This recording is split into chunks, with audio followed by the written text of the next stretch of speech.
Anyway, planning commissioners are appointed by town council. I'm Joanne Talasfor, chairman of the planning commission, and my fellow commissioners, and I welcome you here tonight.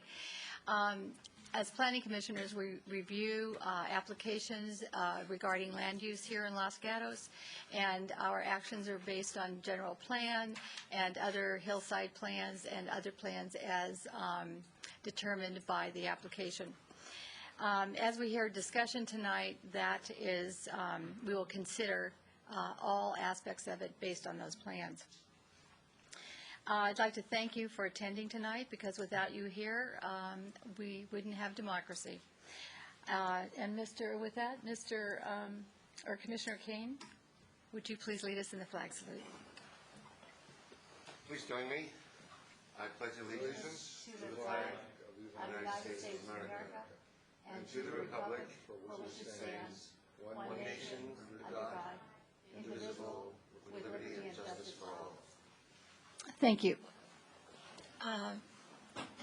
Mr. Lortz, I'll ask you to take roll, and I see that we have two commissioners not here tonight.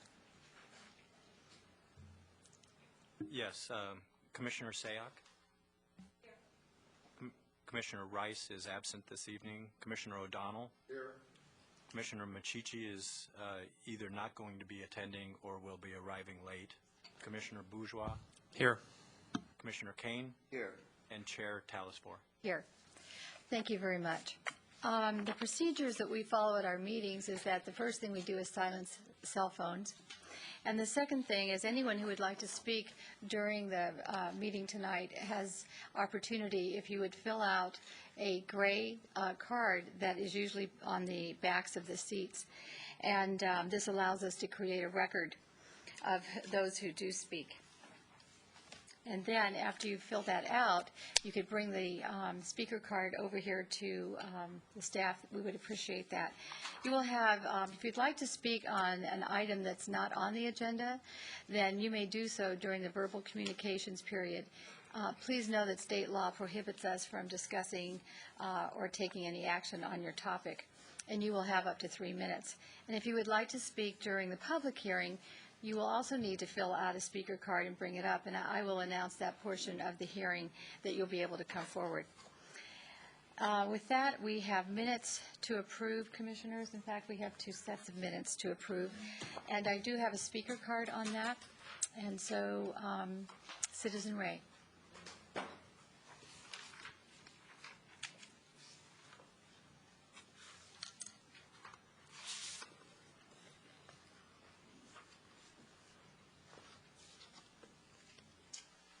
Yes, ladies and gentlemen of the Planning Commission, I wanted to bring to your attention the fact that the Town Council has seen fit to change the minutes format of the council meetings, okay?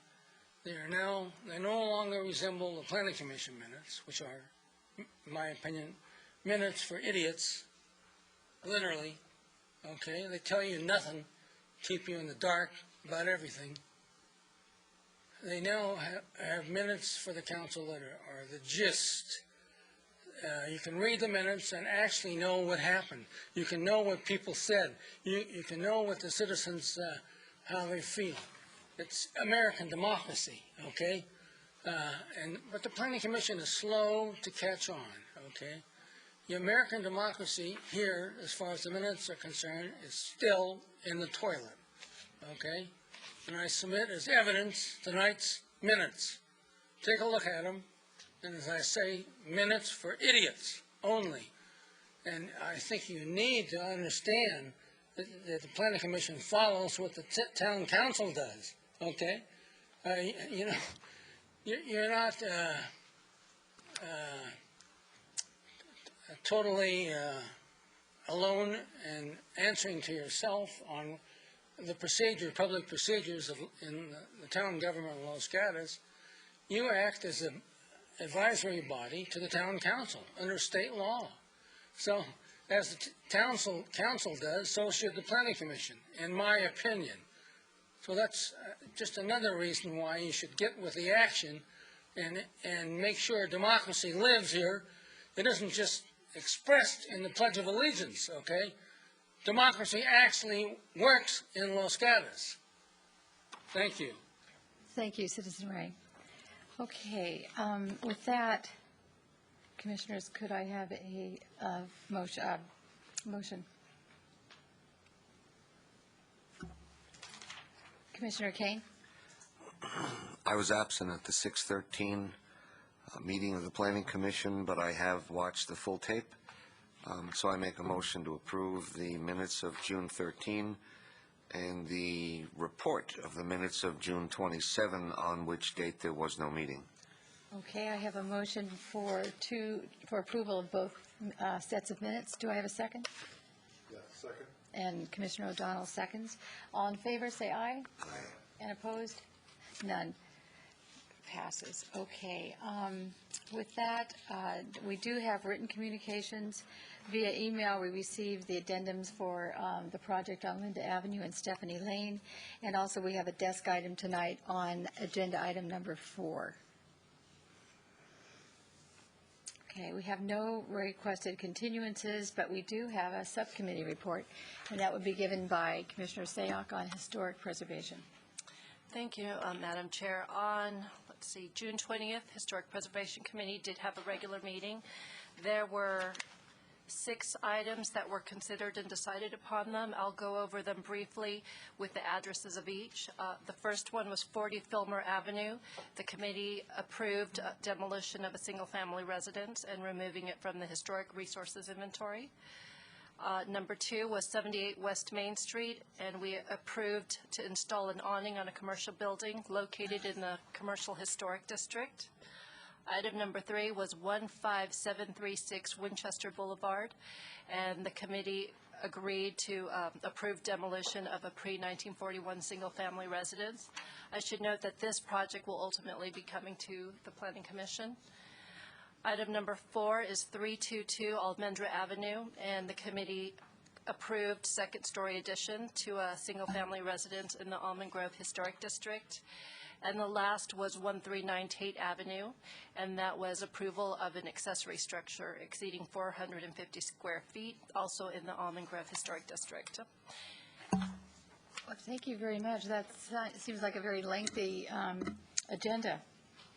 Thank you for your work on that committee. Now's the time for verbal communication. So the audience, if there's anyone here who would like to speak for that, and I do have one card, and that's from Citizen Ray. You have 3 minutes. While you're getting over there, I'm going to announce, too, that we do have a very lengthy agenda tonight, and the commissioners will try to get through the agenda, but it is quite lengthy and robust, let's say. What I would hope is that if your item is near the end of the agenda, you may, if you'd like to, ask for a continuance now, or at about 9 o'clock, we will try and reevaluate where we are, and then we can either move forward, or we can have you come up and motion for a continuance at that time. Thank you. Citizen Ray. Okay. First off, I'm sure you read in the local papers about the $900,000 grant on Highway 9 safety that the city of Saratoga was able to obtain. Marvelous, okay? They're the only ones that put in a request as far as I know. And lo and behold, they succeeded to the tune of almost $1 million. So fantastic for the city of Saratoga and their employees, okay? And particularly the city manager. Now, I wanted to bring you up to date as to where we are on the Vasona issue, okay? We're striving to obtain from the county a working agreement relative to the 13.5 acres that we own in Vasona Park, so that the kids, the youth of Los Gatos will have a place to play soccer, baseball, and so forth. As you all know, we are terribly cramped for space for the kids. So we're working heavily on it, and we're not there yet at a final solution, but believe me, it's not forgotten, okay? Lastly, I want to speak to the issue of the Flames Restaurant and what 4 of you did to the neighborhood there, okay? I still can't believe it, that you would totally ignore the arguments of the people who lived in the immediate adjoining neighborhood, okay? Who have experienced, at least one of them has been there 13 years and has been through 2 landowners or operators on the said property and dealt successfully with the compatibility issue, okay? And that's all the neighborhood wanted, was the newest applicant be compatible with the neighborhood. That's all.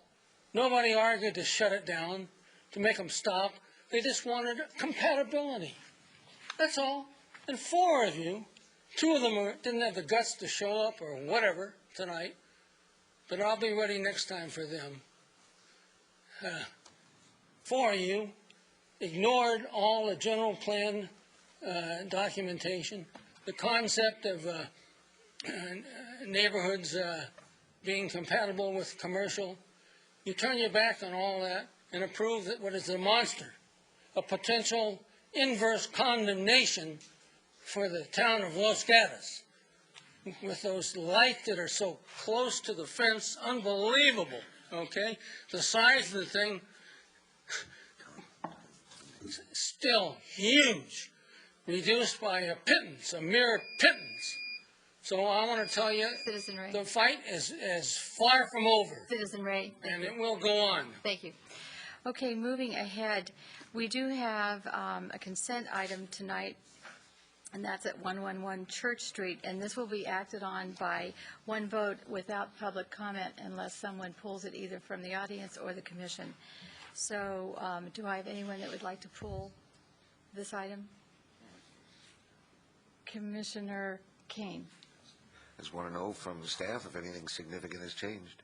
I do not, I believe nothing has significantly changed, but let's ask staff. No, And I nothing noticed changed. that the promised tan bark had been put in place. So Yes. Okay, thank you very much. So that is conditional use permit U-07-152, architecture and site application S-07-176, requesting approval of a time extension for additional square footage for a new social hall and for exterior modifications on property zoned RM512. So with that, could I have? I'll move to approve the consent calendar. Okay, thank you, Commissioner Bourgeois. I'll second it. And thank you, Commissioner Kane. All in favor, say aye. Aye. And opposed? None. Okay, seeing that, we'll move on now to our continued public hearing. And this is when I open the public hearing to the applicants. And so when you're at the podium, please state your name and add an address for the records, and you will have up to 5 minutes to make any comments that you feel would be helpful to the commission tonight. And then members of the commission may have questions for you, so please remain at the podium. And then after that, I will call up any audience members that have filled out a card. And my first speaker is Michael Davis.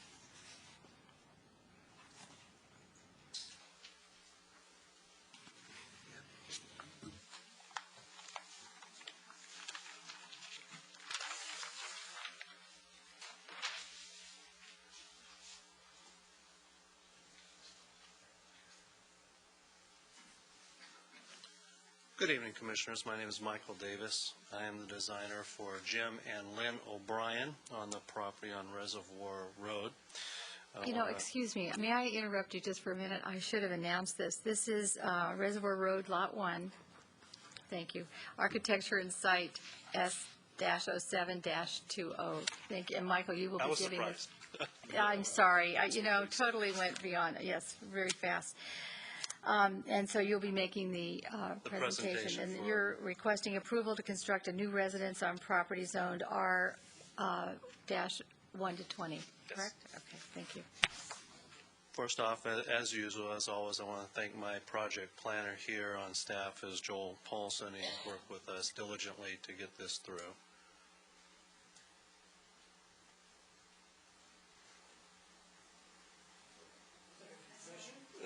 I don't know, you paused, I was looking at you. We'll do that occasionally. Yes. It's okay. So what we have done, we're back before you from the original proposal in April, and we have made revisions to the plans per the Commission's direction of last meeting. Certainly, as you see before you, what we've done, and on the overhead above us, the yellow areas are highlighted areas that we have removed completely from the plan. On the left side, you see there, we removed a master bedroom suite, moved that to the upper level, and then moved some bedrooms around. On the right side of that lower elevation, we've removed that amount of massing, further accentuating the stepping up of the hillside. One of the requests that really wasn't spelled out, but we did it anyway, was the lowering of the entry feature by 2 feet. And you can see that by the dotted line here. We've dropped that. Again, the areas that we've removed from the elevation. Is this, can we make it brighter for the audience at all, or? That's as good as it gets. If Yeah. somebody wants to come up here and see what's up on the wall, they're Okay. free to And do it so. is dotted on your plans behind you. Please don't call out from the audience, okay? Thank you. By removing those areas from that entry level and the lower level garage that we had on the left side of the house, we've reduced the amount of coverage, building coverage, and again put that either underground or up above. The ground area square footage has been reduced by over 100 square feet.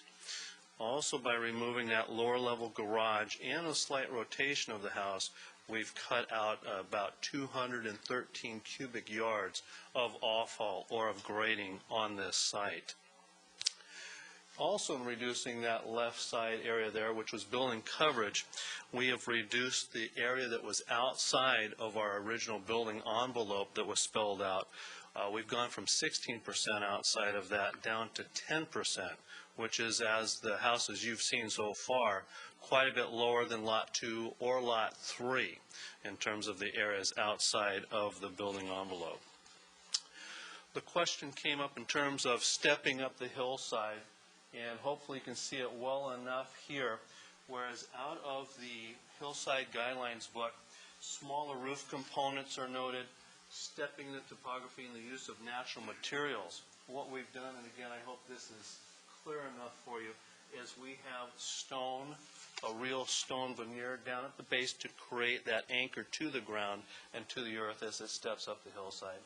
You can see our roof massing is minimal because we've kept the spans of the home down in terms of the widths of some of the elements, the architectural elements. So all of the roof elements are minimal or smaller roof elements. You can see right in these areas here, the dotted line, if you can see that well enough, is the existing grade, and we've stepped it or cut into the hillside for the garage, cut in the hillside on the back side of the home.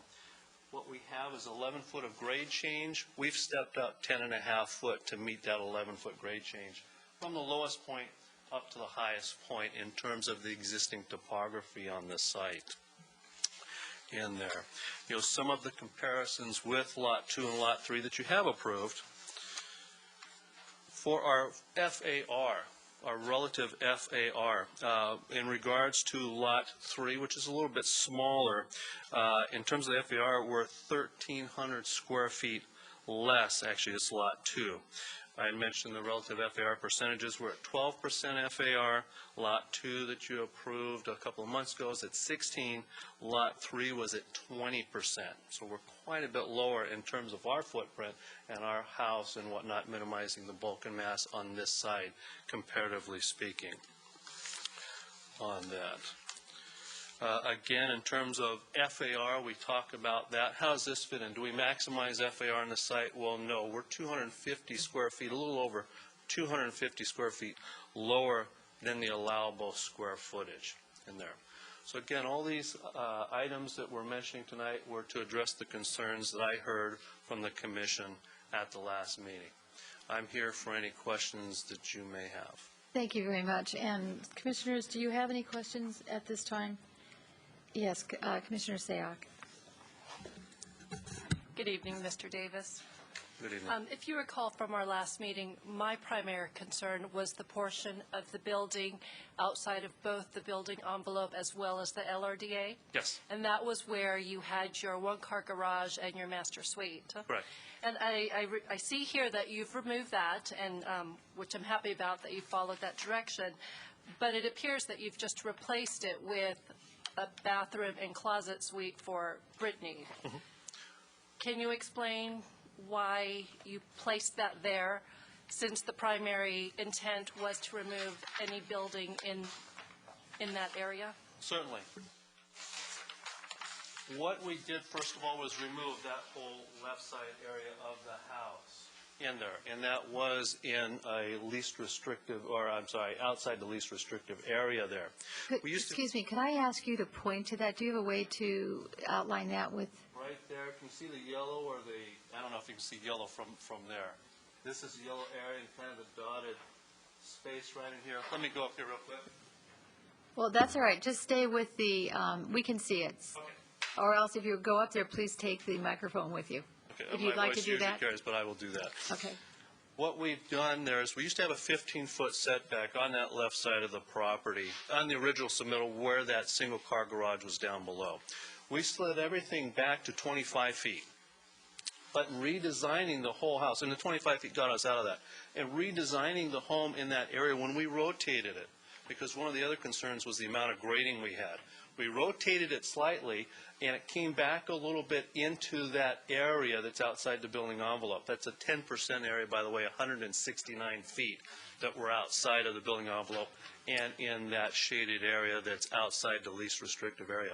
We felt the compromise between the amount of grading and being in that area that actually is not a natural cut. That was cut for the reservoir. It's that steep bank there as you've seen the lot.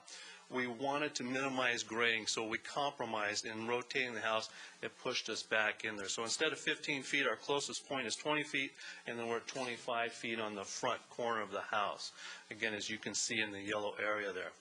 Working with staff, they felt it was a good compromise, and we left it that way for you to see tonight. Okay. So, Do you have another question, Commissioner? A follow-up question? Does anyone else have another question? No. Seeing none, I do have another speaker card, so thank you very much for that right now. Staff, did you want to add anything to that? Okay, thank you. So with that, I have a speaker for Citizen Ray to speak on this item.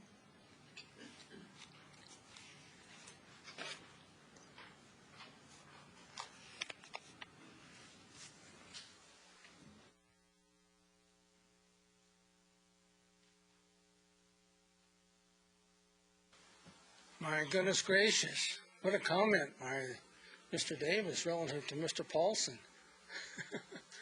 We have it on tape. Should we take that to the district attorney?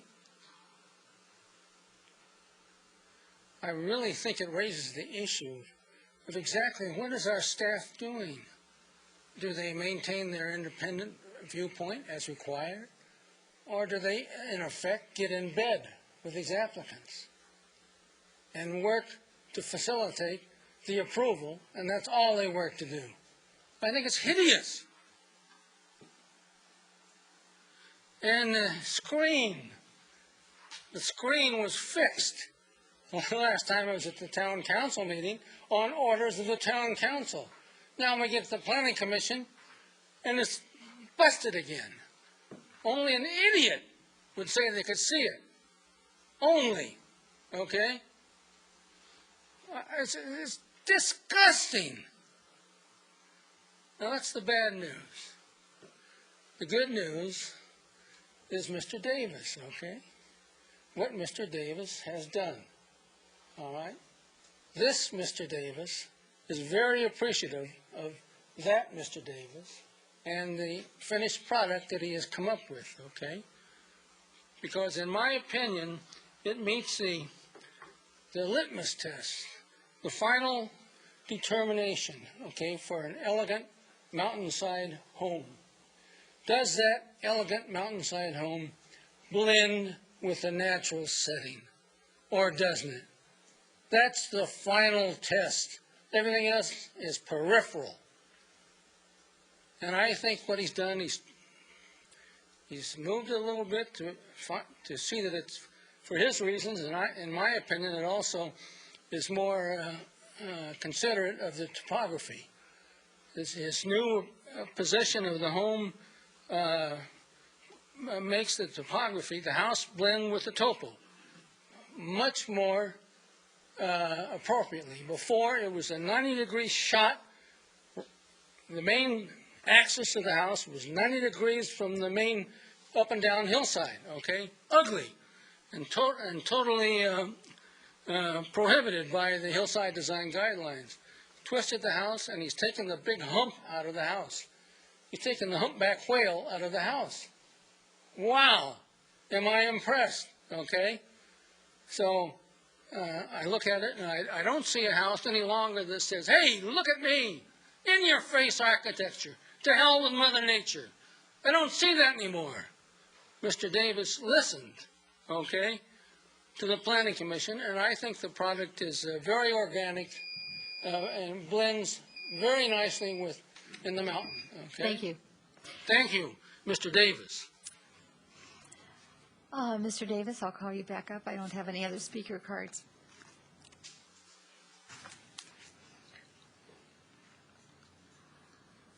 Is there anything you'd like to add? And then please stay at the podium. I'm sure we may have more questions. In closing, in terms of the staff, they've had a chance to review 3 or 4 different designs. They've supported this design. The peer architect has said that we meet the intent, certainly, and they like this style of home, the gentleman. In terms of the arborist report, we have read that, notes on the plan, we have met all their conditions, and have further notes that we will meet all the condition of the arborist. We've looked at conditions, we're certainly agreeable to all the conditions that are noted on our packet. So again, I'm here for any further questions that you may have. Okay, thank you very much. And we do. Commissioner Bourgeois. Thank you, Mr. Davis. Couple questions, and if you want to follow along, I'm on sheet A1. I'll be referring to that quite a bit. On the, let's see, what side is that? The west side of the house, there's a retaining wall. Kind of loops around a couple of existing trees, or Yes, sir. a couple of trees, and it says 4-foot maximum height. Yes, sir. One, I have a question about the materials of the retaining wall, and two, is it 4 foot the whole way? Does it vary in height? It steps down with the grade. 4 foot was the absolute max. So where is that max? Is it at the north end, the south end? At the tallest, at the back end, if you will, as it follows along the west side, basically. The sisters are right next door there, so we wanted to lower any yard area that we have, the minimal yard area in the back. We wanted to lower all that, so that's where it's the highest, the furthest westmost point of that wall, and then it tapers back toward the house where it picks up Brittany's suite on the floor plan in there. And in terms of... Yeah, I'm sorry, go ahead. No, I was going to say, in terms of materials, we like to pick up the stone material that we've incorporated in the house. Okay, that was one of my questions. And the topo that's between the retaining wall and the house on the west side, that's the existing topo lines. Is that going to be a flat, graded yard area? Not totally flat, but fairly flat. Okay. There is still some grade there. You can see the notes on there that are written. That's more of the finished grade. All the lines going through there lengthwise are the existing topography there. Again, all done to bury that part and also the back of the house from the neighbors to the So the handwritten contour lines are the finished grade lines? Yes, sir. Okay, great. And finally, I see the landscape notes at the bottom. Yes, I sir. know we had a discussion last time about the landscaping plan, and it'll say, per the Hillside Development Standards and Guidelines, but as we all know, those are open to interpretation. I'm particularly concerned about fencing. We've had the discussion about solid walls in the hillsides versus open split rail fencing. Have you given any consideration to what sort of fencing plan? Most definitely. What we have is an overall site plan that has not been presented to anybody yet. In speaking with the neighbors, I know Lot 2 has spoken with the O'Briens about fences between those two lots. In regards to what I feel is the most important fence is right now between the sisters and this lot, is we're leaving that as it is right now, and there'll be landscaping along that, certainly not anything that's going to tower over it and shadow those small cottages on that side. Right now, that is proposed to remain as it is. Okay. But And- there's going to be a comprehensive fence plan for all the 4 lots that is yet to be completed. And maybe for the chair, or for staff, that's going to be, how is that written in the conditions now? Is that for the, I don't know, I'd like to ask that question. Joel? Thank It's you. not specifically written in the conditions. However, one of the lots, Lot 2, required the landscape plan to come back. I've spoken preliminarily with the landscape architect, and they're looking at fence designs, as Mr. Davis said. And when they get that design, if you want to put a condition that that fencing for the entire subdivision be done prior to building permits. Okay, thank you. great, thank you. Does anyone else have a question for the applicant? Commissioner Kane? Mr. Davis, we've talked about this concept of stepping up, stepping down, and you gave us a picture from the Hillside Guidelines Yes, sir. and arguing that this house conforms with those concerns, those guidelines.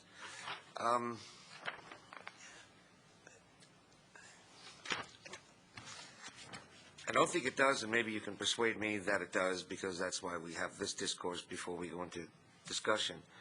I still see the house as a block. Now, the question is, the 3-car garage.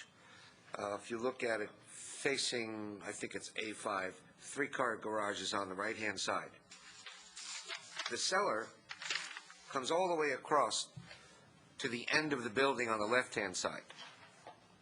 It's flush with the wall that you can see above ground. So from that standpoint, if the 3-car garage was here and the slope was here, the cellar comes all the way over. It's not under the front portal, but it does run the length of the house and is a substantial amount of space. So the house, as could be argued, is seen as a rectangle with the hillside cutting across it this way and something of a peak in the middle, where peak seems to be almost equidistant from the left and the right-hand side. That's how I see the house. And it's a lovely house. It's a marvelous house. And I tried to make it a hillside house. And I don't see the step down. I don't see the step up. I see a rectangle with a peak in the middle pushed into the hill. And I just think we need to establish what we're doing with the hillside guidelines. And Either the houses step down or they are rectangles pushed into the hill, and then because the dirt covers it on a 45-degree angle, that's a step down. I just don't think it is, and we've had this discussion, so I'm wondering if we can have it again and tell me why this house steps down. It looks like a wonderful valley floor house. It just doesn't capture me as a hillside house. so would you clarify your question one more time, Commissioner Kane? Tell me why it's a I think I hillside understand. house. I think I understand. We've done this Okay. before. And thank you for that clarification, because now I understand where you're coming from. If we didn't have the basement, what I'm understanding from you is you would think it's a hillside house, if there was no basement. No, it really doesn't conform to the picture you had up there earlier. Our fourth concern from the minutes was that it conformed with the slope of the land. We had 4 bullets last time. 2 of them seem to be addressed nicely. The third one, I don't remember. The fourth one is to fit in with the slope of the land and specifically the hillside guidelines. It says fit in with the topography. Correct. Just don't see that yet. Okay, and hopefully I can clarify that for you, Commissioner. Can you see the top one at all? I mean, it's dim for me right here. And it Yes, is- I see it. It is right behind you. That's the one you submitted in the package, yes? Exactly. So what we have down below on the lower left, that is out of page 35, Hillside Guidelines. What we wanted to depict for you was a silhouette type of elevation, if you will, to mimic what is in the book. You can kind of see our dark line. That is the existing grade there. And you can see the lower single-story portion on this very left side right here. So the grade comes up. You can see where our floor line is. It's actually below the existing grade there. We're stepping into the hillside there to minimize the bulk from the sisters next door. That is, as Commissioner Burgos said, we wanted to keep that retaining wall down low. So what you're pointing out in terms of the rectangle would be here where the basement is, because it's at the level of the garage and it comes down here. But that's all below grade. So the visualness of the house steps with the hillside. As you're pointing out, if you count the basement, then yes, we've slid that basement in, but that's the whole idea of a basement. So right here, this is all single story. This is the grade here. Lowest point 544, and you can't see that because I can't read it myself. 544 is the lowest grade of the elevation. 555 is at the uppermost. We have 4 levels stepping up, never going above 3 feet above the existing grade. The basement is all below that. So as you were describing that 2-story mass and sliding it in the hillside, that is basement. That is true.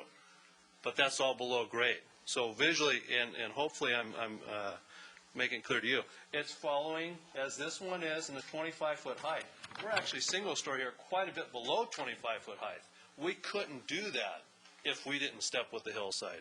The rest of the ordinance, in terms of 3 foot from the bottom of the floor joist to grade, the 25-foot maximum height, the 35-foot, 35-foot maximum height, we're only at 30 foot 9 inches. We couldn't achieve those parts of the hillside guideline if we didn't step with the hillside, if we didn't step with the existing grade. It just doesn't work mathematically. So you are correct, though. If we took the basement and showed it to you, yes, it's 2 stories right there, you're totally correct. That's all below ground. That's the idea of a basement. And it doesn't daylight at that point. 2 or more stories. The idea of the basement as is it not true, that the idea of the basement cellar policy was to reduce mass and bulk. That's And where we put the that's 200 one of the ways I look at it. 200 square feet that we took off of that left side and put the master upstairs. We needed another bedroom. It went in the basement, so we were following that theory about putting that down in the basement. I also wanted to point out in the form of a question, or the chair will cut me off, that the picture you're showing on page 36 is the example of height. Yes, sir. That the building not be over 25 in any given place and over X total top to bottom. The example I'm referring to is on page 31, which deals with stepping down and in conformance with the topography, which was your earlier example. That's the one I have in my mind as a hillside house. And As this goes down, as you can see this existing, and I apologize, I don't have the trees shown on this. And hopefully that's clear enough. Again, you see the single story by removing the mass here. This is our line. We have the stone, the use of the natural materials to tie us to the ground. We have the smaller roof components because we have small second-story master bedroom. Those roof components are minimized in terms of that. And stepping in the hillside, we do, you kind of mentioned the garage, we step it into the grade there to not raise this whole element and be at the higher point. We're at the lower point of the topography with the garage. Minimizes grading that way. And you understand what I'm saying? That if you take a rectangle and put it into the hill, you're not stepping. That's what's in my head. You remember the good old Slinkies? Are you old enough? Yes, sir. come down The those- metal slinkies, not the plastic ones they have now. Well, but I guess I asked you the question, if the basement wasn't there at this part of the house, you wouldn't have that, is what I'm saying. Wouldn't make any difference. You would cut this basement off out of this rectangle, and then we'd be stepping, as you see, with the hillside. That's all above grade. Basements, and this is how I think of it, basements don't count in terms of stepping. Basements is a basement, it's below grade. You're kind of saying if you're at a flat lot and you raise that up, you have 2 stories and it's 2-story bulk. Have we answered? It's in the middle, and I just can't see the step down. Okay. Have we, I think you've got all of your information. Commissioner Kane? And one other thing. If we're looking, may I? Another one quick question. If we're looking for an exception to grant the 10% outside the LRDA, the exceptions, as I read them, can be granted vis-a-vis necessity versus election. Tell me why this is a necessity versus an election. And moreover, I have to say, again and again, I need to always hear myself say it, if one was once 50% outside standard and one came to only 25% outside standard, I guess they just made a 25% improvement. But I don't look at the argument that way. I look at they're still 25% outside the standard. So to get that exception, tell me why it's a necessity and not an election. It's kind of both. The reason why we've done it is to minimize grading. I think that is a more important in this particular case, because that slope that is outside the LRDA, least restrictive development area, is an unnatural slope. It was cut there, and it's actually cut for a parking area, basically. If that wasn't there, if it was natural slope there, we wouldn't be having this question. So it's unnatural to begin with. That kind of is the criteria why we didn't feel it was bad. But the main point for us, minimize grading, because that seemed to be a bigger concern. We've only went over 169 square feet, 10 by 16 roughly. So I understand you. Hopefully you're looking at, we were this much, now we're this much, 6%. I hate that argument, but let me ask a question of staff. Just a minute. Yes, you may. If the cut is made, Mr. Lortz, into a slope that was created, can we look at that with some mitigation? Certainly. By the way, that was 5%. In this little area, I had to point that out. 5% It's over? 5%, so we're going down further. 5% over? That's 5% 5% outside over. of that Is area. that a 50% reduction? I'm kidding. We're way below 50%. Okay, thank you. Thank you very much. Do we have other questions? We do. Commissioner Sayoc and then Commissioner Bourgeois. Thank you. I would like to follow up on Commissioner Kane's point on the portion outside of the LRDA. Again, as I have said in the past as well as today, that's my primary concern. Do you have numbers to show how much we're minimizing grading by having this configuration this way versus the alternative that you had mentioned earlier? In terms of the amount of grading we're saving, it's the overall of 213 cubic yards. That's by moving that lower level garage outside of that area, completely, basically. So when we did that, it was more of a savings than we rotated it back to get up to that 213. It just fit, and I think Citizen Davis said it, it just fit the topography a little bit better. We're only rotating a couple degrees counterclockwise. So that, the actual number, no, Commissioner, I do not have that off the top of my head. And I felt the 169 square feet and the 5% kind of depicted what we were doing there. And also the fact that it is unnatural there. You can see as you go out to the side, it is a cut bank. It is a steep bank right there. That's not natural to any of that. I mean, apparently they did a lot of grading. When they put the reservoir in, a lot of grading when they took it out. Why that's there, I have no idea. I don't know the history of when things came out. It's just an aberration that cuts in there for where that parking is. Thank you. Commissioner Bourgeois. Again, on the same topic, and perhaps this will help Commissioner Kane with his issues, is one of the biggest improvements that I saw was that rotation. I felt that really helped it nestle into that area better. Could you perhaps put that up and maybe explain or discuss that aspect of the change? Because to me, that's a key change. I don't know if this shows well enough for you. The house was rotated more clockwise, if you will, more to the northeast, if you will. We rotated it back to more parallel these topographies along this axis of the house. So that minimized the grading. We took all that out, but it does come back towards that property land or towards that unnatural cut where that steep bank is there. So it does, as you kind of mentioned, it does nestle itself in further to that hillside on this lower part and reducing the bulk and mass. As you looked at the front of the house, as you drove down the driveway and saw it, it reduces all that bulk and mass on the left side.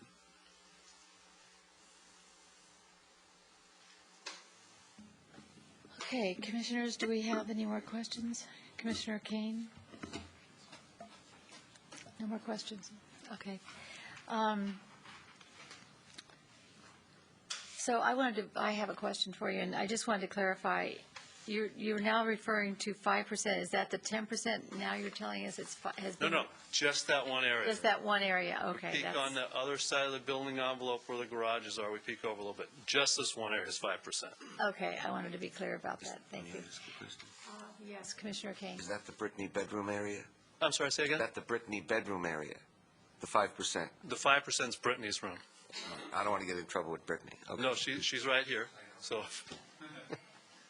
Okay, I don't think we have any more questions, so thank you very much. And Commissioners, we have a decision to make tonight. Prior to that, well, wait in a minute. So as we reflect here on what we've heard tonight, and I will close the public hearing at this time, I'm sorry, yes. But as we reflect here on what we heard tonight with this application, and not to be arbitrary and using some logic, and combine that with the language and the intent of the general plan and Hillside's plan, we're being asked to grant an exception for the current proposal that is approximately 10% outside of the building envelope, and to consider if the Planning Commission's directions were followed with the redesign. So with that, I will turn it over to you with thoughts, a motion, or questions of staff. Thank you. Commissioner O'Donnell. This is not a motion, but I haven't said anything, so I thought I would say something. I think that the applicant has done a lot here. I think they've shown very, very good faith. I think the changes they've made have been very good. I do think it does follow the contour of the slope. I don't really understand the argument with the basement, because the slope is the slope whether you're below the slope or you're not below the slope. So the grade is the grade. And if you cut down into the grade and go below the grade, it doesn't deal with whether or not you've now sloped down the grade. So I think the applicant has done that. So I guess I'm impressed with what they've done. I think it does meet the Hillside ordinance in that sense. So that leaves me with one issue, and that's the LRDA. And I think in light of all the things they've done, we are empowered to make some exceptions, and I think the exception here is to accomplish the things that they have accomplished by rotating the house, by changing to accomplish the slope, by being mindful of their neighbors. And while 10% is 10%, it is not zero, it is not 1%. I think in light of what we've seen them do, in light of how the house now looks, and in light, at least in my judgment, that it does slope as it should slope, I would support this application. Thank you very much. Do I have any other commissioners that would like to comment? Commissioner Bourgeois? I'm going to go ahead and make a motion for the purposes of discussion. I'm going to make a motion to approve Arkansas application S-07-20. I'll make the required findings that this project's categorically exempt under CEQA, and that we can grant the exception to the LRDA for a couple reasons. First of all, I think if you look at sheet A0, the LRDA is very awkward. Some of those cuts are artificial, and they're remnants of the grading that was done for the subdivision. And they're also in conflict with the building envelope that they were told that this is where you need to put the house. So I think we are justified in making that exception. And I also make the finding that it is in substantial compliance with the Hillside Development Standards and Guidelines. I think the changes that have been made do reduce the bulk and mass. I think they removed an entire element of the project in the single-car garage, and I like the compromises. I think they make sense, and I think this is a much better project today than when we saw it previously. That's my motion. Okay. And Commissioner O'Donnell seconds that motion, which I cannot repeat. Could I suggest a condition to the motion? Yes. That is that we have the fencing? Yes, Okay. that was on my list, and I forgot. I would like for the landscape plan, including a fencing plan, to come back to the commission, similar to Lot 2. All right. Okay, thank you. And that's been seconded by Commissioner O'Donnell. All right, we have a motion to approve and reasons. So does anyone else have anything to comment on about this? Okay, Commissioner Kane. I'm not going to approve the motion And I can justify it by my interpretation of the Hillside Guidelines. It wouldn't break my heart if the applicant got the house and the owners got their house, but what I want to put on record, and I'm hoping the objection can appear in the minutes, is what I struggled with this weekend and this week. It's our job to deal with conflict. That's what the commission is here for. Conflict can be very constructive. But every time we meet, we see houses that want exceptions to this, exceptions to that. We see houses that come in, not this one, but houses that come in 50% over the guidelines. They cut it back to 25, and they argued we've done so much and we've taken years to get this done. Well, if you've complied with the guidelines in the first place, it could have taken you a week instead of years. That was choice to try and argue why an exception should be given. And I'm so worried that it reminds me of a hungry guy with a pizza, where we all know we should just have 2 slices, but he says, a little bit more, no, a little bit of this, a little bit of that, suddenly he's got no pizza. And I'm worried that suddenly we're going to have no Hillside Guidelines. I don't know where to draw the line. I don't know when it's fair to do so. I feel hypocritical. But I'm also concerned when the applicant says, as you did with lots 1 and 4, 2 and 3. And that gets me, because now we're going to hear what we did with houses 2, 3, 4, 5, 6, 7, 8, 9, and 10 in the future. We have many PDs coming down. We have lots of ANSs to look at. And I just want to state for the record that I'd really be excited if the Hillside Guidelines could be complied with 100%. Thank you, Commissioner Kane. Commissioner Bourgeois. I'd like to respond to Commissioner Kane's concern All right. about stepping with the hillside, because I was right there with you in the last meeting. I had big concerns about that. I think the changes help, but I think what also I came to the realization of when I really went home and thought about this, all the pictures we have in the guidelines are 2-story elements on each level, and you see those 2-story elements stepping down. Whereas this applicant has a 1-story element on the upslope side in consideration for the neighbors.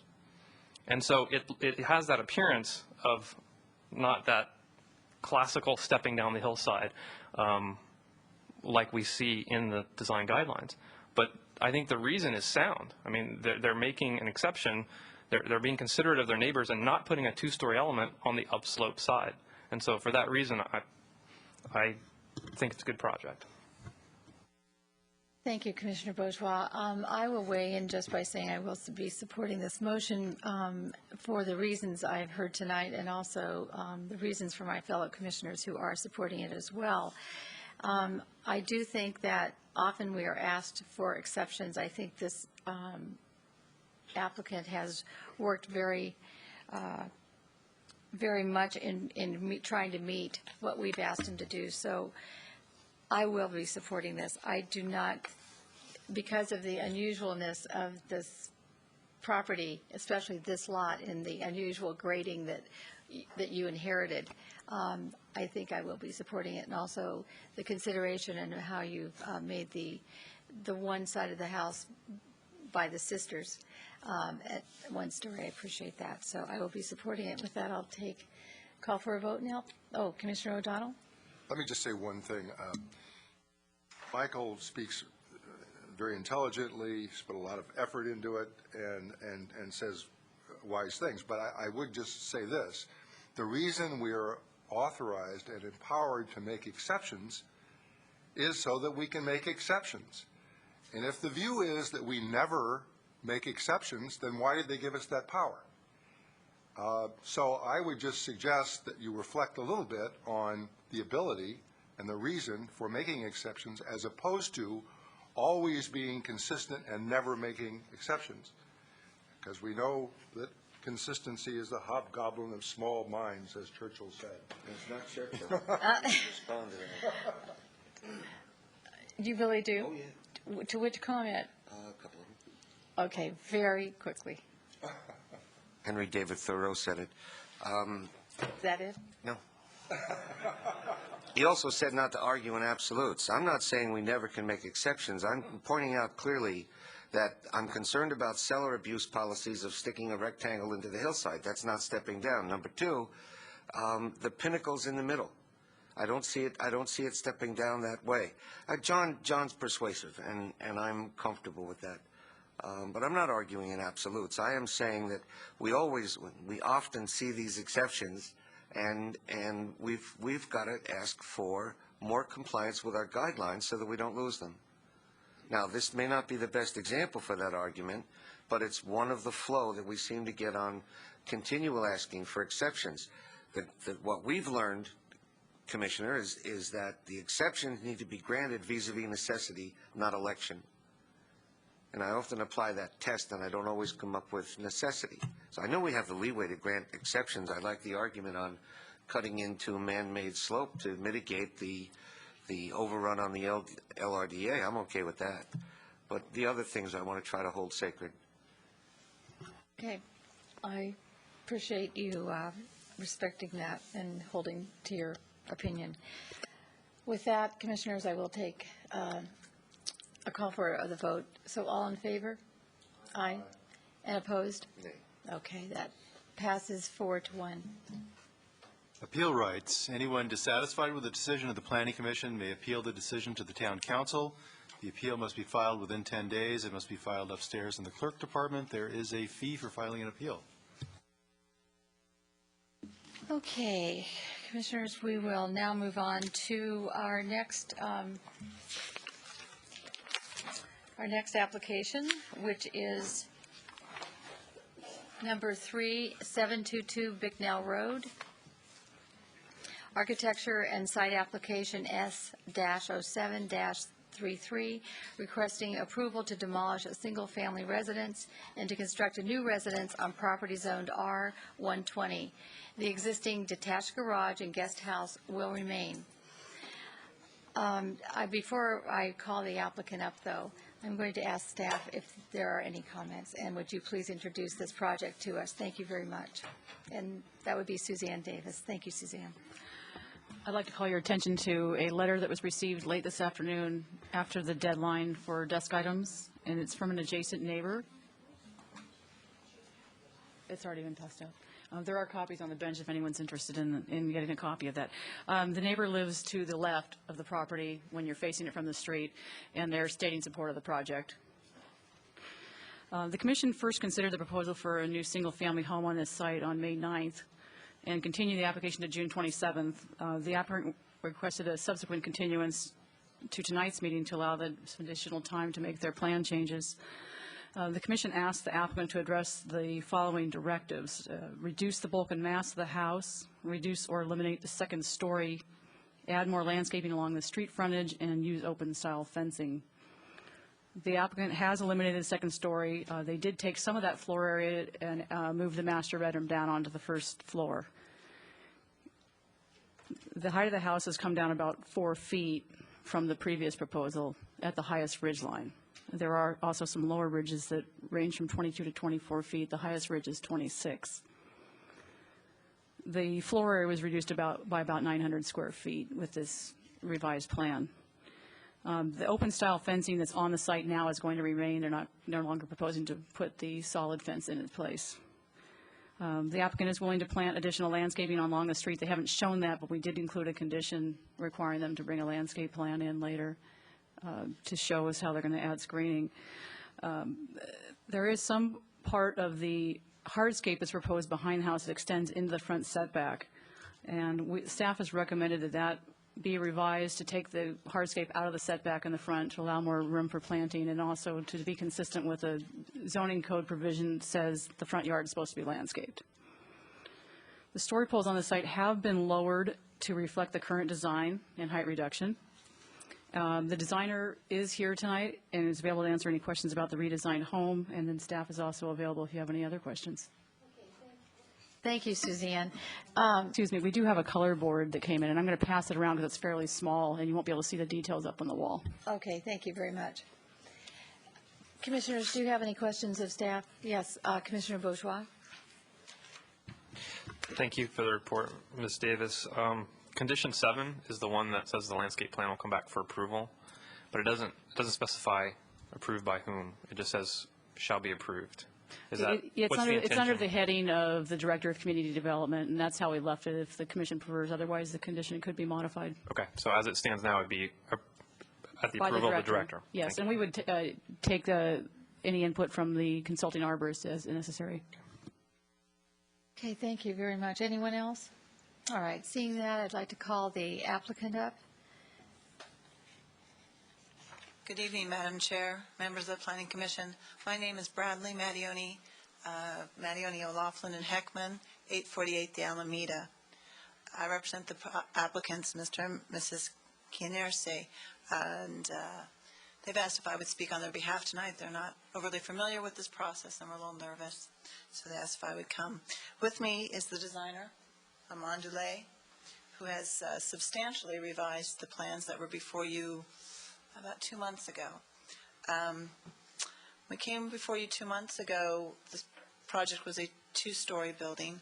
There were multiple neighbors who sent in emails who came to speak about their concerns about this two-story home and how it impacted the neighborhood and privacy and views. As far as I know, there are no neighbors who object to the new plan, and in fact, as was mentioned, one of the neighbors has sent a letter in support of the plan. Also, as mentioned, we have completely removed the second story. It is now a one-story home, in keeping more with the character of the neighborhood. And at the last Planning Commission hearing, this matter was continued so that we could address 4 issues. One was the elimination or substantial reduction of the second floor. It's now gone. Also, open fencing. We've agreed to keep the current fencing, which is the open fencing. Landscaping. More landscaping in the front to kind of soften it, and we will be bringing a landscaping plan forward to add that landscaping, looking at doing some evergreen shrubs where there's, or trees where there's a little bit of a dip in the landscaping in front right now, and to reduce the bulk and mass, and I believe we have accomplished that as well. Not only have we eliminated the second story, we've reduced the plan by about 900 square feet. We've also redesigned it. You'll recall last time it was kind of a box shape. We've now made it more of an L shape that fits the contours of the land a bit better. It's a little bit stepped back, blends more with the land, more in keeping with the design of the current home as well. And again, the planting in front, we'll shade it a bit. You can see this up here. I might just have to pass it around. Yeah, great. This is the proposed home with the current landscaping, and perhaps it'd be better if I just passed it. Can you I think you should. We couldn't see that at all. Sorry. Yes. Okay. This is with the current landscaping, and you'll notice there's a little dip, as I said, in the landscaping. That landscape's going to be filled in, and we'll shade the home more, making it a softer front. We have met with staff to review the new proposal, and their response has been quite favorable. It is their recommendation that the new proposal be approved with certain conditions set forth, I believe, in Exhibit L, and we are certainly amenable and more than amenable to meeting all those conditions. In addition, it was referred to the design out for review to the consulting architect for the town, Mr. Larry Cannon, who gave it a favorable review as well, finding that the revised design fit better in the neighborhood in terms of scale and bulk. Ms. Davis mentioned some of the specifics of the plan. I just want to highlight a couple. The property is almost an acre in size. There is no FAR limitation. It just needs to kind of fit in with the neighborhood. It does fall, the proposal does fall within the FAR range of the neighborhood. The property is currently improved with a 3,600 square foot home. The first floor of our proposed home is only about 1,000 feet more in home. Then you've got another couple hundred feet of balcony and porches. But the first floor itself for the home is only about 1,000 feet more. The house has been designed so as not to remove any of the existing trees. It's been built around the trees so they can be maintained. It's going to be a 4-bedroom home now instead of a 6-bedroom home. It's the intention of the applicant is to move their elderly mother into the home, so there'll be 3 adult generations in the home, which is one of the reasons it needs to be a bit larger. And In some, we believe that the home meets the needs and respects the privacy of the neighbors in the neighborhood. It's set back well from the sides and everyone else's homes. We're not looking into anyone's bedrooms, not imposing on any setbacks. And I think it fully meets what you asked us to do, and I hope you'll find that and approve our plans tonight. And I'm available, of course, to answer any questions, as is the architect. It's probably better that. Thank you, Ms. Mattioni. I do have a question. Can you please just refresh us as to the size, the square footage of the house? The current proposal? Yes, the current, what it was and what it is now. Okay, the proposal that we came to with you before had a total, including the existing guest house, of 7,468. And what we're proposing now, including the existing guest house, is 6,552. Okay, thank you very much. I do have a question, or do I have commissioners who have questions? Okay. Do you mind if I take the first one? Thank you very much. I don't often get to do this, so. I was looking at, this is a very elevated site in the neighborhood, and the street is really the perceived reference grade for the neighborhood. So the other houses are below, and the delta, of course, on this house is quite high, higher than the other houses, which makes it more of a challenge to design something that's more compatible with the neighborhood. So what I was noticing basically was the height of the house. So the original two-story house was how high? You know, I'm going to ask the designer because she's got okay. the numbers better than I do. So Okay, fine. Thank you. And better accuracy that way. thank you. And would you please repeat, state your name? Yes, my name's Aman Delay, and I'm with AKS Design. Do you want the address too? No, that's fine. Thank you very much for coming up. So did you hear my question? Yes, the original height they proposed was 27 feet. That was the first floor, excluding the basement, the 4 feet. So we brought it down to close to 5 feet. So the original was 27 feet? 27, yeah. And it's now at? 22.3, and that does not include the 4 feet. It does not include the 4 feet? Yeah, see, there's the basement. If you, okay, let's go from the grade. So it will be 26 feet, and the other height was 30 feet. Yeah. Okay. So that is the measurement of the grade to the top of the roof is 27. You said 26. 26.3. It's 20. Yeah. Thanks. Okay. That's what I needed to know. All right. That's what I wanted to know for right now. And does anyone else have a question? Okay. Commissioner Bourgeois. I just have a design process question. Bulk and mass of this house was a big concern to the commission. It was a unanimous decision at the last meeting. You eliminated the entire second floor, and yet the house has only come down less than 4 feet. I'm just having trouble resolving that in my head. Maybe you could explain how you lose an entire second floor and the house only comes down 4 feet. Well, because our top plate is 12 feet. We really wanted, the owners wanted a bigger, a more brighter space. That's why the basic plate is 12 feet, and the pitch is 512, which is what's making it higher and bringing up to that. So what is 12 feet? I'm sorry? The top plate. Okay. So basically the attic. Yeah. It's 12 feet. Mm-hmm. And you've increased the pitch of the roof. Yes. Over the previous plan. Yes. And you said the owners want a lighter space in the attic? And a brighter space, yeah. Okay, thank you. Commissioner Kane, did you have a question or a follow-up to that? John asked my first question. You spoke of neighborhood compatibility on one or more occasions, and we don't have a guideline or a standard regarding average house size in the neighborhood, but a quick calculation says it's 28, 29, maybe 3,000 square feet. And on the table Exhibit Q, the square footage we're looking at, not counting things we shouldn't count, is 6,552. So if Yeah, I'm that, sorry. I would like to be excused. I'm really getting nervous. I'm sorry. I'm sorry. I'm sorry. That's okay. I'm listening. I'm listening. I'm listening to your question. Well, this lady said the neighborhood compatibility. You didn't, so that's. Yeah, so really it's my question. So we have a neighborhood with houses that are about 3,000 square feet, and we have a house that was, what was the size of the original house?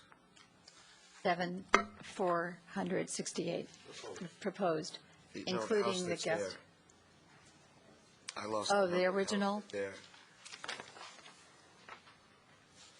Anyway, on neighborhood compatibility, and a neighborhood of 3,000 square feet, and it's not quite that, and we're going to 6,552 square feet.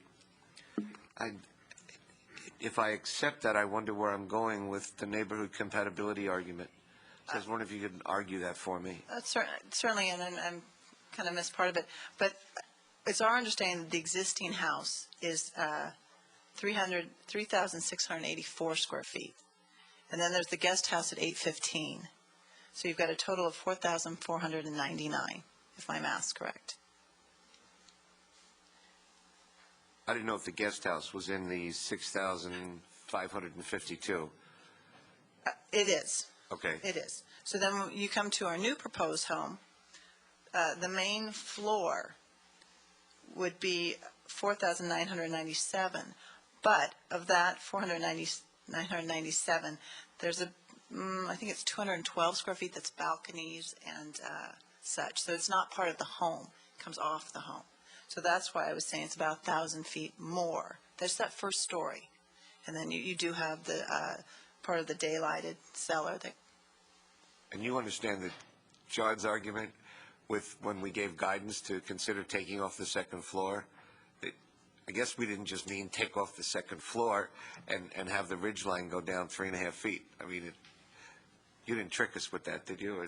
I tried, but it didn't work. I read apparently. took off the second floor. I got excited. I didn't know there was a 40-foot first floor. Well, I do. I still believe. We met your requirement there. You said eliminate the second floor. Okay. We did, and So- it's built in such a way that the bulk is reduced. So I feel we did, honor your request. Slope it back. It is down. As you can see, the neighbors haven't objected this time. The pole lines have been up there, and it seems not to be concerned anymore. Okay, thank you. Just to clarify something, I did get the information, and the existing house was at 3,684 square feet. That's what she said. Yeah, and the garage was, okay. Commissioner O'Donnell.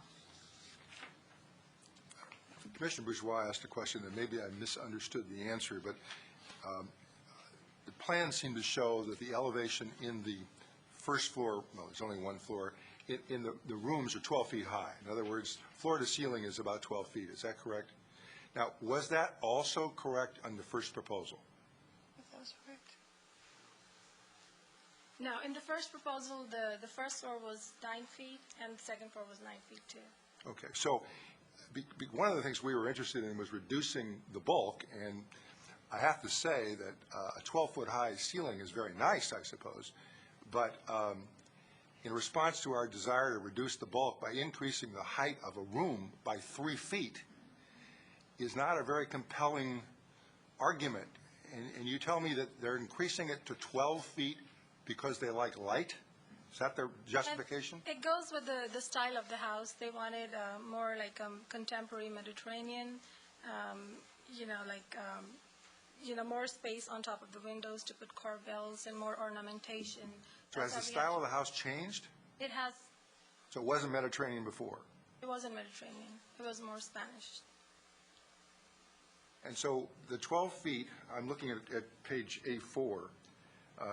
First, we have to elevate 4 feet, do we, to get to the Yes. to the beginning of 12 feet? Yes. So from ground level to the top of the ceiling, for example, in the great room, is 16 feet. I Yes. mean, we have 16 feet elevation Yes. from there. Okay, thank you. So staying with that, I did have a question too. Could I ask then, what could you lower then to make it a full 10 feet less visible mass, which was our direction? We could change the pitch of the roof. That would bring it down by 1.5 feet or 2 feet. 1.5 or 2 feet? Yes. Okay. And is there anything else that you might be able to do? We could bring down the top plate, but the owner doesn't really, he would appreciate it if it stays at 12 feet to put the ornamentation on top of the window. Could you possibly maybe sink it lower into the earth? Yes, that's a possibility. How, so about, So the basement will go down maybe we go up 3 feet instead of 4 feet. right, in other words, you could be a little creative with how you take the height off that we were so concerned about, Yes. that would make the visible mass and the scale of your house fit more and be more compatible with your neighborhood. Yes. Okay, so we could talk about that a little bit. All right, thank you. Commissioner Kane?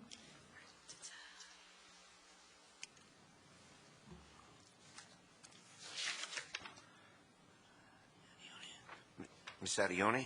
Yes. Did I say it right? Yes, you did, Mr. What? Green. That Mattioni. Adioni.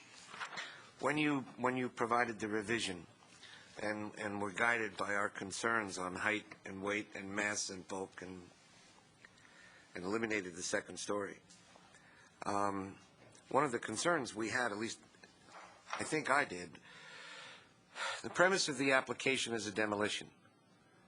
And in our guidelines, when we talk about an LG 4-1, to preserve and enhance an existing community and a character and a sense of place, LP 4-1 says to continue to encourage variety of housing within neighborhoods that is compatible with the character of the surrounding neighborhood. And right under that it says avoid demolitions. But if allowed, the replacement house should be similar in size and scale as the original and maintain the neighborhood character. And the whole thing about the preservation aspect is maintenance of character.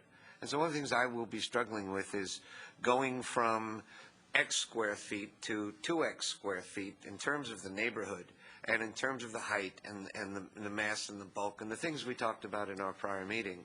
And I'm wondering if these things were taken into account when you worked on the revision, and if so, can you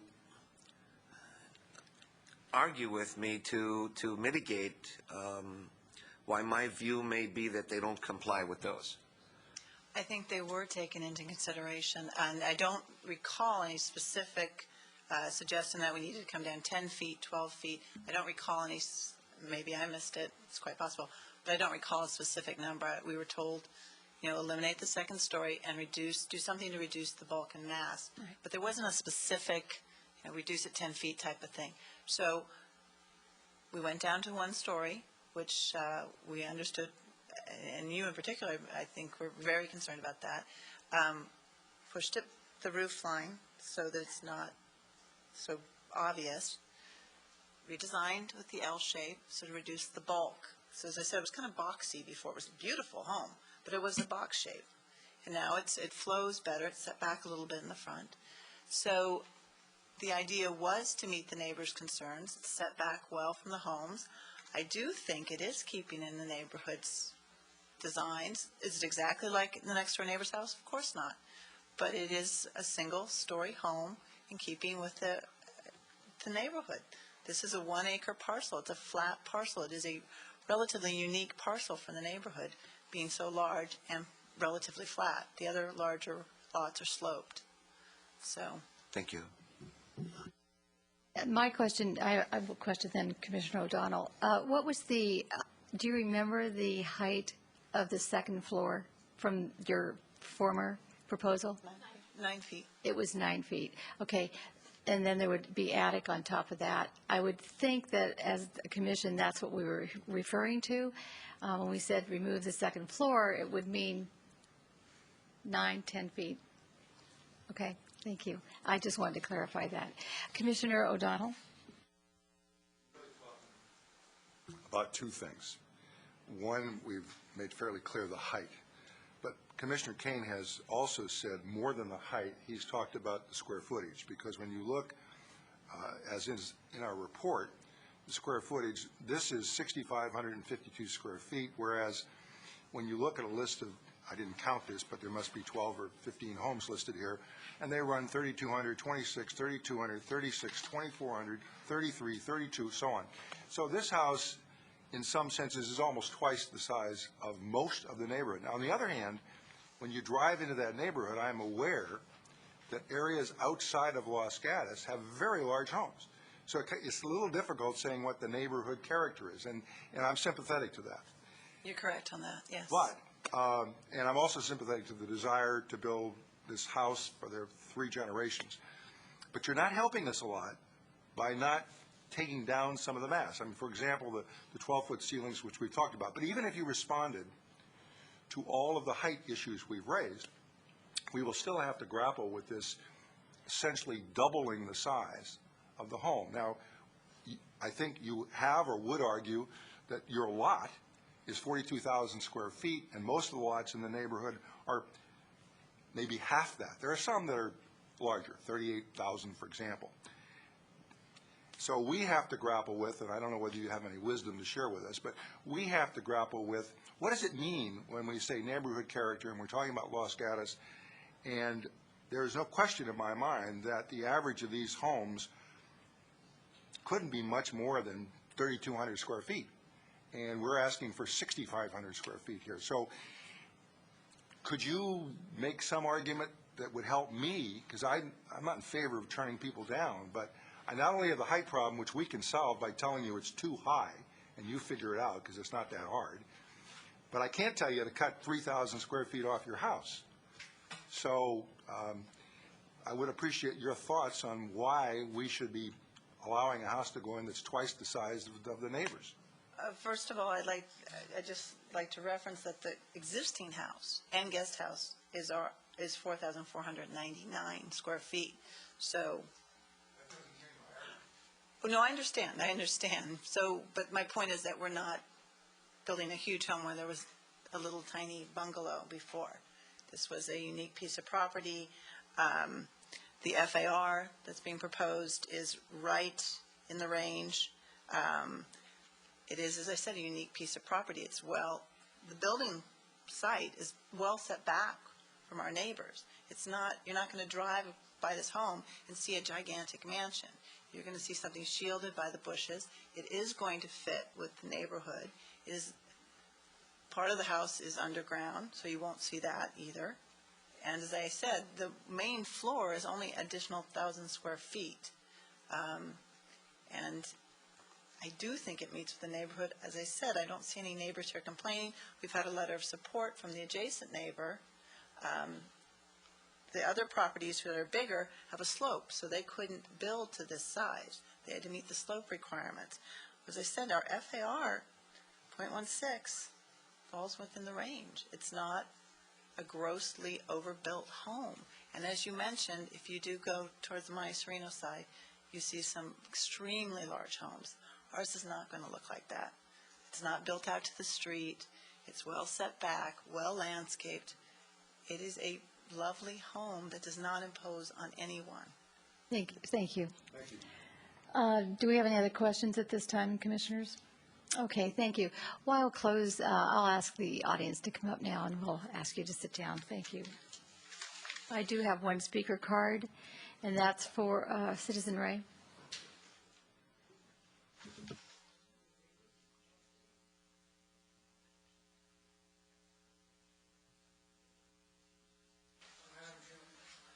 Yes? I have no other speaker card.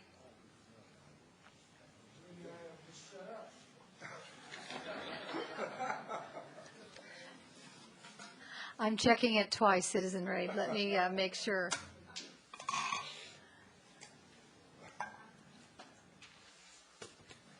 No other speaker cards. Would you like to reconsider? Well, yeah, I speak in the public interest. I hope everybody realizes that, okay? What I perceive to be the public interest of Los Gatos, not Monte Sereno, okay? Just down the street in Bicknell, of course, we have the Monster Row, the huge homes in Monte Sereno. But, you know, we're in Los Gatos, and that's why we're here tonight, to deal with the problems of Los Gatos and the required public standards, residential standards of Los Gatos. And does this fit with the neighborhood? That's, in my opinion, that is your number one question. Neighborhood compatibility, all right? Is this this very large single-story home, is this gonna overshadow the existing homes that are built there? Much smaller homes? Is this gonna set a precedent for Bicknell, the rest of Bicknell, for everybody to tear down their existing homes and build a monster, not a monster, but a very large single-story home, okay? Is this also going to set a precedent for the rest of Los Gatos, in the flatland areas of Los Gatos? So I think those are the things you have to think about. The thing that comes to my mind is that a normal one-story home height is about 15 feet. 10 foot for the plate, 5 foot for the roof, okay? For just kind of a standard home. I see on the mountainside, when we have requirements for single-story homes, they go up to 18 feet, all right? They get a little bit generous. And it seems to me, maybe that's where this should be, about 18 feet as a single-story home.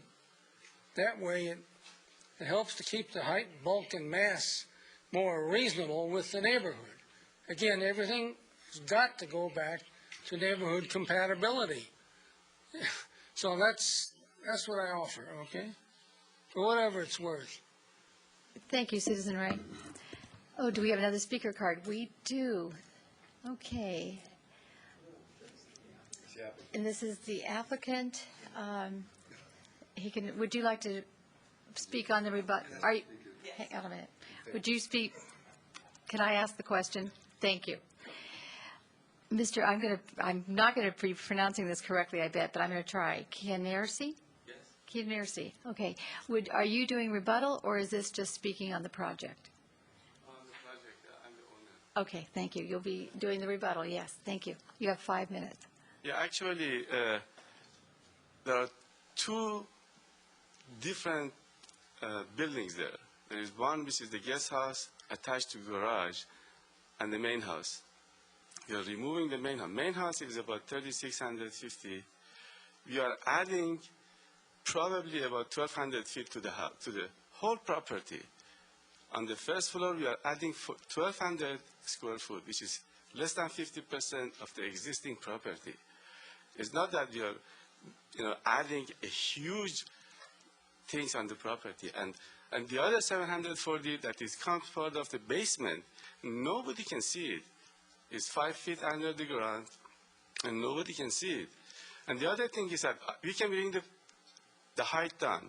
We can bring the height to 10 feet, and also reduce the slope to 12.4, and bring the whole height to 4 feet down. So it's 4 feet plus 4 feet, we can bring it 8 feet down from the original house. So we can make that change.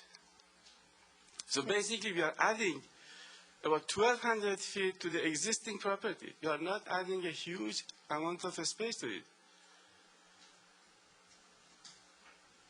Okay, do we have any, all right, is that? Yeah. Okay, thank you, you're finished. Stay there, we may have some questions for you, Mr. Kianersi. Thank you. Commissioner O'Donnell and then Commissioner Bourgeois. Thank you for your help. I just want to make sure I understand it clearly. The drawing I'm looking at, A4, and perhaps your designer can help you, shows the various elevations. Are you suggesting that you would lower it 4 feet more or 8 feet more? No, it's already 4 feet less than before. We are bringing it 4 feet another one to be total 8 foot compared from the original one. But you're saying 4 feet lower than is shown on A4? That's correct. Yes. Okay, that's what I wanted to clarify. Yeah, yes. Thank you. 22 feet. So it's not 26, will be 22. Thank you. Okay, thank you very much. And Commissioner Bourgeois, you had a question. Thank you. You mentioned that you're only adding 1,200 square feet to the property. But when I look at the numbers, existing 4499, proposed 6552, that's over 2,000 square feet. So where'd you get 1,200 from? What I'm talking about is that the guest house and the garage is a separate building. We are not touching that. The main house is about 3,650 existing property that we are going to remove. We are going to replace it with 4,990 square foot, which is 300 square foot of that are porch and balconies. So we are basically living space. We are adding about 1,200 square foot to the existing property. The other ones is the guest house plus the portion of the basement. The portion of the basement is 740 and plus 800 square foot the guest house that are not really part of the first floor. They are existing property and also the part of the basement.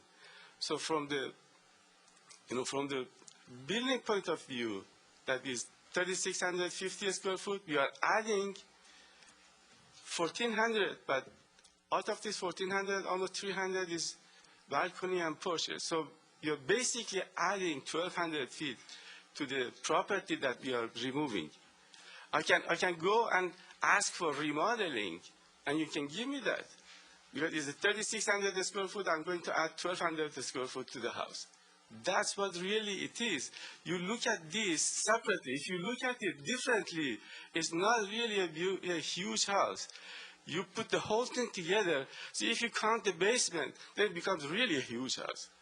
But what we are changing the property that it is right now, we are adding basically 1,200 square foot on the 1 acre property. I'm only asking to add 1,200 square foot, nothing else.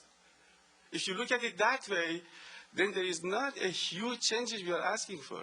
The height, I agree, we bring it down.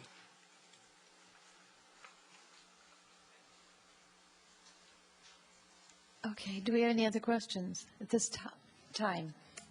We do not, but we have a speaker card. Okay. I'm Mandy, and you know what? Okay, I will let you speak. I thought that was the rebuttal.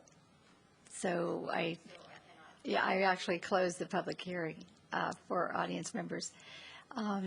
Did you send us a letter, though? No, you did not. Are you a neighbor? Okay. Pardon me?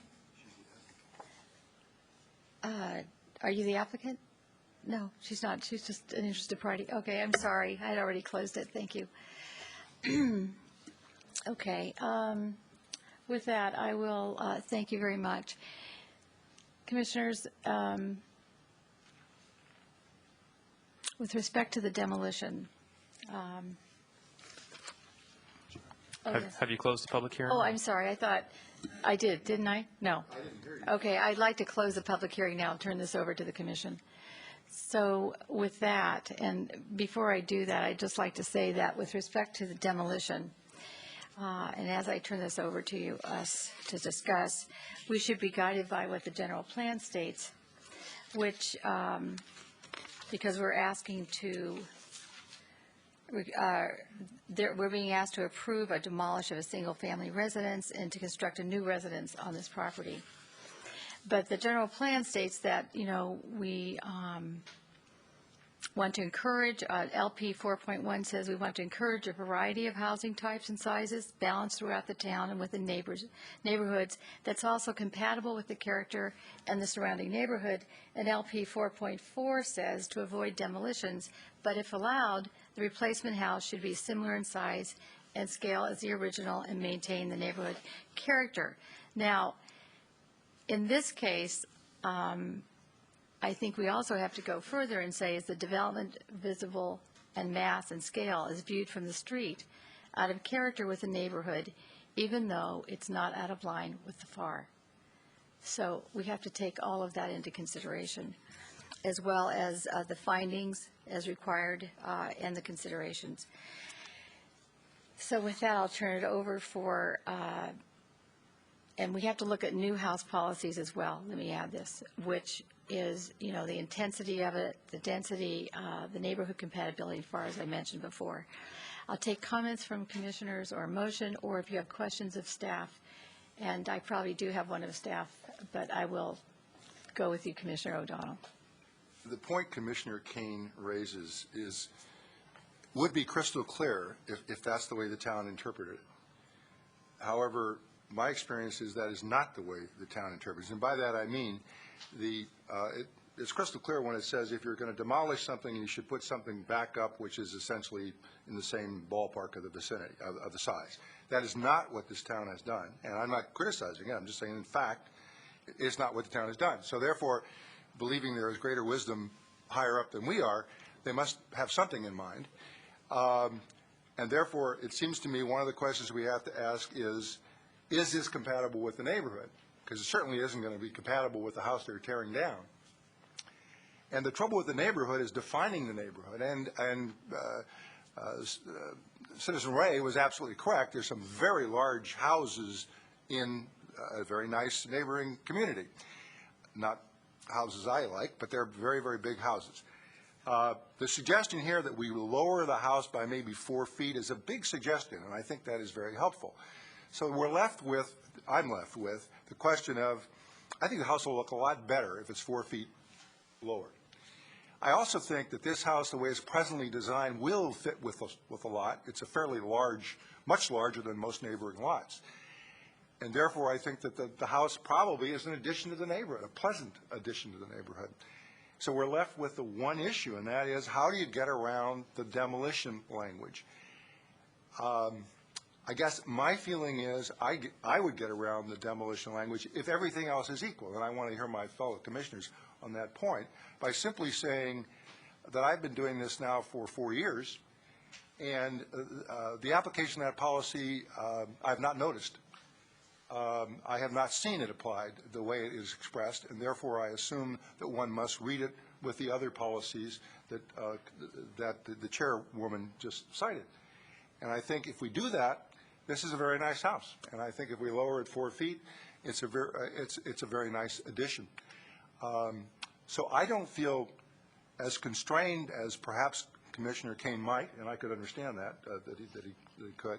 But I'd like to hear what my fellow commissioners would deal with, at least on the expansion of the square footage, because the applicant says 1,200 square feet, and that's one way to look at it. On the other hand, when you look at the neighborhood, you can look at it differently, and you can say, we're going to be substantially below, maybe as much as 3,500 square feet or 3,000 plus square feet than the average of the neighborhood. So those are my comments. Okay, thank you. I also wanted to just say about the height, I heard the applicant say two things. The one architect said that they could even lower it more by doing creatively, you know, with the roof and the basement. So I'd like us not to forget that. But with that, and then in a minute I have a question of staff. But Commissioner Bourgeois, I know you want to speak, and then Commissioner Sayoc, and then Commissioner Kane. I actually have a question of staff as well. Do you? Okay. So question of staff, is that with Mr. Lords or Ms. Davis? yeah, either. I'm confused a little bit by what the owner said about the 1,200 square foot, because when I look at the numbers that are in the staff report and I do the math, I get about 2,000 square feet. So if you could maybe resolve that for me. Part of it is in the cellar, and it's being counted because once the cellar extends more than 4 feet above grade, it's not exempt. So they have a portion of it because there's a little bit of a slope there that's more than 4 feet above. So about 750 square feet of that cellar area or basement is counting towards floor area. So he is correct in saying it's about 1,200 square feet or 1,250 square feet that's being added onto the first floor, and there's another 750 in the cellar, which is 5 feet into the ground. So a portion of it's exposed. So it is about 2,000 square feet overall. Okay, thank you. Thank you. And Commissioner Sayoc, are you ready with your questions or comments? Comments, actually. Two comments. The first with regard to the height. thank you for agreeing to lower the height an additional 4 feet. I do, though, want to clarify, at least my position is that I prefer it not go further by sinking it further because of the size of the house. If you sink it further, that's more cut. And so for me personally, I'd rather not have it sink any further. With regard to the size of the house, and perhaps as the newest commissioner on here, I have the benefit of not having seen what was actually done with regard to demolition versus just taking the words on the general plan at face value. And so if I were to do that, I do have difficulty approving a demolition for a home that will be replaced to about 2,000 square foot larger. And so given that, I could not approve the size of the house as it currently is. Now, you know, does it mean if it comes down to 1750s, I mean, just throwing out numbers, you get very subjective. But as one commissioner had said in the previous meeting, you can just kind of gauge things by looking at it without looking at numbers. Does it fit the neighborhood? Is it the right size? Is it the right bulk? And just the design as is, I think with just one more refinement, we could get there, and I would feel comfortable with it. But again, I would like to stress that with bringing the height down, I do not want to see it sink so that we'd have to cut more into the ground. Thank you. Are you saying refinement in square footage? Yes. Okay. And then not to sink it, all right. Did anyone else? Oh, Commissioner Kane. On the demolition language, we don't always see that at the Planning Commission, but at the Historic Preservation Committee, and our former chairperson is in the audience, folks buy a property with an old house on it and have an interest in knocking that house down and putting up a bigger house or better house or whatever kind of house. And we have frequently applied the avoid demolition language in LP 4.4. So we tend to see that more on historic than we would at commission. The point of it is not to be arbitrary, but not to have a neighborhood redefined by taking a 3,000 Queen Anne and knocking it down and putting up a 7,000 Mediterranean. That would tend to redefine the neighborhood. And that provision is in the general plan under preserve the existing neighborhood. So I've had frequent use to refer to LP 4.4 on trying to get a replacement home that is similar, not for an arbitrary reason, but for preservation of the existing neighborhood reason. And I guess I want to add at this point, we cannot ignore when neighbors support or don't support a particular project. That cannot be ignored. However, that is also not compelling. What's compelling is how we serve the whole town. And the way we serve the whole town is by using and preserving our written words to protect and preserve our existing neighborhoods. Thank you, Commissioner Kane. That was well said, and you said it before me, so thank you. Mr. Lortz, I have a question for you, and that is about the height, because the direction of the commission was to reduce the house to bring down the visible bulk and mass. And so what I see happened here is that we eliminated a second story, but we kept the 10 feet above, so 12 feet above. So can you help us with this? Because, you know, is 4 feet enough? I don't think so. But I don't certainly want to ruin the design of the house. Two things. One is, yes, you don't want to ruin the design of the house. So, yes, you do not want to ruin the design of the home from an architectural perspective. So the applicant has agreed to reduce it to 22 feet. Now, that can be accomplished by a number of things. It can be by the slope of the roof. It can be by plate heights. It could be by lowering the house. But as Commissioner Sachs mentioned, she prefers not to see the additional grading. Yes.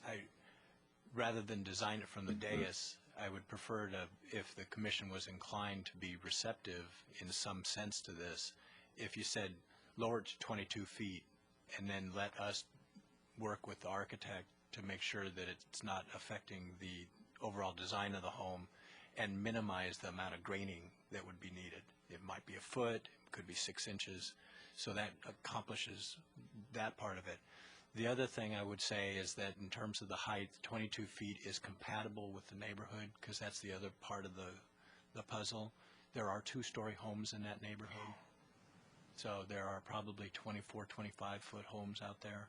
So 22 feet would be compatible with the neighborhood in terms of height.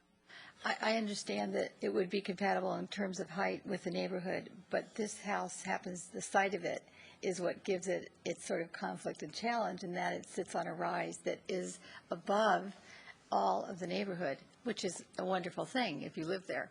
And I think when I think of compatibility, I take that into consideration, because we don't want you being the tallest house. I'm not even sure you'd want that. I think you'd want to fit in with that neighborhood. It's a lovely neighborhood. So I'm not sure that we are at the 22-foot mark, but I'd like to hear from our commissioners about that. I would prefer that it come down probably another foot or 2. So just because of the constriction of the fact of where it sits in the neighborhood. So before we go further with that, our discussion, if we could have a resolution from the commission on that. Thank you. Commissioner Bourgeois. I'd like to make some comments kind of addressing Commissioner O'Donnell's concerns or the fact that he's okay with it as is.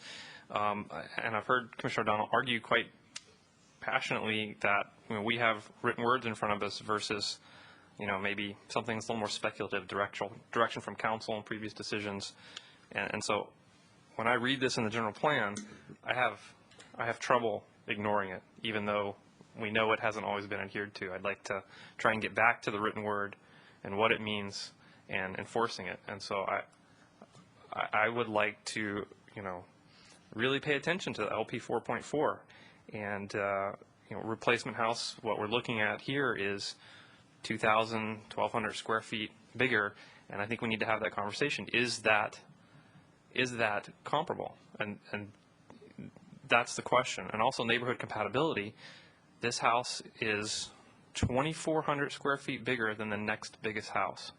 So I do think square footage is an issue to me. I think this is great, reducing the bulk of mass, but I really think we need to have that conversation about what is a compatible replacement. Okay, so we have 2 issues to discuss. And Commissioner O'Donnell? All this is very fair comment, because the language is there. The fact that I don't believe it, you merely walk around this town and watch the demolitions and the replacements, and I'd like to find one that is the same size as that which was demolished. But there's a reason for that. If you have an older home and it built in a different time when homes were smaller, and now you spend a lot of money to buy your lot, you tear a house down and you build a new home, I think the town has basically said, we will adjust a bit for the change of time. And therefore, I don't believe it should be read so tightly that there is no change. Then you become into this difficult area, well, what change is permissible? But that is answered, I think, by neighborhood compatibility. Now, you can address neighborhood compatibility by looking at a chart, or you can address neighborhood compatibility by looking at the neighborhood. And all of us who've driven that neighborhood realize it's a difficult neighborhood to define. We have excluded the very large homes. But when you drive into the neighborhood, you don't, because the first thing you see are very large homes. So I have to take that in consideration. Secondly, they've done a lot to lower this house to make it smaller, and I think if they brought it down however they did it, I don't happen to agree because it's higher in the elevation, the reduced height would not be noticeable. The elevation is not such, in my view anyway, when I drive by, that it would stand out like a sore thumb unless it were higher than the now proposed height. So when I look at this now, I say, well, if I were a neighbor or if I were across the street or down the block, what would I think of this house? Which kind of goes to neighborhood compatibility. And I agree with Commissioner Kane that the absence of criticism at the moment is not what compels me, but my judgment says to me, I would think it was a nice addition. Now, maybe I wouldn't build it this way as such, but I don't think this is a bad addition. I don't think that it is incompatible with the neighborhood, and I don't believe that the demolition language should be read as being absolutely to the number. If someone says, I agree with that, but this is too much, I can buy that too. I understand that. It's just that, again, when I look at this town and I look at all the demolitions we've had and all the homes we put in, and you don't have to walk very far from here to watch 6 or 7 of them. They're all twice the size of the houses that were there originally. And those were all approved by the town, including the city council. So maybe what we need is to apply it as it's written and let the town council decide whether they want to do it differently. But at the moment, I'm pretty sympathetic to this house. Okay, so let's, for the sake of time, I think we know what we have to discuss here. I'd like to stay on point with that. The one, what I will offer is the character of that neighborhood. You drive through Los Gatos, Montecito, so it's not just Los Gatos there. We're talking, we have a very unusual combination of neighborhoods. I consider that neighborhood just a little bit before where the sign is that announces what the neighborhood is called. So that is what I'm judging this house on, okay? That's just to clarify it. I appreciate the fact that the applicant will bring the house visibly down because our direction was to reduce the visible mass. And one of the ways to do that is by bringing the height down. And possibly I would add to look at the further reduction of the 7-foot attic. So there's several things that can be done. So as far as the square footage, I'm undecided at this point, I think, because I'm not sure that that's going to bother. If the reduction comes down in the height, I think I could live with that. So, Commissioner Kane.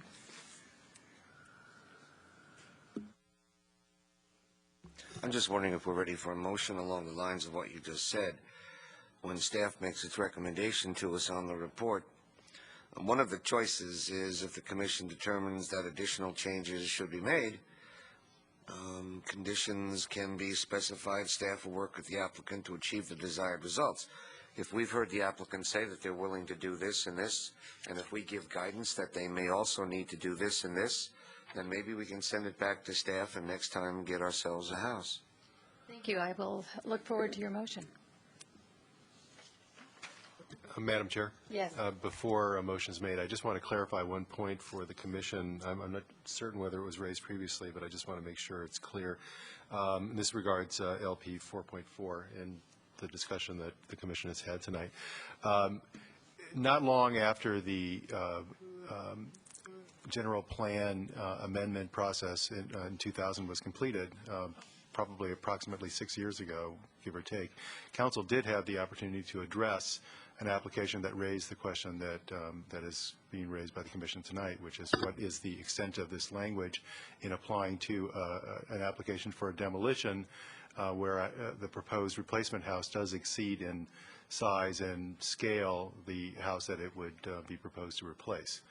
I don't want to read too much into what council did because I can't remember the exact words, but I will say that council did approve ultimately a home that did exceed in size and scale the house that was proposed for demolition. I don't recall whether they gave specific guidance regarding how much you can exceed that, but I think that the point that Commissioner O'Donnell made, which is there flexibility beyond the size and scale of the house that would be replaced, so that the question becomes how much in excess of that and how much in excess of that that old house is still compatible with the neighborhood becomes the question to be determined, I think is a correct characterization of what council determined with regard to this policy. And they made that determination, as I said, very soon after the policy was adopted as part of the general plan amendment. Okay, Commissioner Kane, do you want to continue, or did you have a question? I wanted to respond that the language doesn't say black and white, do what's there. It says similar in size and scope. And I think a 44% increase is not similar. And in terms of neighborhood compatibility, I think 50% increase is not neighborhood compatible. I don't mean to be black and white about this and say you've got to put what was there. That's silly. But I wish we had an operant definition for the word similar. I don't think it's 44%, but if we can get some guidance to put in this book, because if we all became angels at the same time, you'd have to convince 7 new commissioners that it doesn't say what it says. And my apology, Commissioner Kane, I wasn't saying that I understood that your point was that it had to be black and white. I just wanted to make it clear to the Commission that, particularly based on what Commissioner O'Donnell said, that that similar didn't mean very close. It meant that you had discretion, and it just becomes a question of what is too much. Along those lines, we are working on the residential design guidelines. Will address your concerns. Thank you. And I think that that's what we can offer this process, is our evaluation of this and our thinking. So, Commissioner Kane, would you please continue with your motion?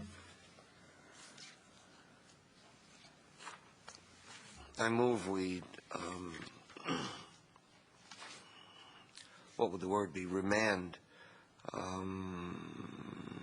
ANS application S0733 back to the applicant to work with staff along the lines that have been suggested. That when we said remove the second story, we were referring to the second story that was 9 feet in height. So something along those lines would probably get our attention. And do we have guidance coming in, Bud? It seems like we do. Just for point of clarification, is the motion to continue with direction to redesign and bring the matter back to the Commission for final? Yes, it is. I was wondering how specific we should be this time. Well, you should be as specific as you can be. I think you have reduced your comments to some very specific points, and I think it would help the process. I'll leave that to the Commission to decide, of course, but I just wanted to make it clear that what you were asking for in your motion was that the application be, that the matter be, the public hearing be continued, the application remanded for redesign according to the comments of the Commission, and then brought back for final action. Yes.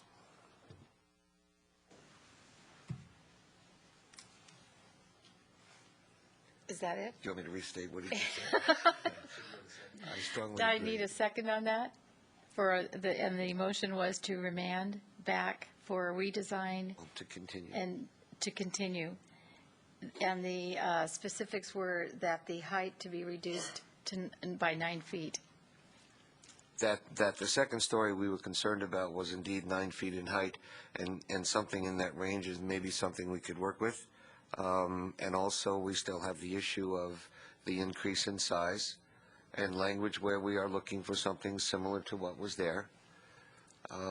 Okay. I'm trying to paraphrase what we said tonight without being too specific, but on the other hand, without being harmfully vague.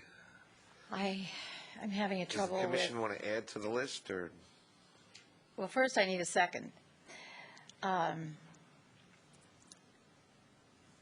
I don't see a second, so I think that, oh, wait, I have 2 hands up. Is that after? Actually, mine was not a second item. Okay, fine. So I think that what I can say is that the motion dies for lack of a second. Okay, Commissioner Sayoc? The reason why I'm having difficulty seconding it is because with regard to the height, I think we can be very specific in our direction. We're giving actual numbers. But with regards to the square footage, it sounds like we still, within ourselves, are grappling with what is similar. And so I'd hate to remand it back to staff as well as the applicant without giving as specific information as we can. Are we talking 500 square feet? Are we talking another 1,000? And that's what I'm grappling with. If we can provide a little bit more guidance and direction, then I can certainly support it. But just this guidance of go back and bring it more into scale, it's so subjective, and I'm afraid that if they come back at the next meeting with something that's still not within what we were thinking of, then we'll still be at this problem. and we'll just be running in circles. So Okay, thank you. Commissioner O'Donnell. I agree with that, and I think it would be a disservice to say to somebody, come back with a smaller house. The commission is not clear on what the commission would approve. I think that I would approve this plan as proposed and as lowered, and I would not ask for 9 feet. I think 9 feet is unreasonable. But I would ask for at least 4 feet and perhaps somewhat more. But since I don't believe we're able to give you a number, we start with me, who says if you reduce the height enough, I think your square footage is okay. You go to some of us who say, well, wait a minute, the original number was whatever it was, and this thing says it's got to be pretty close to that. That's a huge drop in what you're proposing.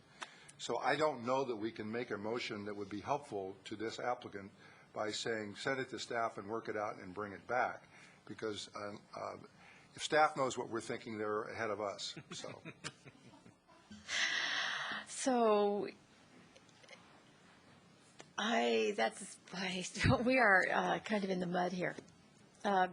Commissioner Bourgeois, do you have something to add? I see you thinking very hard over there. Looks like you want to jump in. Well, I go back to the first time we heard this application, and it was unanimous. We all were like, this is too big, this is too massive. Go back, eliminate the bulk and the mass. And they dropped it 4 feet and 900 square feet. And to me, that's almost a token. Yes, we followed your direction. We lowered it, and we reduced the square footage. So I think we're almost there, and I hate to wrap a number around what I think the square footage should be reduced to. So that's why I'm having trouble with this. But I think we were all in agreement that the previous application was so out of scale, and I feel that this is just a baby step in the right direction. Right. Okay, I do think that I will offer that I think that it does need to be reduced in height, and if I think 4 feet is too little, we're looking at reducing the scale of this and the bulk of it, okay? I think 4 feet's too little, maybe, but the second floor is 10 feet, so it needs to be more than 4 feet reduction. Where that stops, I don't know. I would like to see 9. That's where I would like to stay. But as far as the square footage, I can't even. The square footage doesn't bother me as much as the height, and so that is where That's why 500 less square feet than what is here, is that going to make it better? Perhaps, and they wouldn't lose that much in the design of it. I don't want to destroy the design or redesign this house. That's not the purpose that we're doing. I think what we're trying to do is just make it more compatible, and thank you. Commissioner O'Donnell, and then Commissioner Bush. Oh, do I have staff that would like to do a clarification here? Well, you mentioned 9 feet. They came in at 30. They're willing to go at 22 now. Mm-hmm. So what you're really saying is 21. So if that was the direction, I think we could work that through. So then we get to floor area. Okay. And I think the problem we have with the floor area is that some of the commission reads the language as it's written. And if somebody says, when you tear it down, it's got to be similar to what it was before, and if it were 3,600 square feet before, well, okay, maybe 4,000 square feet, that's probably similar. But if you get to maybe 5,000 square feet, that's where we're running into trouble. But I think some of us on the commission have said we're not uncomfortable with the square footage being proposed here, as long as the height, for example, came down an additional foot as to what is presently proposed. Now, if there were enough of us, then we could pass something. If there aren't enough of us, it seems to me we probably, personally, if I were the applicant, I'd rather go on to the council, because we're struggling with interpreting that. Well, you say no, but you're not the applicant, nor am I. Okay. It is our domain to turn it down, and that is what opens the door to the council. So if you want me to be more subtle, we could turn it down. Okay. Commissioner O'Donnell, thank you. And Commissioner, I had to ask can I ask a quick question of staff? Mr. Lawrence, when you said reduce it to 21 feet, was that going to be from grade? Yes. Okay, not the plate height. Right, it's Okay. 21 feet. Now, how that is accomplished, what I've heard, and if there's a consensus, we've minimized the grading, the amount of grading. So now that would be accomplished from roof pitch, plate height, whatever it is that gets that house down to 21 feet. Yes. We have not reached a decision. Correct. On the grading issue. One commissioner has opined. Okay, thank you. Commissioner, who was next? I forgot. Commissioner Kane was next, and then, I'm sorry. I'd like to have you both go. This business is a tough call. And someone said I'm not bothered by the height or something. You know, I'm not bothered by anything. I'm not bothered by the house at all. I'm interested in preserving language in neighborhoods. That's what I'm interested in. And the provision that says if you tear down a house, something similar should go up. The purpose for that is to maintain the neighborhood character, not to establish an arbitrary percentage or say black and white it must be what was there, but to maintain the neighborhood character. If we had something that could maintain the neighborhood character, and you can see the numbers, not the Montessorino numbers, but the numbers that staff gave us on Exhibit Q, where we have 20 homes, and we have one that's at 4250, and others that are in that neighborhood. I think we can try to make this work because of the size of the property itself is also about twice the size of the neighboring properties. We can be flexible.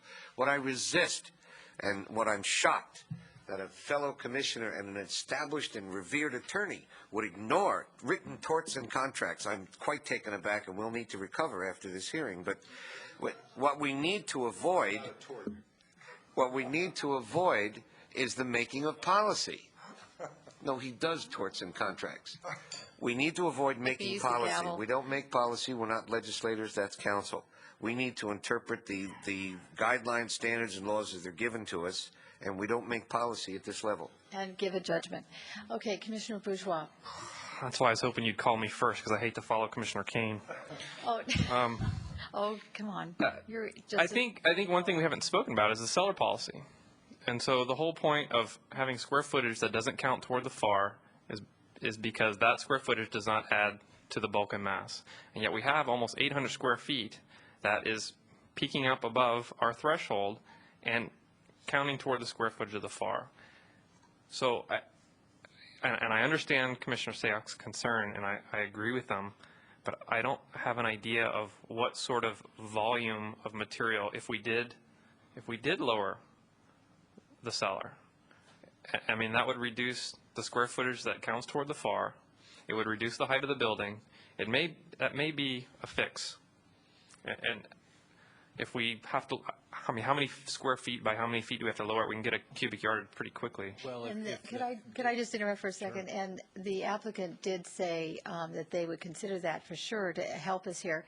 But I see Mr. Parsons, our town engineer, civil engineer. So do you think he could give us some guidance? Trying to get an estimate of the cubic yards Would that help us? that would be coming out. Commissioner if it Sayak, was would that lowered. help you? The other thing that's interesting is if it was lowered, that area that counted in floor area, that 700 some odd square feet, now becomes cellar, so it doesn't count. Yeah, and that's the point I was trying to make. And I think, it would be a good application of the seller policy. And if there is location to maybe keep some of that material on site, because it is a flat pad, maybe we can add some contours to the perimeter of the site or something. Those are all very good. We're having a conference over here, and Mr. Korb, do you have? I'm just going to make a suggestion to the commission. The prior motion died for lack of a second because there was some concern about how to deal with the question of a specific square foot reduction. Through your subsequent discussion, you have thrown out some ideas. You have all indicated what your concerns are about square footage and about size, but also where your flexibility lies.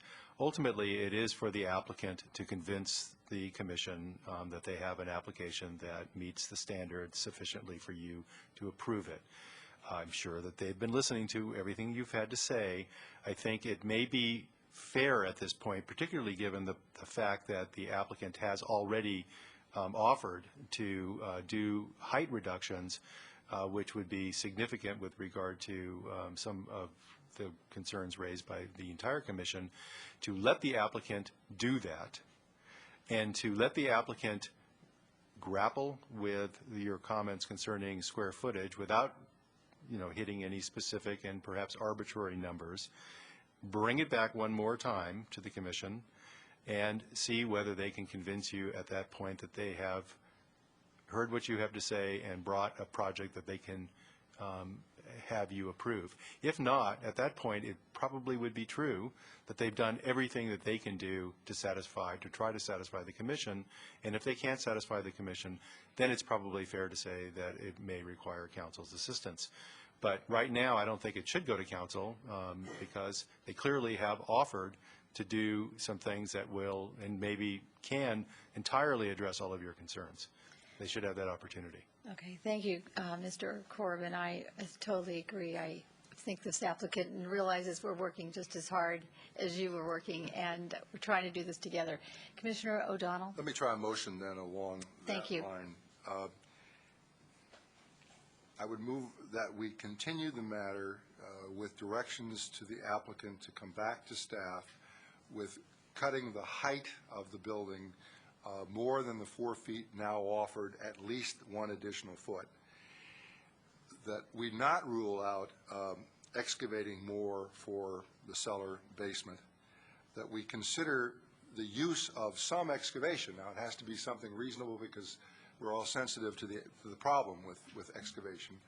But to the extent that that excavation could, for example, reduce the square footage that is now being counted, that might help us with this bulk and scale. So those are the 2 things that I'm aware of, and obviously the applicant could come up with anything they want to. But we are concerned with the height, and we are concerned with the above-grade countable square footage. So we need it to come down, and we've been fairly clear on that. We need the square footage to be reduced. We have not been particularly clear on that, but obviously we're inviting as much as reasonably possible. And so that would be the motion, that we continue with those directions. All right, could I ask a question of the maker of the motion? Are you, for the direction of the square footage, are you saying your motion includes to look for reduction in square footage? Yes. Not just because we have sunk everything into the cellar? No. Just to I be don't clear. care how the applicant reduces the square footage. Okay. Commissioner Bourgeois made one suggestion, which I happen to think was a good one, but we're not telling the applicant how to reduce the square footage, and we're not telling the applicant how many square feet.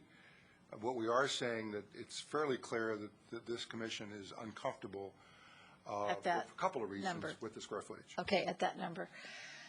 Okay, Commissioner, I'm looking for a second. Commissioner Kane? Maker of the motion. Okay. The applicant offered 4 feet in addition to the 4 feet already, and we gave guidance 8 to 9 feet, and the director said 22 feet seems to be compatible in the neighborhood.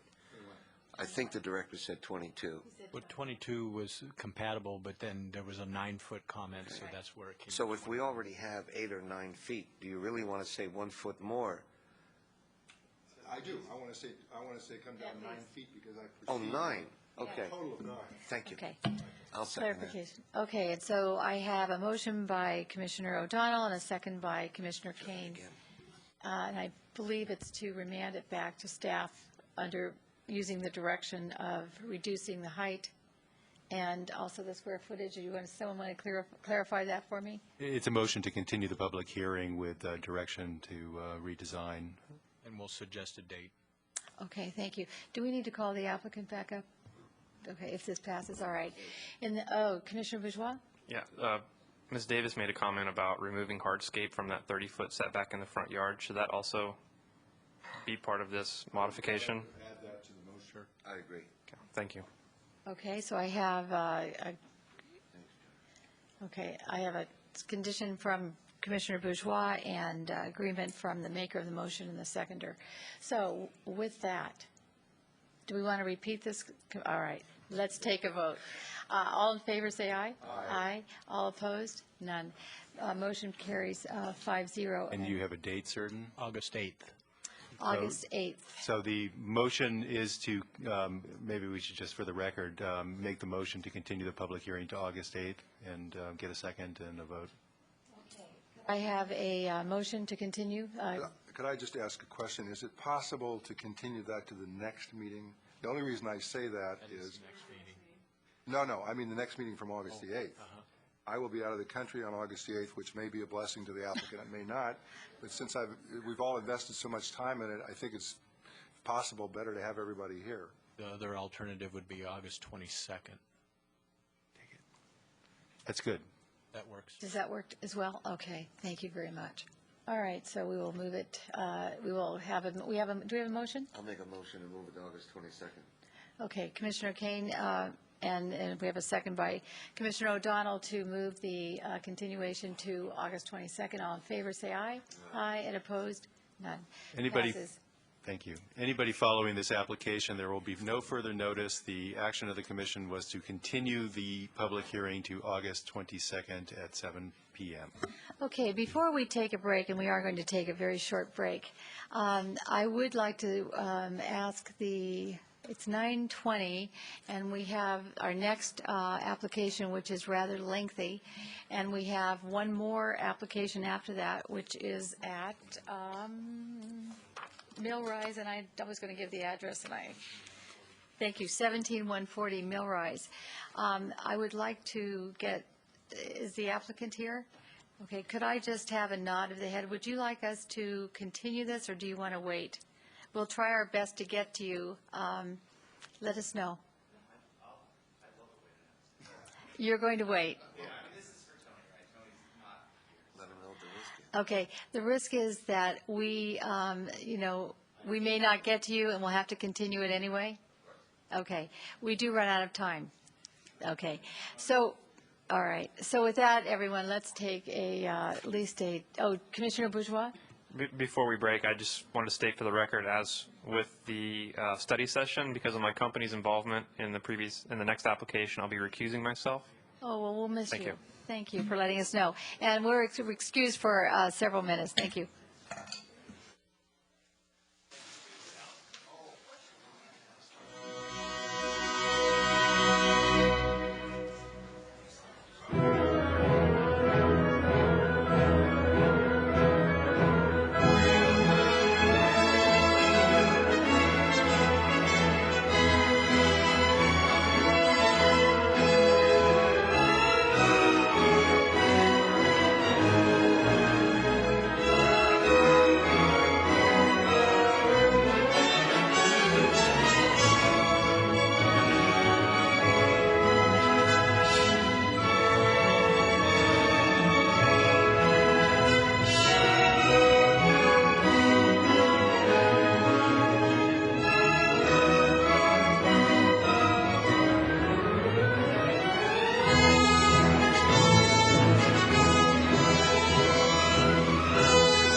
we're back, and I'd like to start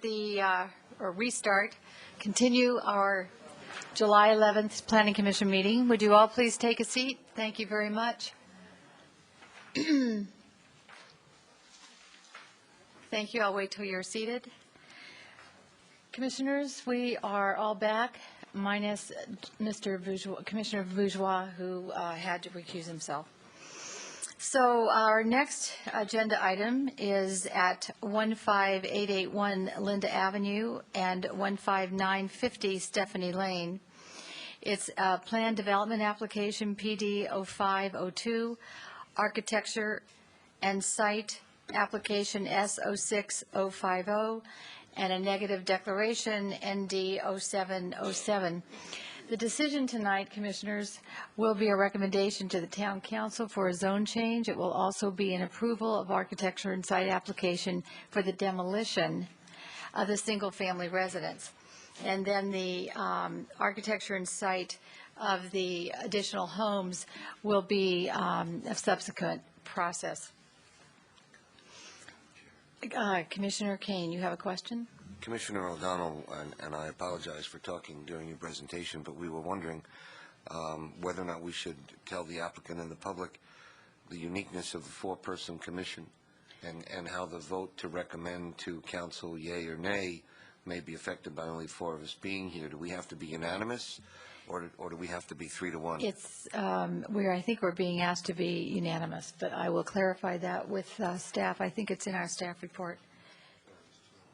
Yes, you do need to be unanimous, even if a commissioner has concerns about the project. If there is a motion to recommend either approval or denial to the council, and a commissioner feels somewhat challenged by that motion, it could still go forward with that commissioner voicing their objections or concerns. So that would be on the record and in the transcript. Okay, do we have another follow-up question to that, Commissioner O'Donnell? The real question, I think, is if we make a motion, does it require 4 votes or Correct. does it require 3 votes? 4. Okay, so we could not move to make a recommendation, in other words, unless there were 4 of us? Correct. Okay, thank you. Commissioner Sayak, you had your hand up. That was the question? Okay. Let's see. So I had a question of staff, which I've now forgotten. So let's just move on. I will come back to it. As we listen to the presentation tonight, I want to remind everyone that the purpose of a planned development is to provide for alternative uses and developments more consistent with a site's characteristic than what is permitted in any other zone. Planned development must demonstrate excellence in design and an optimum quality and use of open space. And with that, I will ask Ms. Bailey to introduce this to our commission. Okay, Thank you. and you just made my presentation a little shorter there. Did I? I'd like to reiterate what was said at the beginning of the meeting, that there are an addendum report and a desk item report that's over here regarding this item. The applicant is requesting approval of a planned development to construct 7 market-rate single-family units and approval of an architecture and site application to demolish a single-family residence. The project consists of 2 parcels owned by different property owners totaling 3.25 acres. The planned development is proposed for 2.31 acres of the site. If the planned development is approved, a lot line adjustment will be required to leave the remainder piece of approximately 0.9 acres to the current property owner who has access from Stephanie Lane. As part of this planned development application, the Commission will determine the number of units permitted and deviations in the road width and setbacks, which I will discuss later in my presentation. Pursuant to Town Code, planned developments are to be conceptual in design, and detailed architectural and landscaping plans are not required until the architecture and site approval process. The applicant has, however, provided detailed architectural plans. The Conceptual Development Advisory Committee considered an application at this site for a planned development for 11 lots in August of 2005. The CDAC expressed numerous comments, which included lowering the density to be consistent with the neighborhood and consideration of incorporating a public street. Or I think it was supposed to be a private street, excuse me. In July of 2006, the Planning Commission held a study session to discuss the plans for a planned development for 9 residences. and that included a below-market price unit and to construct a public trail along the creek. The commission expressed numerous comments, including discouraging the trail, lowering the density to match a standard subdivision, encouraging a narrow street.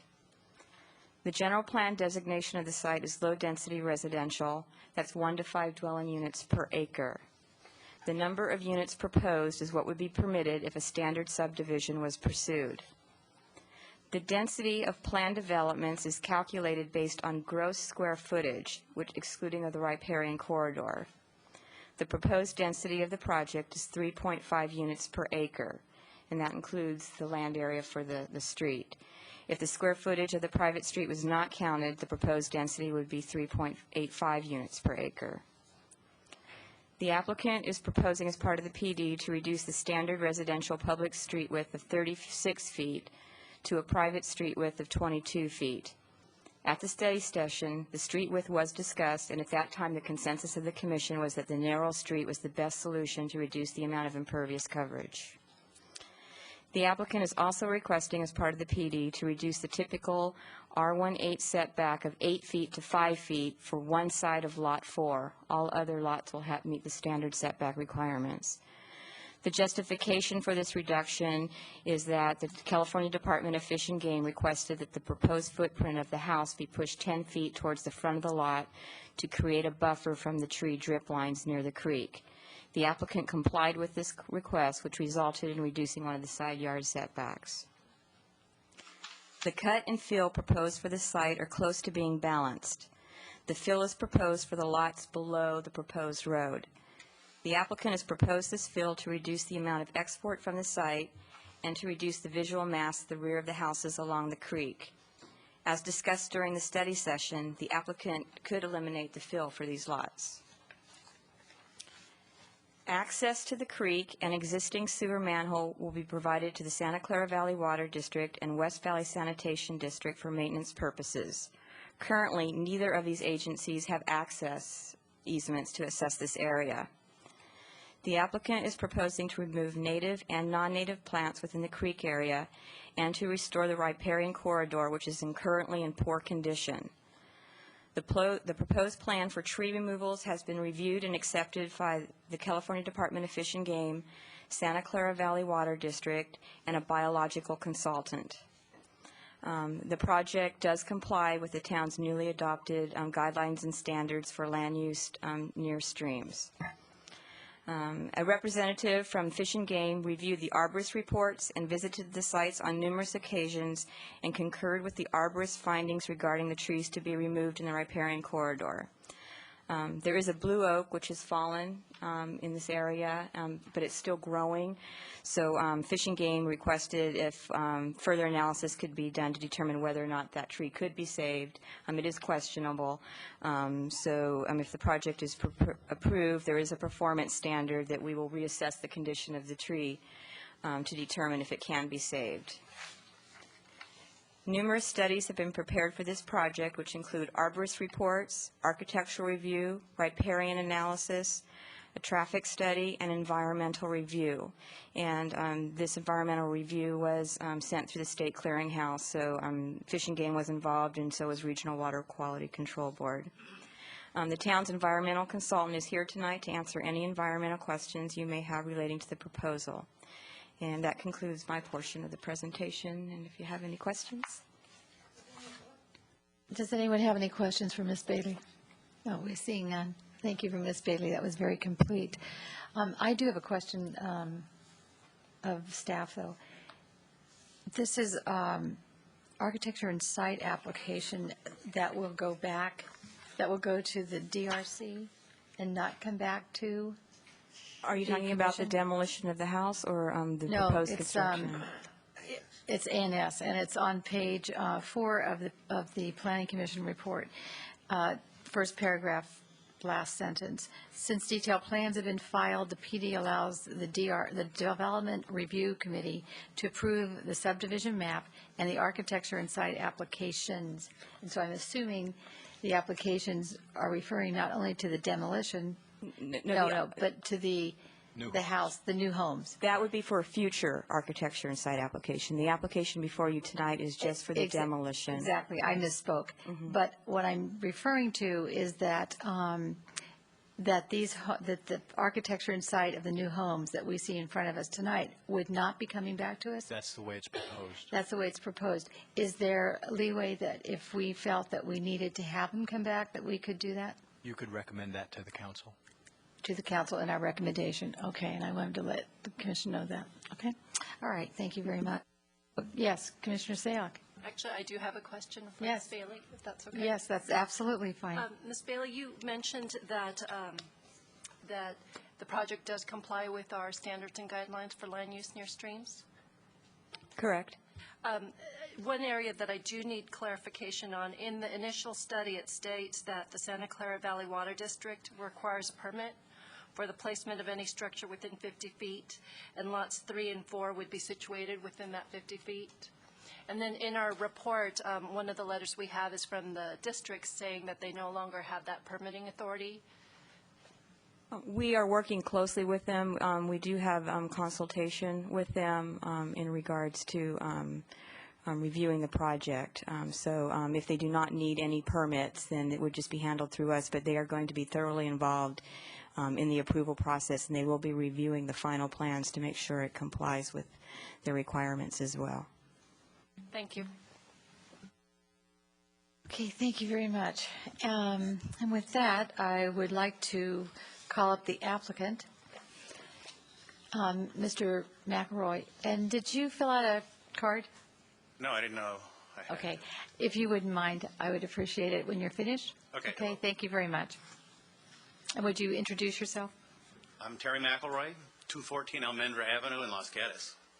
I want to thank, first of all, Sandy Bailey and Fletcher Parsons for putting up with me for the last 2 years. That had to be a big job there. And I also want to thank the neighbors for participating and showing up tonight. This project is what it is because of your input.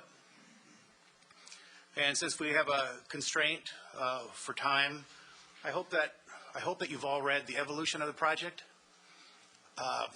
That covers a bunch of issues like grading, alternate designs, street location, and FAR slope issues. A brief history. 2 years ago, we appeared before CDAC with 11 houses, 2 parks, and a trail. 364 days ago, we appeared here in a study session.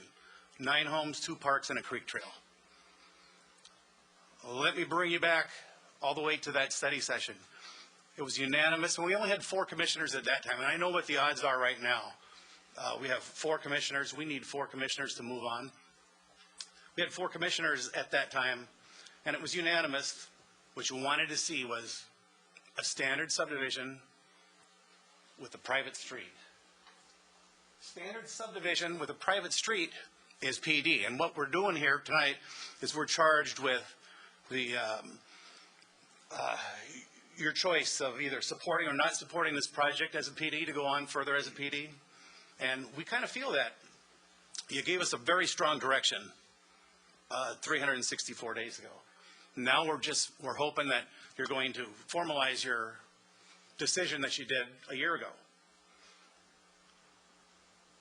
I want to go on to, what I want to do right now is probably address the planning commissioner's comments at that time.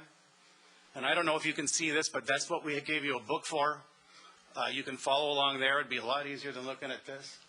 I'm going to excuse you just for one sec, excuse me, and excuse myself for not mentioning that the applicant has handed out to the commissioners a booklet, The Preserve at Ross Creek, and I would like the minutes to reflect that. Okay. And I'm sorry for not announcing that earlier. Thank you. There is one for the public. We don't need to hear from the audience. Sorry. Thank you. If you turn to the project outline where it says study session comments, and if you look at there's the planning commissioner's comments as we unravel the tape, you'll see that the first 11 items there are no issues anymore. We've either removed them from the plans or we have complied with whatever your requests were.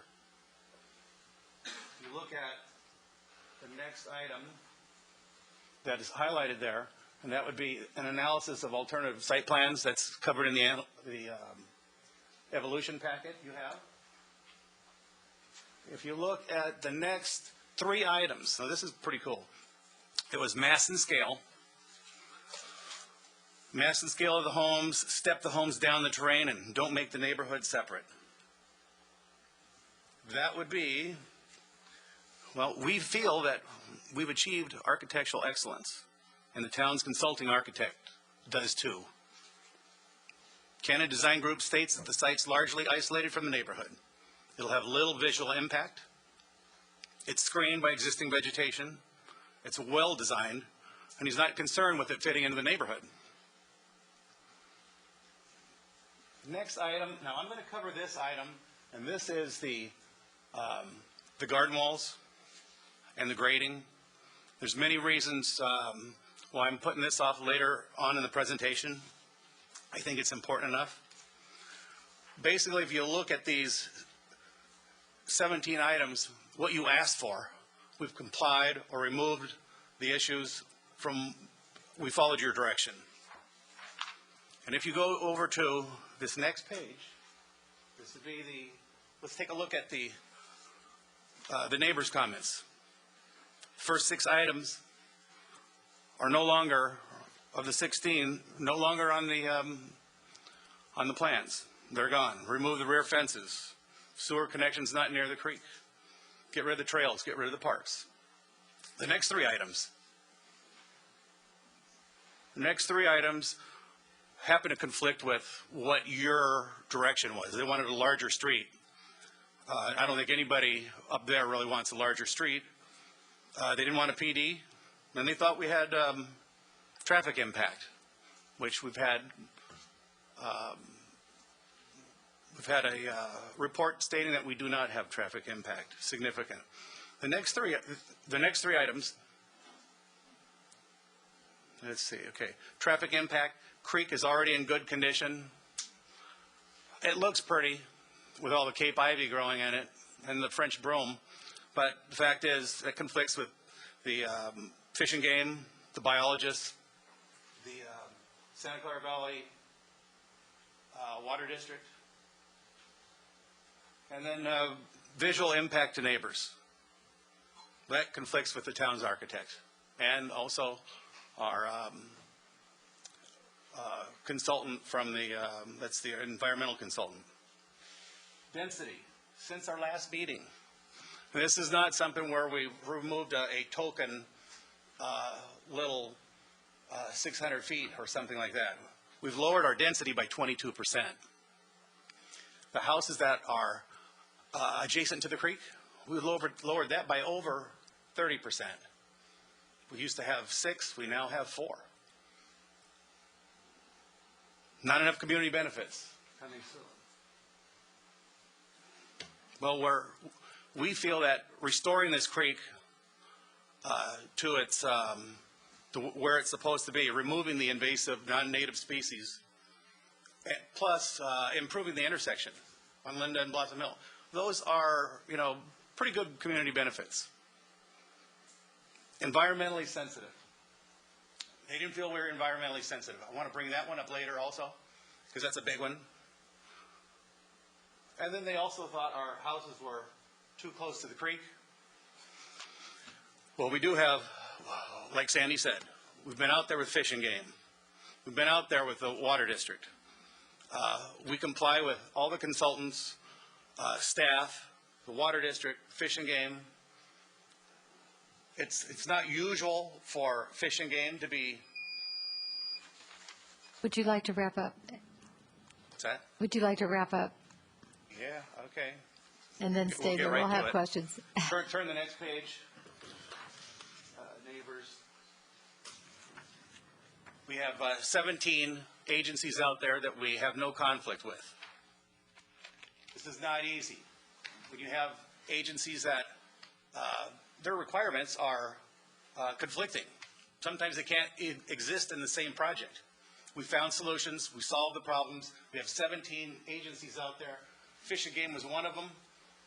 They I think we're the first in Los Gatos where Fish and Game became this deeply involved. We were checking individual trees out. We're not even approved yet, and we've gone that far with them. Here's a list of the town consultants. No conflicts. To wrap up, I would like to talk about our green building techniques. We were green before green was in fashion. You recently reviewed an application for one house with 30,000 cubic yards of soil that was going to be exported. We have 7 houses, and we're not exporting or importing any soil. That's a rare thing. That's not the only reason why we're putting those garden walls in there. Those 3 and 4 foot garden walls. Garden walls reduce the mass of the homes. They create better utility for the homeowners. They delineate the human habitat from the that more sensitive riparian habitat. And then they also delineate the easement for the water district. We're using bioswales. We're probably going to be the very first in Los Gatos to recycle our construction debris. I was the first in Montecito. I'll bet you that I don't think anybody's done it yet here. Sustainable building materials, hand-stacked stone walls, mortarless. Our water timers are downloading information from satellites to determine the best watering schedule. We're replacing the non-native species once again. And what we'll be planting, some will even have the same DNA as existing. And I'll just sum it up in 30 seconds. Summarize, we followed the Planning Commission direction. We've addressed the concerns of the last public meeting. We have 17 agencies and 5 town consultants, no conflicts. This environmentally sensitive project is new for Los Gatos, and we're going to hope that it's going to pave the way for other green projects. And finally, this project exemplifies design excellence. Looking at that right there, you can see the riparian coming out to the street. Joanne Tallis, for a year ago, said, any way we can bend the street towards the creek. Couldn't do that, but we could bring the riparian up to the street, which is what we did. You notice 3 houses clustered with a big riparian area, 2 houses clustered, another big separation of open space, and 2 houses clustered. It was designed that way on purpose, not by accident. And it was because of your comment that that became that way. Thank you. Thank you. And thank you. Commissioners, do we have any comments or questions of the applicant? Commissioner Kane. From the study session, and the study session's a freebie. It's not a planning commission meeting. It's not even a planning commission. It's open dialogue on general guidance. But item number 16, the comment was made, try not to isolate the neighborhood, separate it, divisions and whatnot. And I don't understand. I just need an explanation of your comment. I think the suggestion was made not to make it separate. And the comment is the site is screened from outside views. Does that mean it's separate? It is automatically separate. The people in the neighborhood have never even walked on that until just recently. One young lady said that she used to play down there when she was a kid. And on the comments from the neighbors, no rear fences. When you say rear, you mean the other side of the project from the creek? Or adjacent to the creek. The 4 that are adjacent to the creek. But we have fences or walls that are still there. These are other fences you're talking There are about? no fences or walls by the creek, not one. Garden walls? Oh, no. That's 20 feet from the creek. 20 or 25? It's a terrace. Are they inside the 25? Are they inside the 25? They are inside the 25. They're at 20 feet. Because that's the edge of the water district. And thank you. And it's 25 feet. Isn't it the setback for building? Corridor? Setback for building.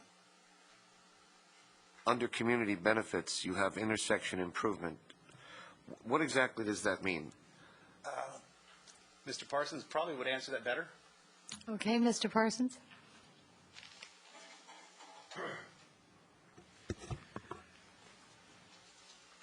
It would be providing left turn pockets for cars turning onto Short Road and into Linda. Right now, when a car wants to turn, it stops in the middle of the lane and stops traffic. And coming out of Short Road? Correct. If I was heading east on Blossom Hill, Will there You be can any, make a left onto Linda in a is there a left turn pocket there now? There's not one there now. He'd be adding a left turn pocket for that movement, the eastbound Short Road. Blossom Hill onto Linda, or the westbound Blossom Hill onto Short Road.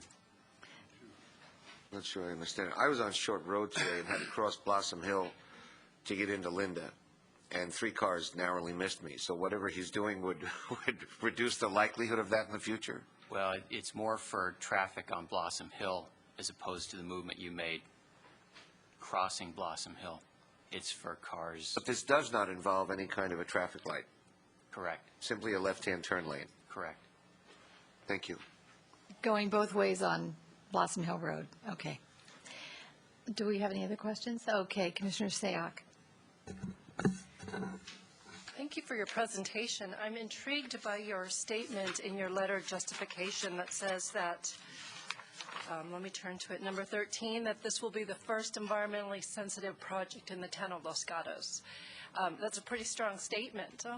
And for me, when I see statements like that, I need something to back it up, because I've heard other statements made that aren't necessarily corroborated. Are you hoping to attain LEED certification? That's one great way of showing how green your buildings are. We've considered this. I'll have somebody else that's a better presenter of that, whether we're going that green or not. You have a 2-page thing here that says some of the green building techniques that we're doing. We're now getting into how much more we need to do in order to get that LEED cert. And we have considered that. I wish I could tell you 100% yes, I'm going to go for it, but I think I can't do that right now and tell you that I'm going to go for it. Then the follow-up is, when can you tell me? I guess, let me just hear me out. It's a really strong statement, and I am very shy of people saying those statements unless they can have something to back it up. And so I do need some evidence behind that. And if you can show me today, or if you can show me in future days, I'd appreciate it. Okay. Okay, any other comments? Oh, questions? Okay, Commissioner Sayoc. And I'd also like to talk about the retaining wall now. Now, I'm assuming the retaining wall that I see on the plans are the garden walls that you're referring to? Yes. Can you explain the necessity of it and why not an open-style fence that is usually recommended along a riparian corridor? Well, this will have a little fence on it also. Excuse me, do we have do you have a photograph of this or an elevation of this that you could put up on the overhead? Do we have anything? Retaining wall? You may have it up here in your plans. If I could run over there and take It might be helpful that the audience, we have so many people in the audience, that it would clarify what we're talking about. Okay. Let's see if you have that.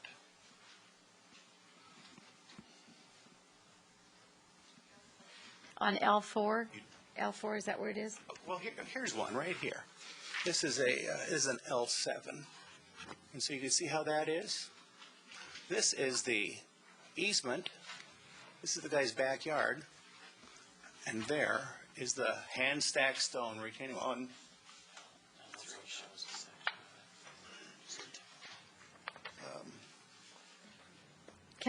Is it possible that we can put that, excuse me, but is it possible we can put that on the overhead, Mr. Parsons? What you have in your hand, L4? I think L7 is probably better. Does that mean I have to move this? Thank you very much. It's just makes it much clearer for all of us. There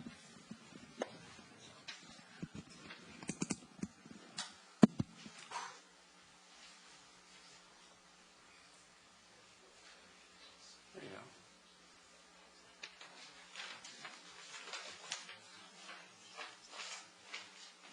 That's wonderful. Cut off the lights, maybe we can see it. Mr. Davis, that's the last one from you tonight.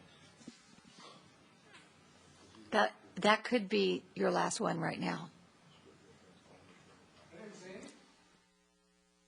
I don't want to hear it. Thank you. Would you please continue, Mr. McElroy? Okay. Need to make this so it doesn't flop. Okay, if I could point this out. The question is, why have these things? No, it's not just to avoid exporting soil, putting it in our landfills, and having 100 giant trucks bounce on our street. It's not just for that. This house here gets to walk out his backyard on a nice, flat, great utility. That's one thing that is, that's two things that are good about it. Another thing is a view from the back. By doing that, it reduces mass, the look of mass. So that's three things that are good about it. Number 4, it makes it so that it delineates the easement of the Santa Clara Valley Water District, which means in that section there, you don't want to plant non-native. Our CC&R is going to have a provision in it that from that retaining wall in, you're not going to be able to just do anything you want.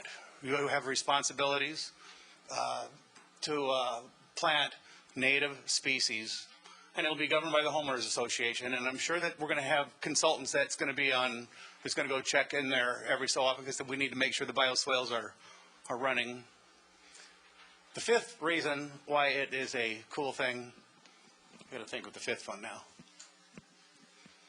It separates, it makes it very clear, even though that's their property on this side of that garden wall, it makes it very clear that it delineates the sensitive area from the human habitat. Well, that's 5 good reasons to support that. Okay, did that answer your question? Do you have a follow-up to that? Yes, go ahead, Commissioner Salek. I like how you can give me several reasons. Let's jump on the 5th one. I'm looking at sheet C1, and it looks like the retaining wall is 20 feet from the top of the bank. And is it placed at 20 feet because 20 feet is the easement that you have with the water district? Yes. So following number 5, the point that you made, the 5th one, of the delineation between human habitat versus the riparian buffer zone, would you mind pushing that back another 5 feet so that that 25 feet buffer zone that the biologist and Fish and Game had recommended would be clearly delineated? Well, actually, to be honest with you, Fish and Game, it was one of the things when Sandy and I met him out there, brought this up. We're putting this in there. How do you feel about this? It's hand-stacked, mortarless. How do you feel about this? He says, I want a little fence over the top of it. He goes, I feel good about it. It keeps people, it really visually makes a visual separation. It's tough. And then also Santa Clara Valley Water District. Those are 2 biggies that we've got them on board. Absolutely, and I place complete credence on that. My question, though, was moving it back another 5 feet so that the 25 feet buffer zone is clearly delineated. What's the riparian buffer zone versus what's the habitat that you can do whatever you please with as the homeowner? I would not want to do that. It's makes less utility. Lot 3, that house is fairly narrow in the first place. Its backyard isn't very large. Moving that over just makes it, 5 feet cuts in a little bit more than what I'd like. We have to have a balance here, and we've been balancing things. We have had dozens of meetings, made hundreds of changes in the last 2 years to get to this point, and we've now got it where we have no conflict, and we have a basis for everything that we've done here. It's like none of this is by accident. It was all planned. Okay, thank you. Did that answer your question? Okay. Commissioner Kane, you have a question, then I have a question. So on point number 5, we have 5 more feet for human use and 5 less feet for non-human use. Correct. I don't understand how the retaining wall reduces bulk. It's covering up several feet at the bottom of the house. If you were to take a look at L7, well, we have L7 here, and we have to move this over a hair to show you. Oh, God, it's really hard for you to see this. Well, use the we retaining can wall look up on on the our- top. Look on your. Yeah, we'll look at our, I'm speaking of the top retaining wall as an example, the one on the illustration above. I don't see how that, yeah, how does that, Let me show you how it reduces bulk. Unfortunately, this is probably not the best example. This guy's 130 feet from this house right here. Let's say he had a clear view, which he doesn't. What he really sees right now is he sees the bottom 1 foot of the house. Well, let's say, and that's because the way his elevation is. Let's say if you had a clear shot of this house and you had 5 feet of the house sticking out of the ground before you got to the finished floor, well, you're going to see that 5 feet. Now you're going to look at this, you're going to see 5 feet there, and then you're going to see whatever the height of the house is. Well, if you had dirt up to that point right there, you're not going to see that. What you're going to see is just the 1-story house out the back. Does that make sense? Or a 2-story house or whatever it is. You're going to see 2.5 stories if we didn't have that dirt pushed out there. And here's another thing. These people have to walk out. You want to go for a barbecue? You're going to go down 5 feet for a barbecue? That's not ideal. It is ideal to walk out, maybe go down 2 feet. That's makes sense to me. That's the way I would want to live. Commissioner Kane, you have a follow-up to that? with respect to those walls, your exhibit sheet L4, item number 5, shows an open, staff had mentioned earlier the fences need to be open. It would appear that number 5 fits that bill, that it's an open rail fence. My question is, other than the good neighbor fences, are you going to put in anything, the good neighbor fence is solid. Other than that fence, are you going to put in anything more solid than the fence shown on number 5? Between the riparian and the house? Are you going to use any? Is that your question? Yes. No. My question is, are you going to use a fence other than number 5 anywhere else on this project other than the good neighbor fence? No. This is at the request of Fish and Game. And the style I'm okay of with this fence. I just want to make sure you don't have Not anything putting more it anywhere solid else. than this. Yes. Okay, thank you.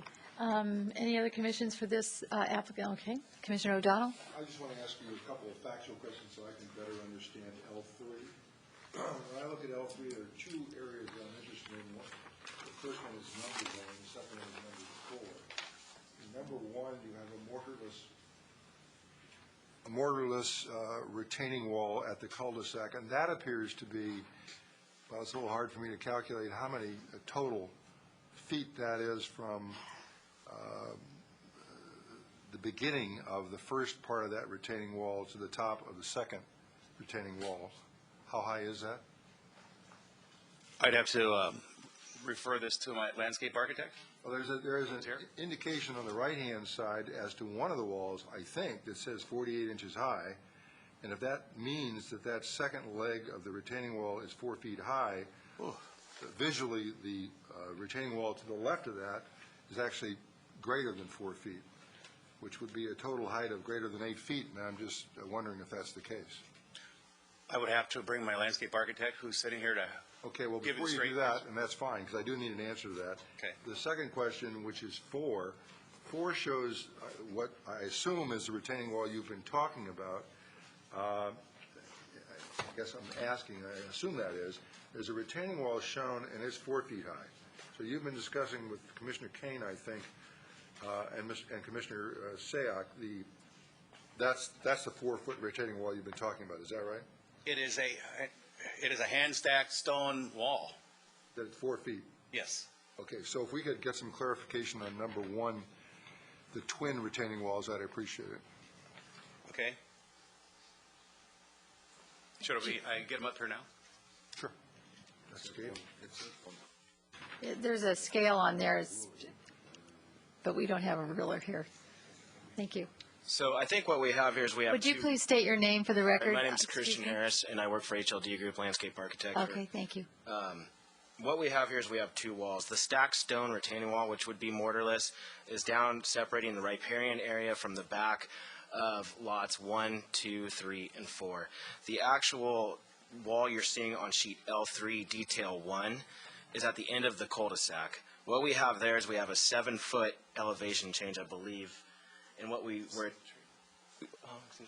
Yeah, to save the tree. What we're trying to do is this tree is a very nice specimen tree. In order to save that, we had to build two separate retaining walls. We didn't want to look at a 7-foot retaining wall, so we felt by breaking it up into two sections, one 4-foot section and a one 3-foot section, that would help to break up that elevation. So there are actually two different uses in two different zones.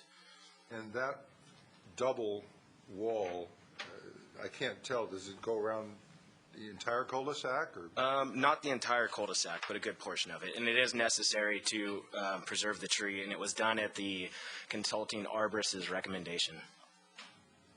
The elevation of that road that the car is shown on, is that natural grade? Is that excavated? What is it? That is excavated, I believe. And how far, how much lower is it coming to get that excavation? How much lower? From which point? Excuse me? I'm wondering if the natural grade, what the natural grade is, how much you're lowering it, which causes us to have essentially 7 feet of elevation on our retaining walls. Well, we were lowering it that 7 feet in that particular area. If you look at grades a little further down, it's not 7 feet. That's the most extreme case on the site.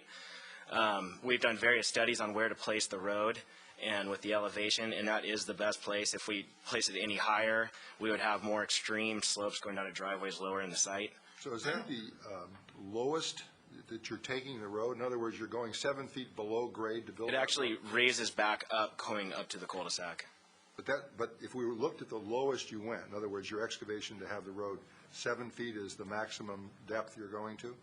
I believe so, yes. Thank you. Thank you. I have a question. On the same page, L3, I think you could answer this. There's a proposed fence at the property line behind this specimen tree. Yes. Do you see that? That would be a good neighbor fence along the property line. Which one? The good neighbor fence would be the, let me check that. That would be the standard wood good neighbor fence. Is that the 6-foot-high good neighbor fence? Yes, or? and that's shown on detail 2, sheet L4. In that particular case. That goes along the whole entire back of the property? Yes. Cul-de-sac. So it couldn't be the good neighbor fence with the green screen? No, that would actually be shown along Lot 1, where the entry drive comes in and it's parallel to Lot 1, where the green screen comes in. And would you explain green screen to me? Well, it's kind of a slang term that we're using. It basically is we're breaking up the solid 6-foot-high fence, and we're having an open gridded fence which will support plant growth, so it's going to work as a trellis, in effect. Right. And provide kind of a vegetative screen. So it's breaking up the mass so you don't have just a solid wood fence. Okay, and so this fence then that's behind the specimen tree, this also goes behind the houses? Yes. So is there any chance it could be the green screen as well? Well, if you would like that, I don't think there would be a real big problem with that. Okay, I'm just thinking it would certainly soften because I would imagine that's pretty long of a fence. Yeah, it's a long run, and we could certainly do that. Okay. The neighbors may have a concern, but we'll listen to that if they do. Okay, well, thank you. That's all the question I have. I do want to ask a question of we have an environmental, and could he come up? I don't have a card for him. Who is that? Okay. Hi. Would you please state your name? Yes, I'm Fritz Geyer, Geyer & Geyer Consulting. We're the town environmental consultant. Thank you very much. I have a question. I see from the packet a letter and also a report recommending a 25-foot setback. Is that true? Perhaps you can refer to me the statement. We have unfortunately, I don't have we don't have the consulting biologist that we subcontracted with to answer some of the questions regarding the Maybe you should. What would you do me a favor? Sure. Why don't you tell us what you reviewed for this project? Sure. As part of the environmental review process, we received the materials that were submitted by the applicant to the town, and that included a report by their arborist and by their biological consultant. And those materials were included in the packet of other materials that we received. We provided those materials to our subconsulting biological consultant, Mike Wood of Wood Biological Consulting. He has approximately 15 years of experience, is familiar with the town of Los Gatos. He reviewed those materials and prepared a report, his biological report, which we then used as part of the initial study. We basically used his recommendations. He conducted a field survey.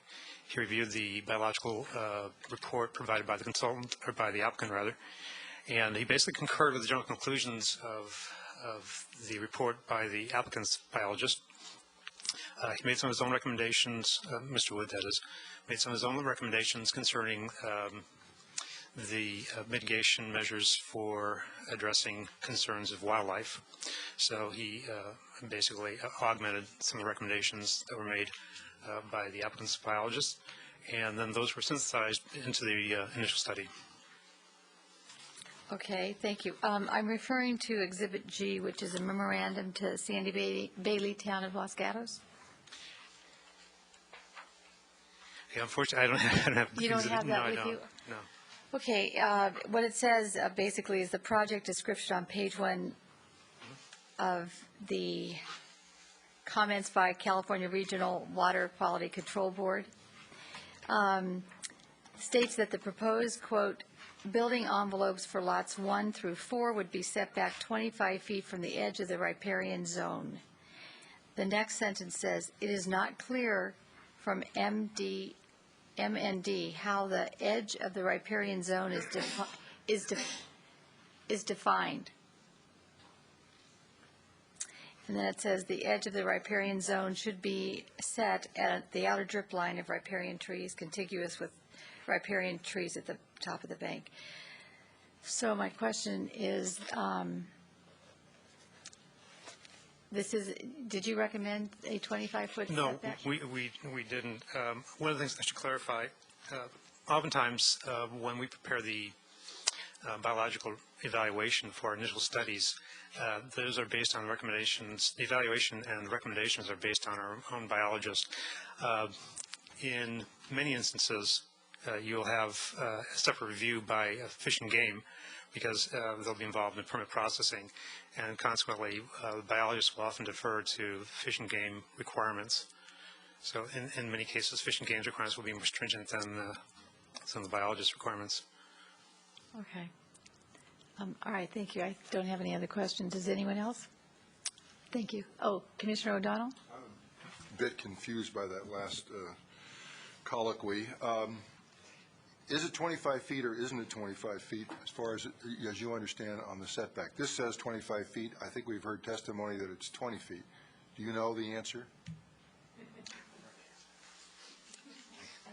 We were hearing. I don't. Yeah, he doesn't. He didn't know the answer. We'll have to seek that information from someone else. Okay, thank you very much. That was the narrow question I had. Okay. Well, we have many speaker cards. We have 20, so I'm going to call people up now. 21. Thank you. What I'd like to do is we usually give 3 minutes, and because we have 21 speaker cards, and you probably don't want to stay here all night either, I think I will reduce the talking time to 2 minutes. Well, if you go over, we can always ask questions. That's 2 minutes per person, and we can always ask questions. So this is all for the sake of time, but we do want to hear from you, believe me. It's what helps us with our decision-making and our evaluation.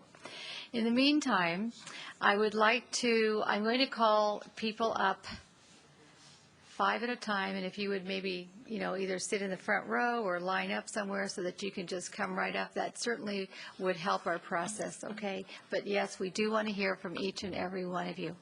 So the first person I'd like to call up is Joan Kentrup, followed by Citizen Ray.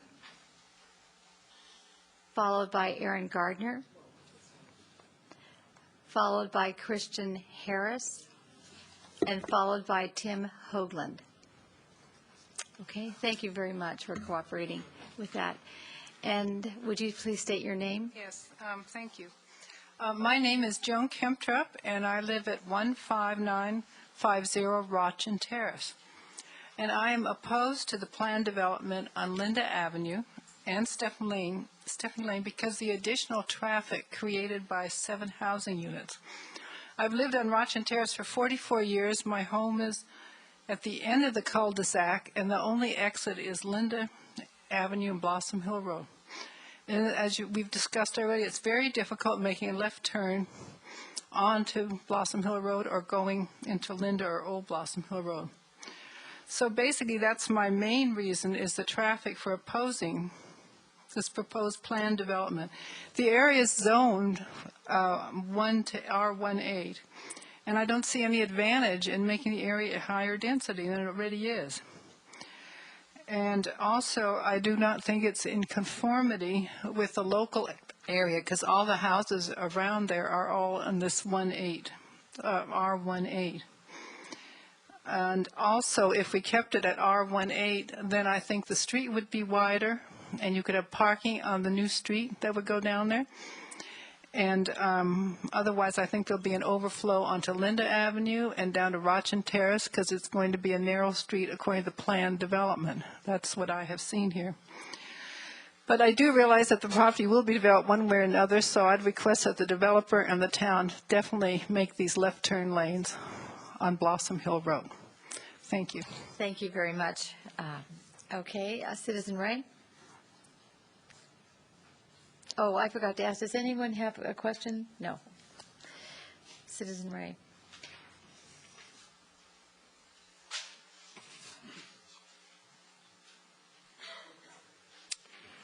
Yes. Very unhappy. And I want to tell you why. It wasn't but 3 months ago that the town of Los Gatos took over from Santa Clara Water District the permitting process of development along creeks in the town of Los Gatos, okay? An ordinance was passed. It is now in effect, and nobody knows about it. This Mr. Kreitz hasn't even asked for a copy of it. I can't believe it. This woman over here, with all due respect to Ms. Bailey, says, oh, don't worry about it. We have everything under control. Excuse me, Ms. Bailey, you work for this man Lortz. I've known him for 6 years. I know what he is. I don't trust him. I don't trust you because you answer to him. I want to see the public documents. I want to see the adopted document from the water district that is now law under the town of Los Gatos. I want a written documentation as to how you, the employees, have complied. Now that ordinance says anytime there's a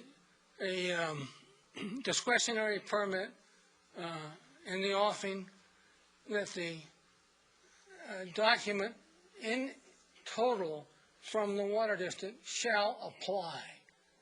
And your word is not good enough telling me it does apply.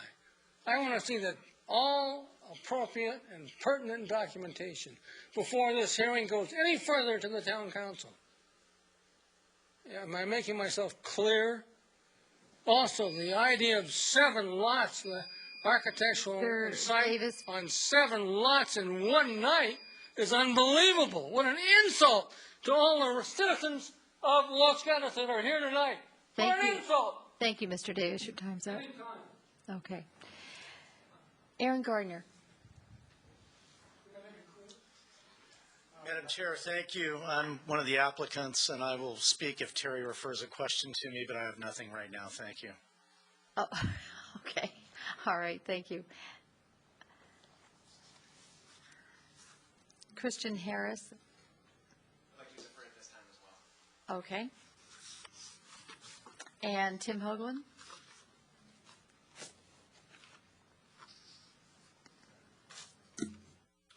Hi, Tim Hoagland. I'm owner of HLD Group Landscape Architecture, and I just wanted to mention something real briefly to Commissioner Bourgeois regarding the lead. You had Commissioner who? Sabah. Sayoc. Apologize for that. When we started this project a year ago, we were discussing lead certification pretty seriously. There's been kind of a timeline as it has gone by, and so we've dropped the importance of getting that going, but it's definitely something we want to do. My company is a green certified company. We worked on 3 or 4 lead projects right now. I am not lead certified, can be tested on that and try to get certified, but there is another certification I'm not sure if you're aware of. It's from Build It Green. It's, I believe, a drop down from lead certification for California projects, which also has a rating system that it's maybe a year in the books right now. So just want to mention that it is something we're very seriously about or seriously thinking about. And as far as the site work goes, we're there right now with all the things we're doing. I think with the architecture and some of the building elements, we're very close. So it is something that is a passion to my firm as well as this development team. Thank you. And do we have any questions of the speaker? None. Thank you very much. So with that, I'd like to call up the next 16 speakers. And we'll do it in groups of 4, if you don't mind. And that would be, I have 2, Rex Reed and Leanne McWalters, followed by Renee Kreitz. And hopefully I'm pronouncing these names right. And if I'm not, Tom Dunlap. And then Hanley Yaffe.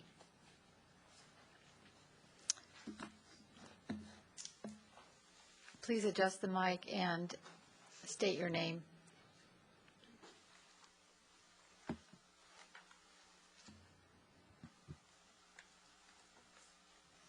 My name is Rex Reed. I live on Linda at the creek just east of the project. And if you give us one moment here while we set the presentation up.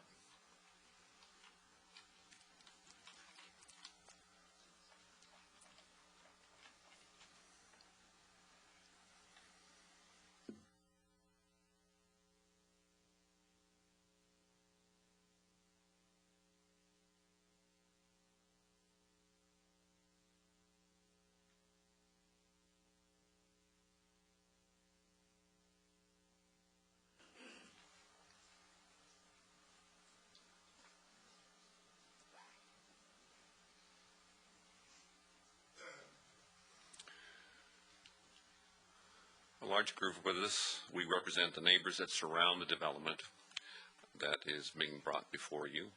We've gotten together many times and done a lot of research, and we put this presentation together for you tonight with a couple of goals in mind. First being to combine our comments so that we don't provide overlapping, and also to make the presentation as short as possible. At the same time, we want to list all of our concerns to give you a feel for how this proposal flies in the face of preserving the open space feel of our neighborhood that we currently enjoy.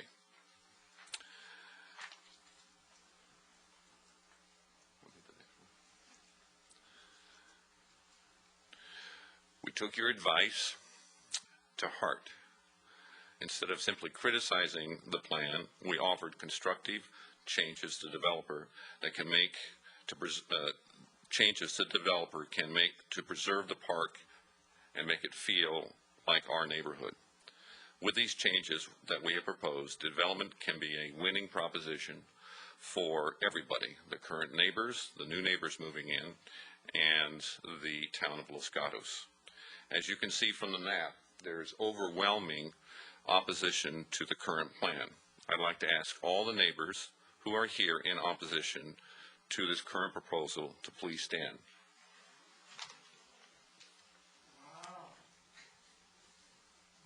Thank you very much. In addition, you saw that first picture, and it's one of many views along the creek.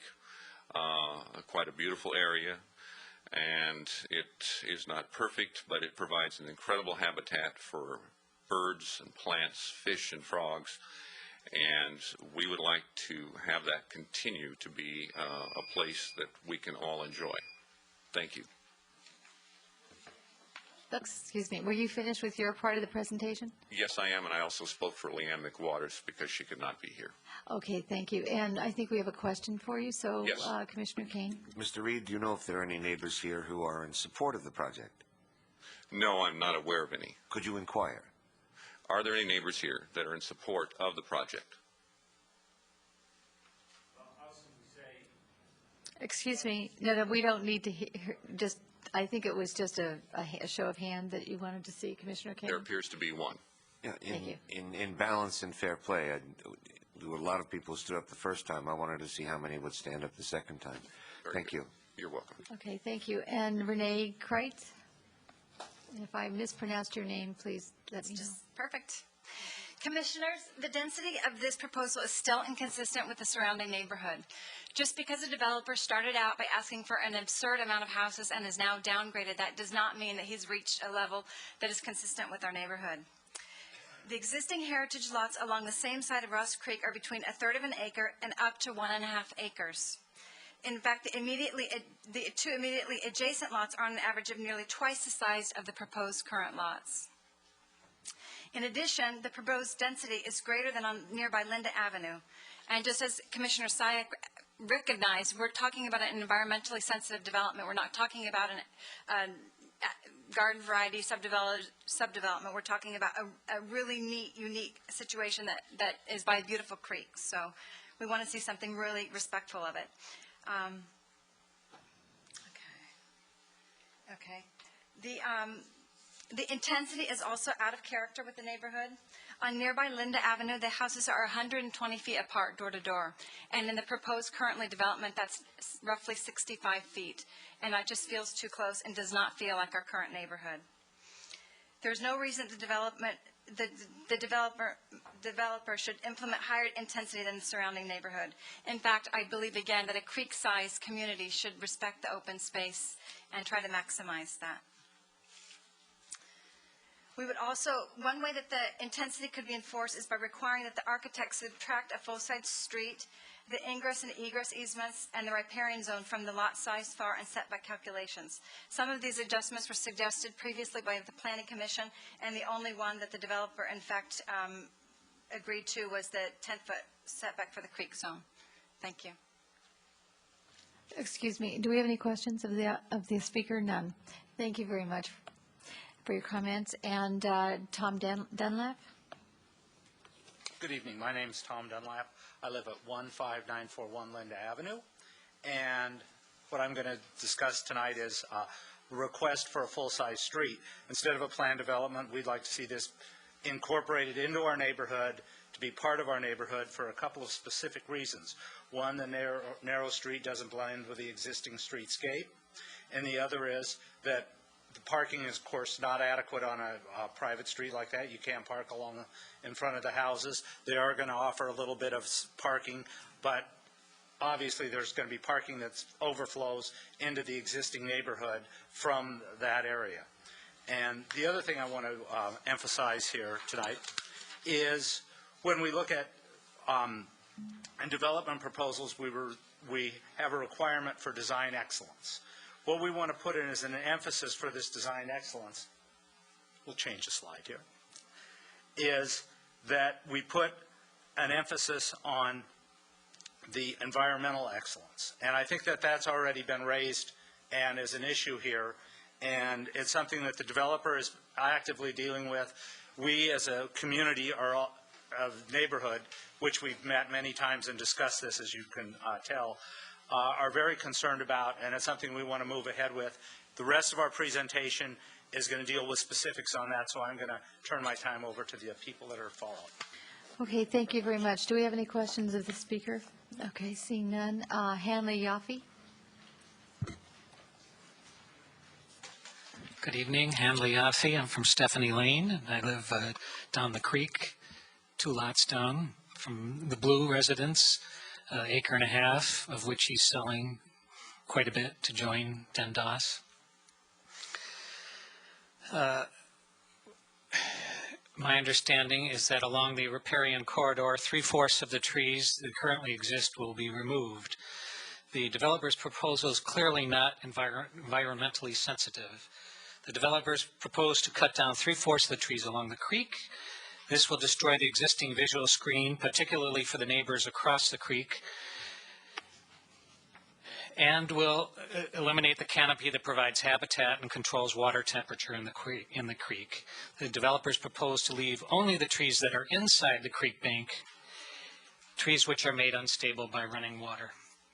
Creek experts measure the riparian zone from the drip line of existing trees, but these developers propose to cut down 3/4 of the trees and then measure the drip line from the remaining trees. After destroying the mature tree canopy, they then propose to start over with saplings, but only plant them inside the creek, where they may be washed away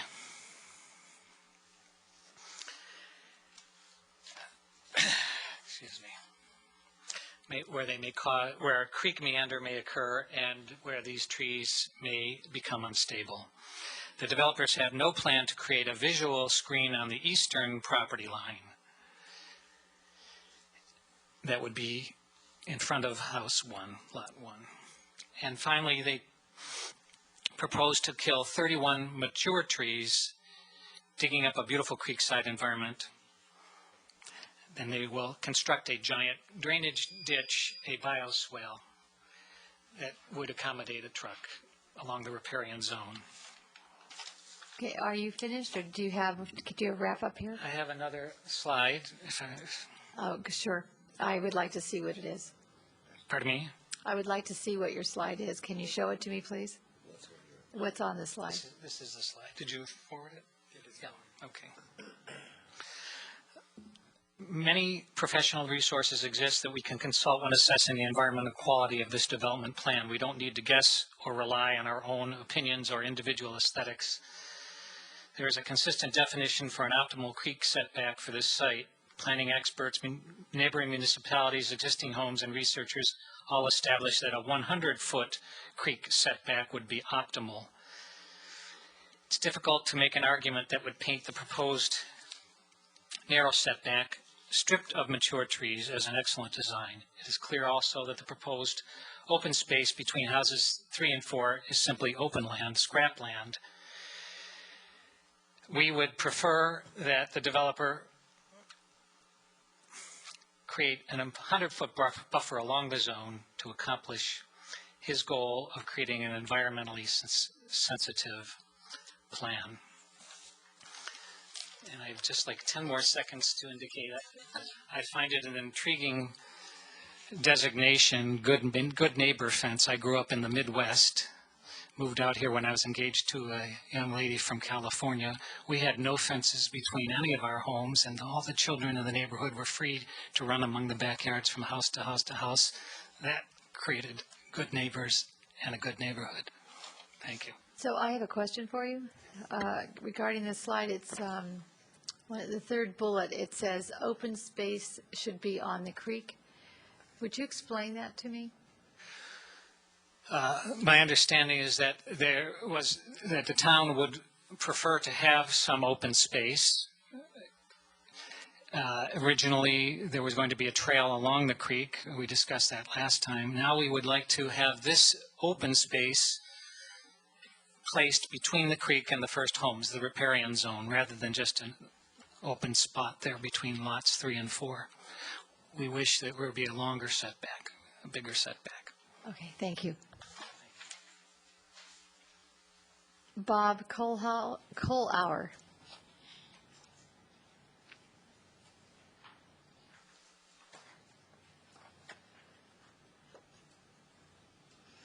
Followed by David Kreitz. I'm Bob Kohlauer. I live on Linda Avenue. God, that was quick. I live on the other side of the creek on Linda Avenue. Again, I'm going to follow on the same sort of line of thinking as the last person talking. The letters, as you referred to, from the Water District and the Fish and Game state the riparian corridor being from the drip line of the trees. The applicant hasn't, his layout and his drawings are from the creek bank, not from the drip line of the trees. And then he's not even 25 feet there. So that's in conflict with what he's stating as a green design and what the recommendations are. That's, you know, plus or minus 25 feet right there. The second question would be to council is where is the setback to? The setback is to the lot, and then we still feel there should be a setback from the lot line to the house line, the standard setback for a backyard. If you look on the drawings and you look at house 1, 2, 3, and 4, and you actually check out the civil drawing that's there, their backyard consists of the riparian zone, the bioswale, and the access road for the sewer truck. So you're stepping out, you're falling off your 4-foot wall, and you're down in your bioswale. Now, we all know how long it's going to take before people are out there developing their yards. And what's that going to do to the bioswale, which is a very green, good idea to keep the creek clean. But the idea would be that that bioswale would be outside the riparian corridor, and we feel that should be outside the access road. So when they do need to go in there and service that the bioswale wouldn't be destroyed. Want to click the next?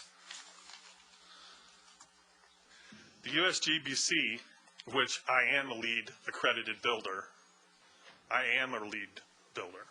I build green, I don't talk about it. They call for 100-foot setback to any wetlands or headlands creek. Would you explain more of what I'd like to hear more of what you're explaining. Would you do that? So for a green project, as you alluded to, the lead criteria would be that you would be 100 feet back from the creek, from any wetlands or from a creek.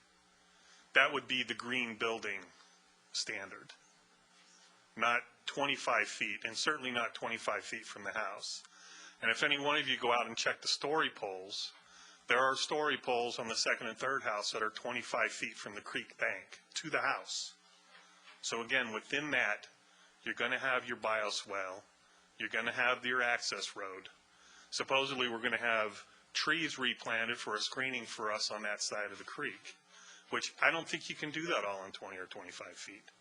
A sound green practice would be to leave the riparian corridor intact, to have a service access to service the sewer line, which is not existing, which will need to go in. The sewer line currently terminates at the center of Linda Avenue on our side, behind Mr. Kreitz's house. So have a 25-foot setback from the riparian zone, then the corridor for the sewer, then your bioswale, and then your setback from your houses for the back of the lot.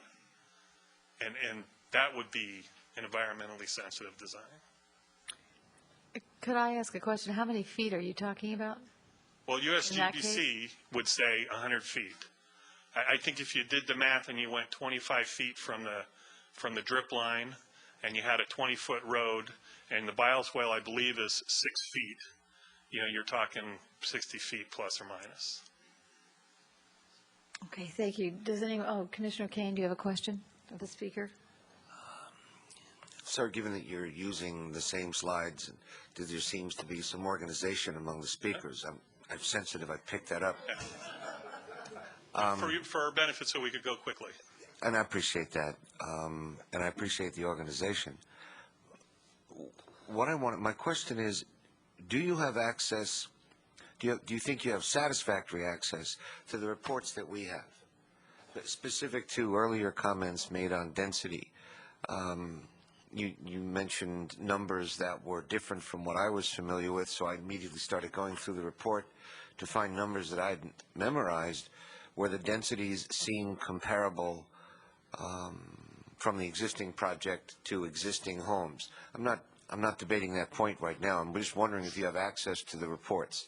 The 100 feet by US GBC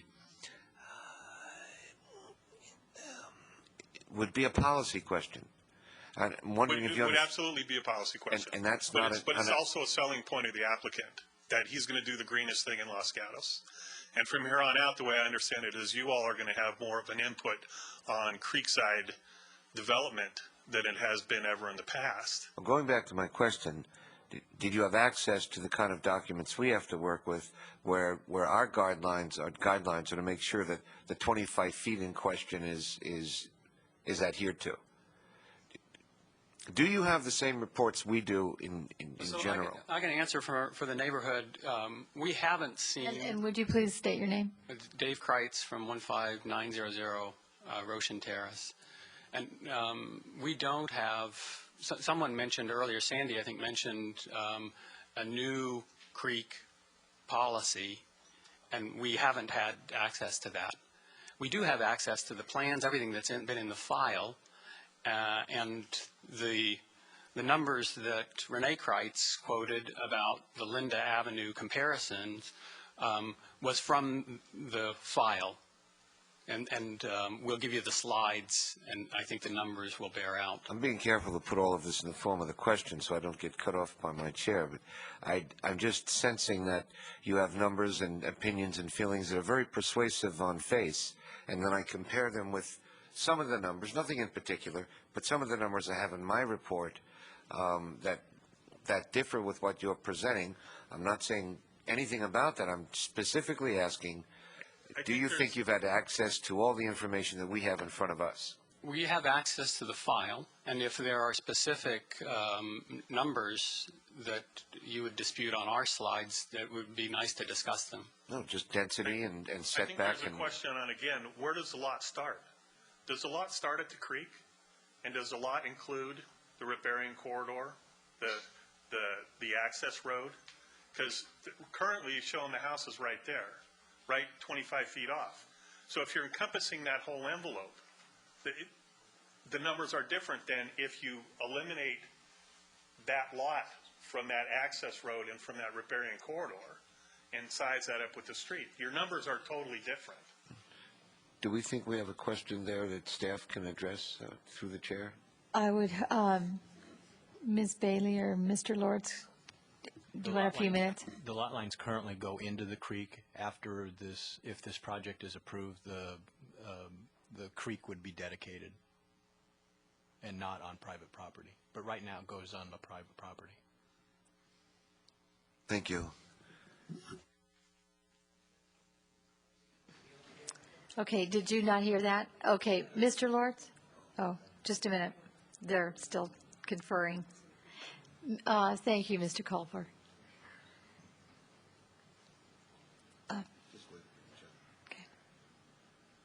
Mr. Lords and Ms. Bailey, the audience did not hear your comment or your answer to the question from Mr. Kane. The lots go to the creek. They extend beyond into the riparian corridor, but they don't go into the creek itself.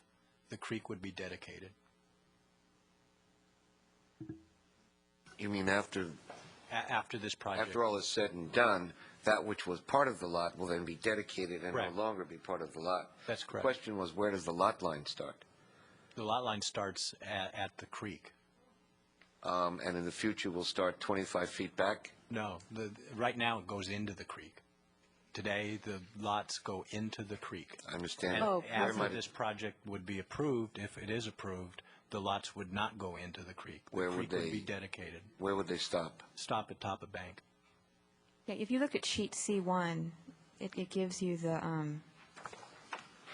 that's one of several sheets, but that's one sheet that shows the property boundaries. And, Madam Chair, that's really what I was referring to the speaker, that did they have access to C1, C2, C3, all the Yes. stuff we've been looking at? Yes. All right.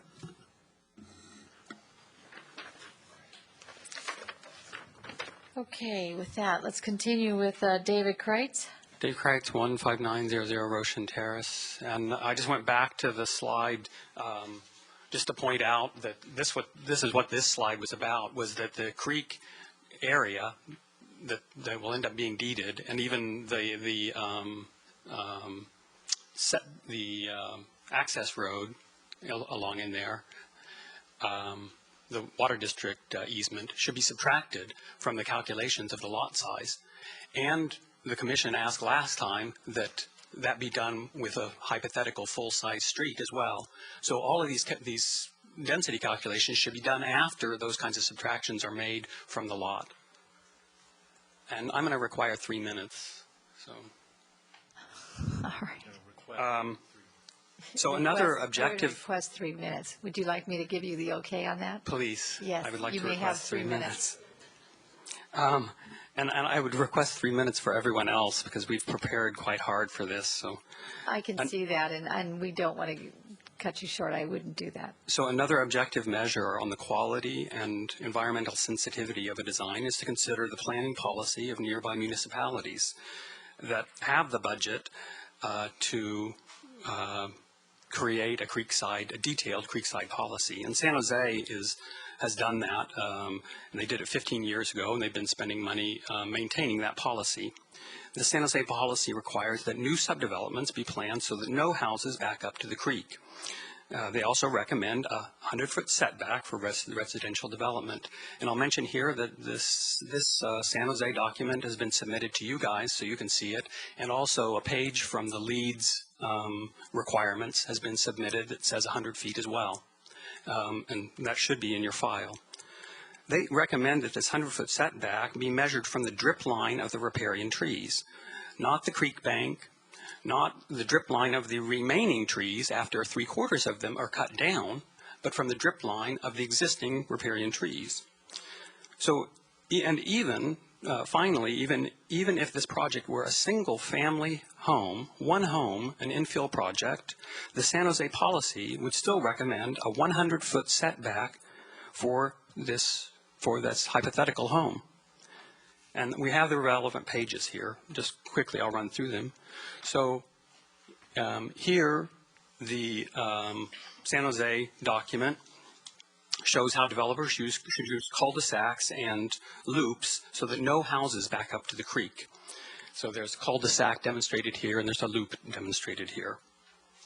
Of course, creekside homes exist in San Jose, but the city's planners have reviewed the research and determined not to continue this practice of having houses that back up to the creek. So the next page from the San Jose policy demonstrates the implementation of a 100-foot creek setback.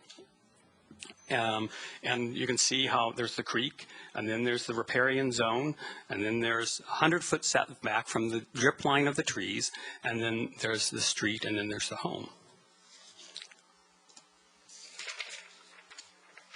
Now, this is the San Jose document that's talking about infill homes, and since there are existing creekside homes in San Jose, they developed this balanced policy for planning individual infill homes, and the setback for these individual infill homes is the average of the two adjacent homes.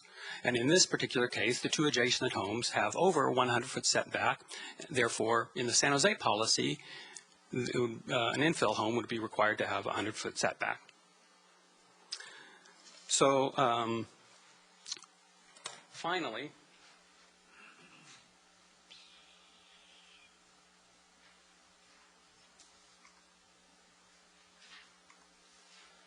so the town of Los Gatos is blessed with more abundant natural resources, certainly, than the city of San Jose. The words riparian, creek, stream, and watershed appear 26 times in the 11-page Los Gatos Conservation Policy. Tree conservation is iterated 14 times in the 11-page policy. Our conservation policy for the town, it gives you the mandate to protect the land, trees, and habitats surrounding our creeks. This application is a perfect opportunity to invoke our conservation policy and require the developer to conserve the land, the trees that they propose to cut down, and that habitat of these mature trees and the creek that require a tree canopy. This is your opportunity to require that they conserve these resources. Thank you. Okay. Do we have any questions? The speaker, I do. You keep referring to this 100-foot recommendation by other municipalities. Right. You specifically named San Jose. So my question to you is, are they basing that 100 feet on a certain size creek? Certain condition? No, of and creek? in fact, I think a future speaker is going to talk about why they recommend a 100-foot setback. It's Is from that on any academic research, yes, as any creek. And in fact, the research that I've read says that headland creeks, small creeks, need more protection than big creeks. And that's because there's more ground to water contact, and this water is typically running faster. So these headland creeks are very important ecologically, and you'll hear more about that in future slides. And is Ross, do you consider Ross Creek a headland creek? Yes, I think everybody would. So there's no other guideline to any creeks in any of these policies that you're talking about from other municipalities that qualify creek? Condition of creek, size of creek? Not that we're aware Okay, of. I just needed to understand that. And then I have one other question. So you're talking about density, intensity. Do you have an idea of what you think would be the density that you would like to see here? Well, I think the numbers that were talked about before are a great analysis. There are a lot of large heritage lots along the creek that go from 1/3 of an acre to Handley Yaffe's 1.5 acres. So if we look at even just the surrounding 4 lots, they average twice the size that they're proposing. So I would say they should be at least twice as big as they are now. Okay, and I forgot and have you been working with the applicant, Mr. McElroy? Have you had meetings? We've tried to have meetings. The last meeting that we had with this developer, he presented his proposal, and a bunch of the neighbors showed up and asked questions, and basically he told us, take it or leave it. Okay, I just wanted to know if you've been working with them. All right, thank you very much. Commissioner Sayoc, did you have a question? You know, actually, I just had some clarifying points on this 100-foot setback, but I think I'd rather save that for our discussion and continue the public hearing. All right, that'll be fine. David, thank you very much. Mr. Kreitz. Okay, let's move on to Robin Brab, followed by Gordon Schaefer.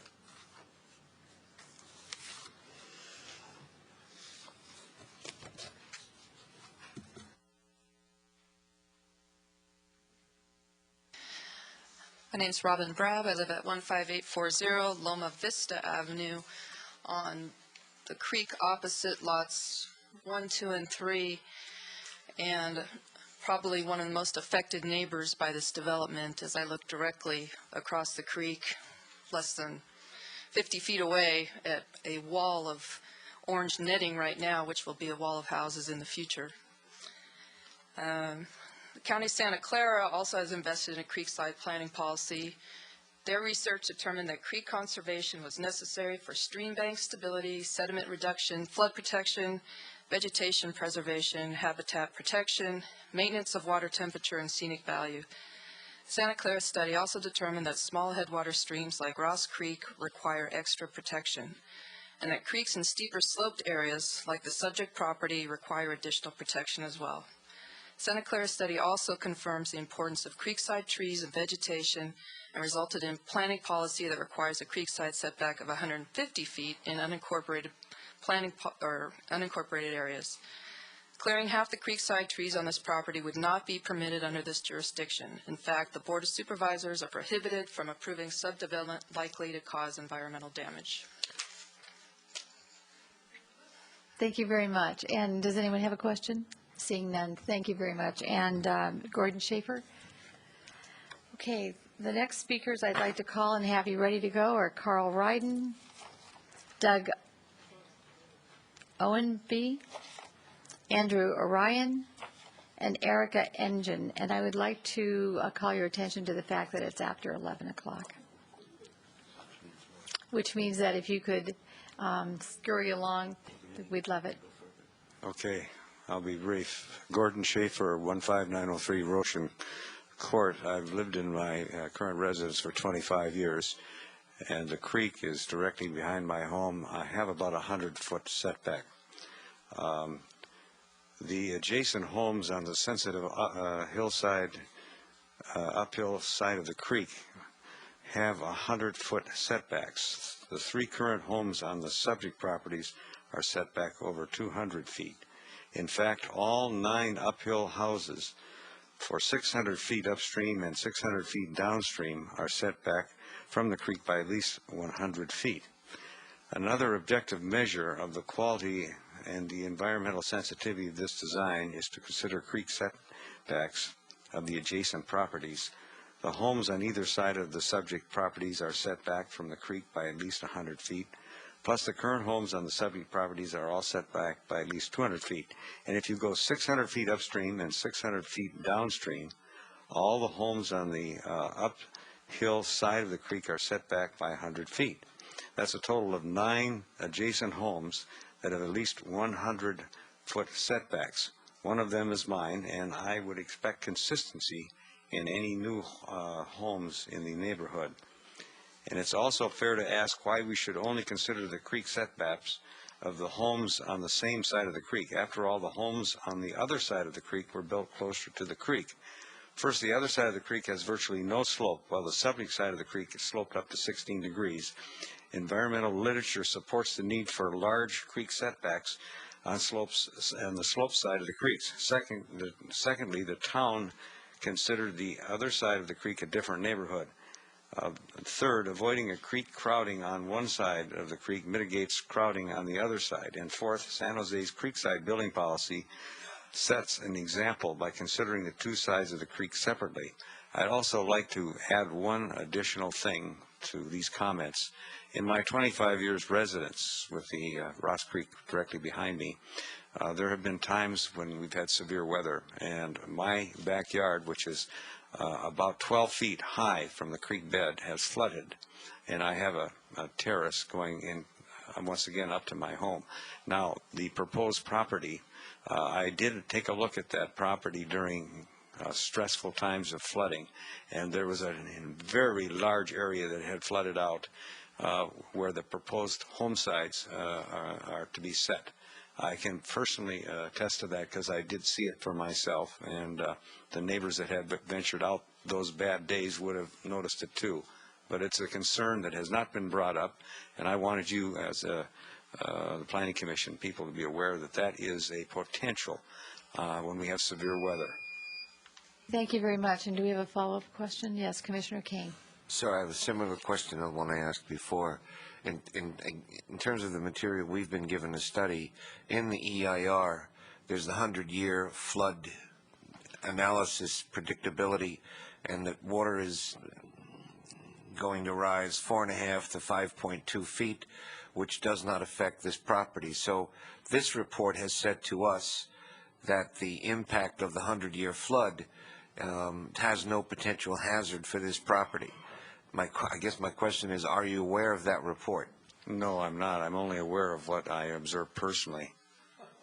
And my backyard was a watershed. Okay, thank you. And I just wanted to. But you must have had the 200-year flood, perhaps. I don't know. Thank you very much. Thank you. Oh, one thing. There was 8 feet between the creek bottom and where my yard begins, and another 4 feet beyond that. So it was an immense wall of water. It did happen.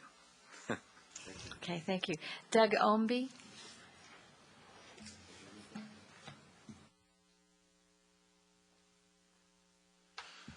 Good evening. My name is Doug Ownby. I live at 155 Wooded View Drive, and I'm here to discuss the destruction of the riparian corridor. Ms. Bailey earlier correctly stated that the riparian corridor is in poor condition, and I agree with her. It's in poor condition because in 2004, before submitting their applications, the applicant's work crew spent several days stripping all the creekside vegetation prior to a survey. They spent 2 days with chainsaws and shredders.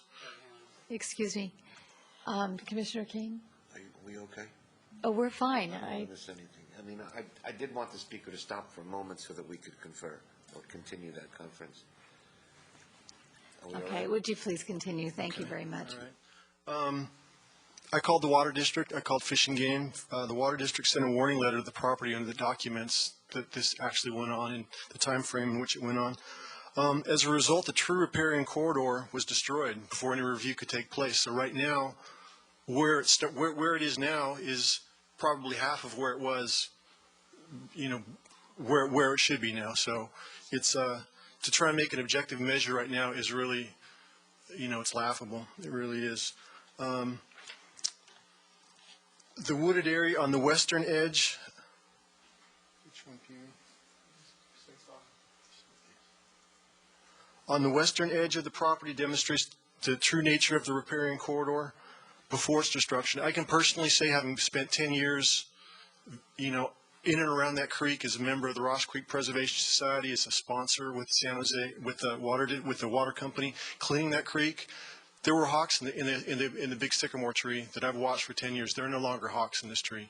I've watched owls swoop down from the sycamore tree into this open field and pick up rats and fly back up in the tree.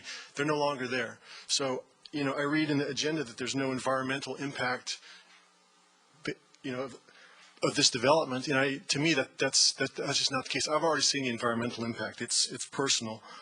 The applicant needs to restore the riparian corridor that they destroyed by planting creekside trees, bushes, and vegetation, and the applicant should set aside a 100-foot creekside buffer zone to restore what was destroyed.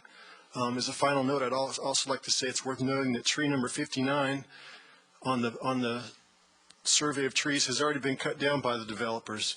So I hear that this is a green development, and it's just completely misleading. So I'll be happy to entertain any questions. Okay, do we have any questions? Yes, Commissioner Sayoc?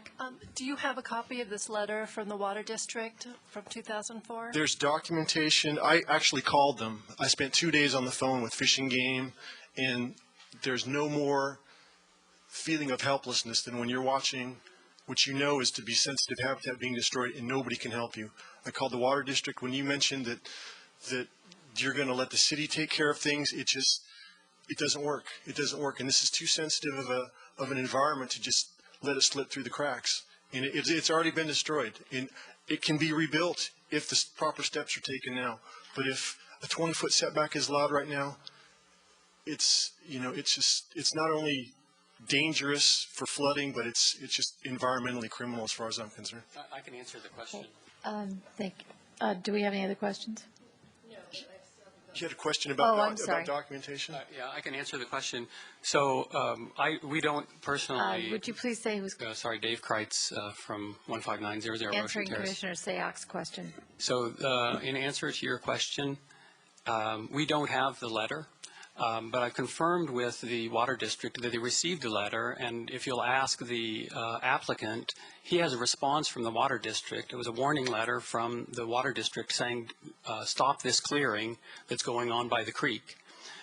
Unfortunately, I think he responded to them, and that letter would probably be in their files, that said that the damage had already been done, that they had completed the clearing of all the creekside vegetation in order to do a survey. Okay. Any other Did that give you questions? your answer? Okay, thank you very much. Thank you. Okay, Andrew Orion, followed by Erica Englund. Good evening, almost good morning at this point. My name is Andrew Orion. I live across the creek at 15850 Loma Vista, so I'm one of the neighbors on the north side of the property. I'd like to spend my 2 or 3 minutes to address a single issue tonight, which is the visual impact that this development is creating.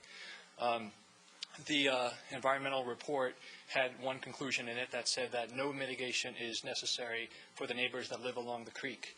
I'm going to cut 1,000 words out of my presentation and show you one picture instead that will hopefully convince you that that conclusion could not be more wrong. And before I show you the picture, let me tell you what we, the neighbors along the creek, currently see, which is open space. It's a real open space that runs along the entire creek. There are no man-made structures that are adjacent to the creek currently. If the development is allowed to go forward under the current proposal, this is what we would see instead. The minutes reflect that Mr. O'Ryan is handing out photographs to the commissioners. Thank you.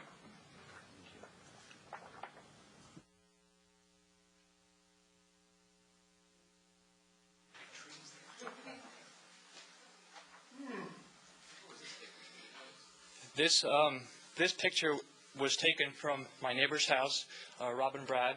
In fact, it was taken from her back porch. I stood just one step outside her back door, and this is the view that she's confronted with.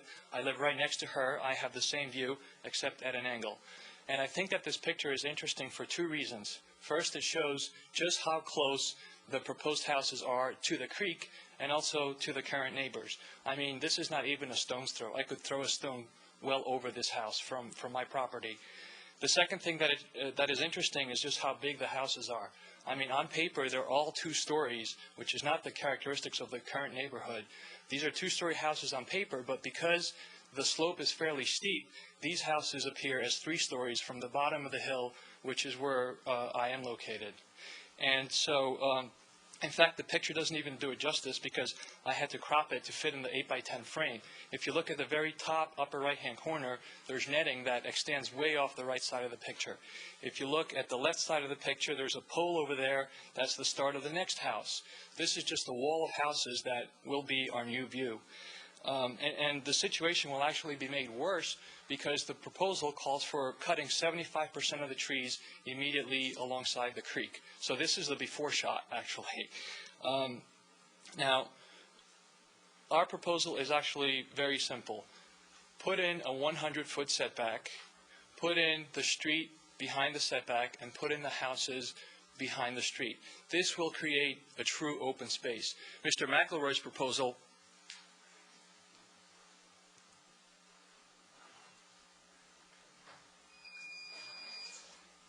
Would you like to continue showing what you're... Sure. Mr. McElroy's proposal puts in a tiny lot in between 2 huge houses and calls this an open space.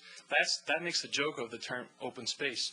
I mean, my driveway would be an open space under that definition. If you build a true open space that runs alongside the entire creek like it does now, you're preserving the quality of the neighborhood. And this is what Commissioner Telesfor said excited her about the project when she first heard about it, is that you could build an open space like that in the environment. And more importantly, that would be an optimal quality and use of open space, which are the words that Commissioner Telesfor said were necessary for plan development to begin with. That's what we're proposing. Thank you. Do we have any questions of the applicant? Commissioner Kane. Speaker. I'm sorry. Mr. O'Ryan, I appreciate the amount of work you've done and others have done, and it's getting late, and I'm starting to formulate questions. This is sort of rhetorical, but it's not what you don't want, but what you do want. What do you want? So if we had the corridor clear, and then we had the road, and then we had the houses, how many houses do you envision on the land left to build those houses? I easily envision you could easily fit 3 houses, maybe possibly 4 houses. 1 row of houses behind the street that respects and creates and preserves the open space that currently exists. Okay. Now, I think just in general, again, with the hour being late and us having other speaker cards, that we will be at bat again. We'll be discussing it, and as the parties can maybe find a way to agree on numbers and designs, it would be a good use of our time between now and then. And your ideas are articulate, as have been the other ideas, but that's the direction we're going to need to go. Not what we don't want, but what we do want and what the developer can live with, because bottom line is he bought the thing. Something's going to happen there, and it has to happen consistent within town code and ordinances. And the BMAC and the this and that and the other thing, I can't do anything with being in a quasi-judicial procedure, which is the Planning Commission. Can't do with anything outside the words we have in front of us. That's our constraints. If you want to do policy, let's see, do you know that if you want to change policy, you'll need to do that before the town council? We're fully aware of that. Dealing with what we have here, and should we come back for another meeting, pulling the 2 parties together could be real constructive. Thank you. Okay, all right, thank you for also for doing that. Thank you very much for your comments. Ladies and gentlemen, I have 6 more speaker cards. It is 11:20. We traditionally end our meetings at 11:30. I will have to go to my commissioners and ask for an extension, a vote for a motion to extend the meeting. But we could have some comments about it because I do not know how much longer. I mean, I like to have all of you very sharp. We like to get involved with these projects. We put a lot of time and energy into them, and I don't want to shortchange us or the applicant or the neighbors. So with that being said, do you want to hear, my suggestion would be that we hear the rest of the speakers, that we continue the hearing to August 22nd, when I believe everyone will be present, because August 8th, we will have 2 commissioners not here. And then with Commissioner Bourgeois recused, we'll still have 4 commissioners again. So, that being said, what are your comments? Commissioner Seah. I definitely would like to continue the public hearing until everyone who has stayed till 11:30 has had their opportunity to speak. I'd also I have many questions in my mind, and so at the end I'd like a list of who we would like to be at the next meeting present so that we can ask the appropriate people the right questions. And I prefer that, again, it be continued to August 22nd, since I will be one of the commissioners not present on August 8th. Okay, Commissioner O'Donnell, do you have a thought, comment? I know you have I'm thoughts. concerned if you have, how many more speakers? 6. Then you have the applicant. Right, so that's 7. Well, we can hopefully control ourselves. Oh, I don't know. I'll have to do that. So if each of the 6 get 3 minutes, then I guess the applicant gets 5, is that correct? Yes, So, actually 3. I mean, but- I guess my feeling is, we're not going to be giving anybody any service after midnight. So I don't mind going to midnight. We ought to be able to wrap up with the speakers by midnight. But I think we ought to agree among ourselves that we will adjourn and continue this matter at midnight. Otherwise, we're going to be not moving on all cylinders. That's my thought. Okay. Commissioner Kane. I support Commissioner Seah in so far as respecting the people that are here. We need to finish hearing what they have to say, and that might be a good break point. That'll be pretty close to whatever time anyway. And may I ask staff a chair?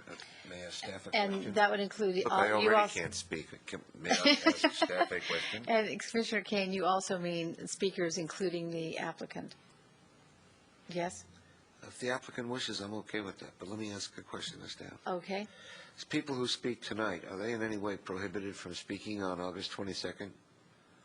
Not necessarily. It'll be a continued public hearing, 3 minutes, but we've received And then would the applicant receive his 5 plus 5? We just redo it again?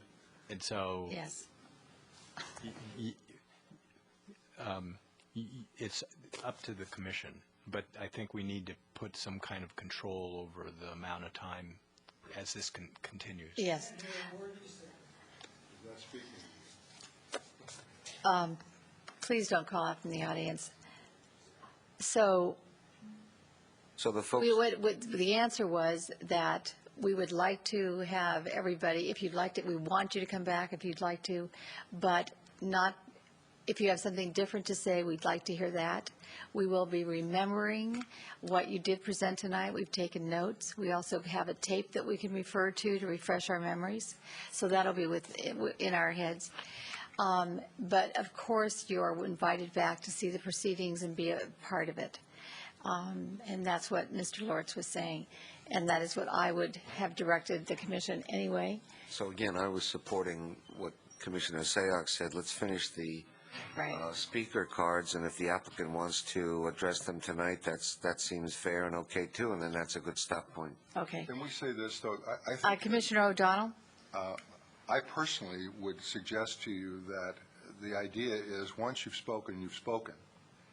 So if people leave here thinking, well, I got to speak tonight and I'll get to speak the next night. That is not, in my experience, normal at all, and it has no limitations on it. So obviously this commission can do as it wishes, but I just want to say that, let's make it clear at least, I would not support saying people who speak tonight, and that includes the applicant, can come back and repeat what they've said. It's just, we'll never have an end to this. Okay, Commissioner, okay, two things, Commissioners.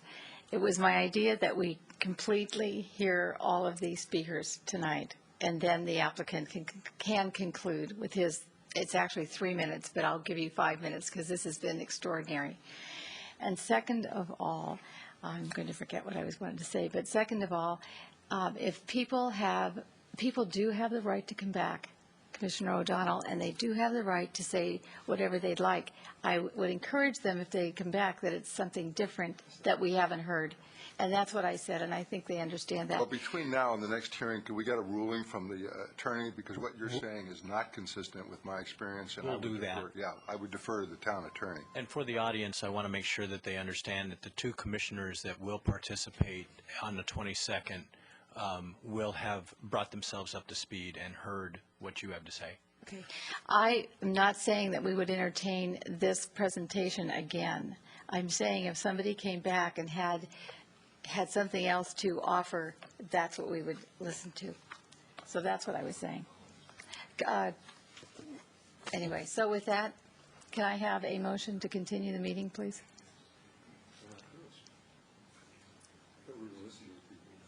We are, but we have to continue the meeting past 11:30. We are adjourning this meeting. Otherwise, I need a motion. I'm wondering if we can get the answer to that question first. Mr. Korb?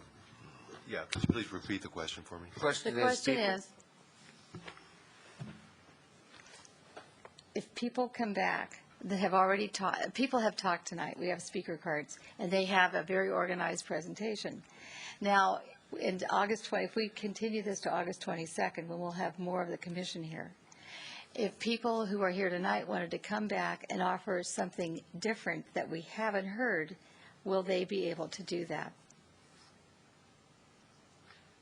If the public hearing is continued, the individuals who have already spoken do not necessarily have to be allowed to speak again, to testify again.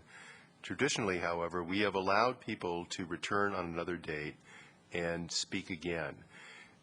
You don't have to allow the applicant to sum up tonight with the additional 5 minutes, because the way a public hearing normally works is that the applicant gets the last word at the conclusion of the testimony.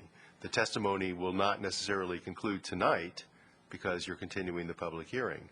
So, yes, traditionally, somebody who appears tonight who has already spoken, who appears on another night, will normally be allowed to speak again, but you don't necessarily have to allow the applicant to speak for 5 minutes tonight and then speak again for 5 minutes on the next night. Okay, thank you. That clarifies it. Does that clarify, Well, one Commissioner question. O'Donnell? Why don't we just continue the whole thing right now, let people finish what they want to do when they want to do it, and then have the applicant have a rebuttal? Are we going to do it twice? Is that the idea? I think we were trying to honor the people that were here. Well, I'm in favor of that. I'm just saying that it's as late for them as it is for me. Right. And if they're fresher and they want to say something again, let them say it, and then you've indicated that. As opposed to, I would assume you're tired, I know I'm tired, as opposed to them speaking in a very tired fashion tonight, going home and reflecting on what they would have liked to have said, coming back on the 22nd of August and saying it again. That's my only suggestion, and that's to help them. But if you want to do it twice, that's... No. Okay, I guess what I could do is ask the speakers if they would like to continue their comments till August 22nd as well as us. Okay, so I see a nod of heads, so I'm talking, I'm just going to do it. I was just going to do that. Thank you, Mr. Korb. I'm going to call your name, and if you would just indicate it quickly. You see how thorough we are and how much we're encouraging this. Erica Engine. Is it Erica? Thank you. Jane Foltz? Yes. Pauline Sprock? Yes. Lauren Swanson? Thank you. Mark Lambert and David Smoley. Yes. Okay, so I have,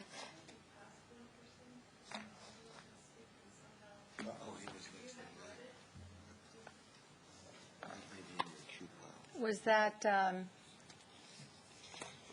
David, Carl Ryan? Carl Ryan. It's Carl Ryan. Oh, you're right. He was, okay.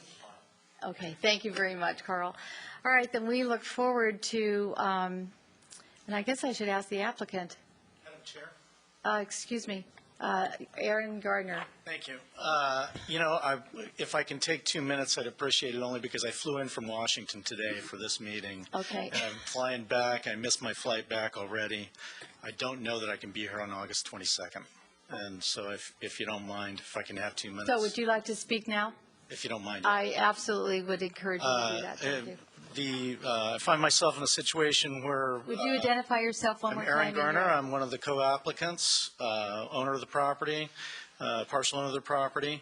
I have been working on this case for over 2 years now, and found myself in a situation where we've done a lot of addressing of neighborhood concerns. Typically, I pride myself being a kind of a consensus builder and working well in a community. It's been difficult with the neighbors that are left here. I think they're well-intended to some degree, perhaps occasionally misinformed, but I think that those that we have been able to meet with have joined our side and have signed a petition to that effect. Terry can show you a petition that has 50 names on it now. Many of the names are people who were in red X's that you saw on the map earlier, Mr. Kreitz presented. So I think Mr. Kreitz has enjoyed being able to say things like there is a 100-foot setback requirement in San Jose. That's wrong. That's misleading. He knows that. We have faced a lot of that over the last 2 years. Mr. Kreitz knows, as some of the other residents, that we have been in good faith told them we cannot go below 7 lots at this development and still be viable. Also, we cannot keep going on in time and still be viable. We are dying the death of 1,000 cuts. And they know that. And so by continuing to push this hearing on, this project will die for us. Now, I pride myself on being extremely protective of the environment. I do a great job as an environmental scientist and have for 20 years. I do so for our community. I work every day, like you do, for our community as an environmental scientist. And I am not here representing our community. I'm here representing myself. But to be told that there's a 100-foot setback requirement is ludicrous. It does not apply on Ross Creek. Fish and Game doesn't agree with it. Water District doesn't agree with it. I don't agree with it. Your biologists don't agree with it. It's absurd. But they know, as long as we keep chasing geese, we're dying. The project won't die. It'll go to somebody else who is not as protective of me as me. I want to do green building. If you could tell me that if we do green certification, green LEED certification, you will approve this project, I will ask you to let my partners go outside with me, and I will persuade them of that. So tell me you can get it approved as that, let's go do it. You know, so those are my words. And I ask you to look at this community. I have a family. These people have families. We're your residents. We're your community participants. We're out there acting every day. We're not in here saying what can't happen and what kind of code might exist and all that. We're being honest, and we've operated in good faith. These people, they say that they won't. We haven't met with them. I've contacted them multiple times. They won't meet with me. So there you have it. Would you wait, Mr. Gardner? Yes. Commissioner Kane? Mr. Gardner, what is your community and what do you do? I live in the city of Montecito. I'm an environmental scientist, a registered hydrogeologist, licensed geologist, serve our governor as an environmental scientist on the Board of Mining and Geology in the Department of Conservation, serve our Bay Area Air Quality Management District as a director, serve our Santa Clara Valley Water District as a commissioner, and serve in the city of Monteserino as our vice mayor, and many other public boards, by the way. And I'm not here as any of those roles, but, you know, I can't help but be furious at Thank you. what I'm hearing. You've answered my question. Thank you. Thank you. Do we have any other questions? No. Okay. Thank you.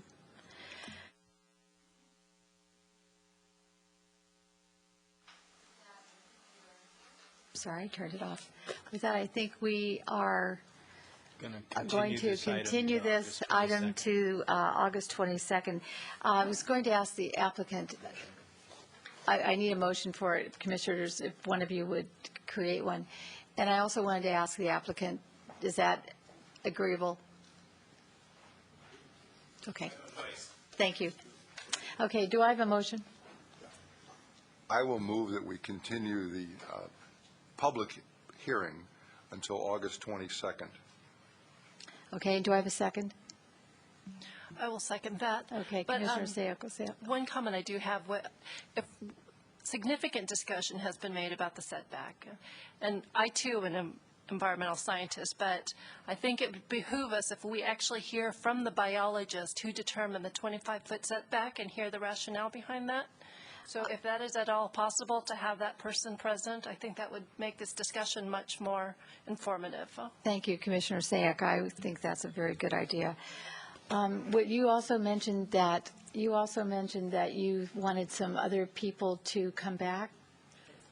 Do you want to? That's the primary. Also, actually, will our environmental consultant be returning? Sure. Oh, thank you, Mr. Lortz. Yes, he'll be returning as well. Thank you. Okay.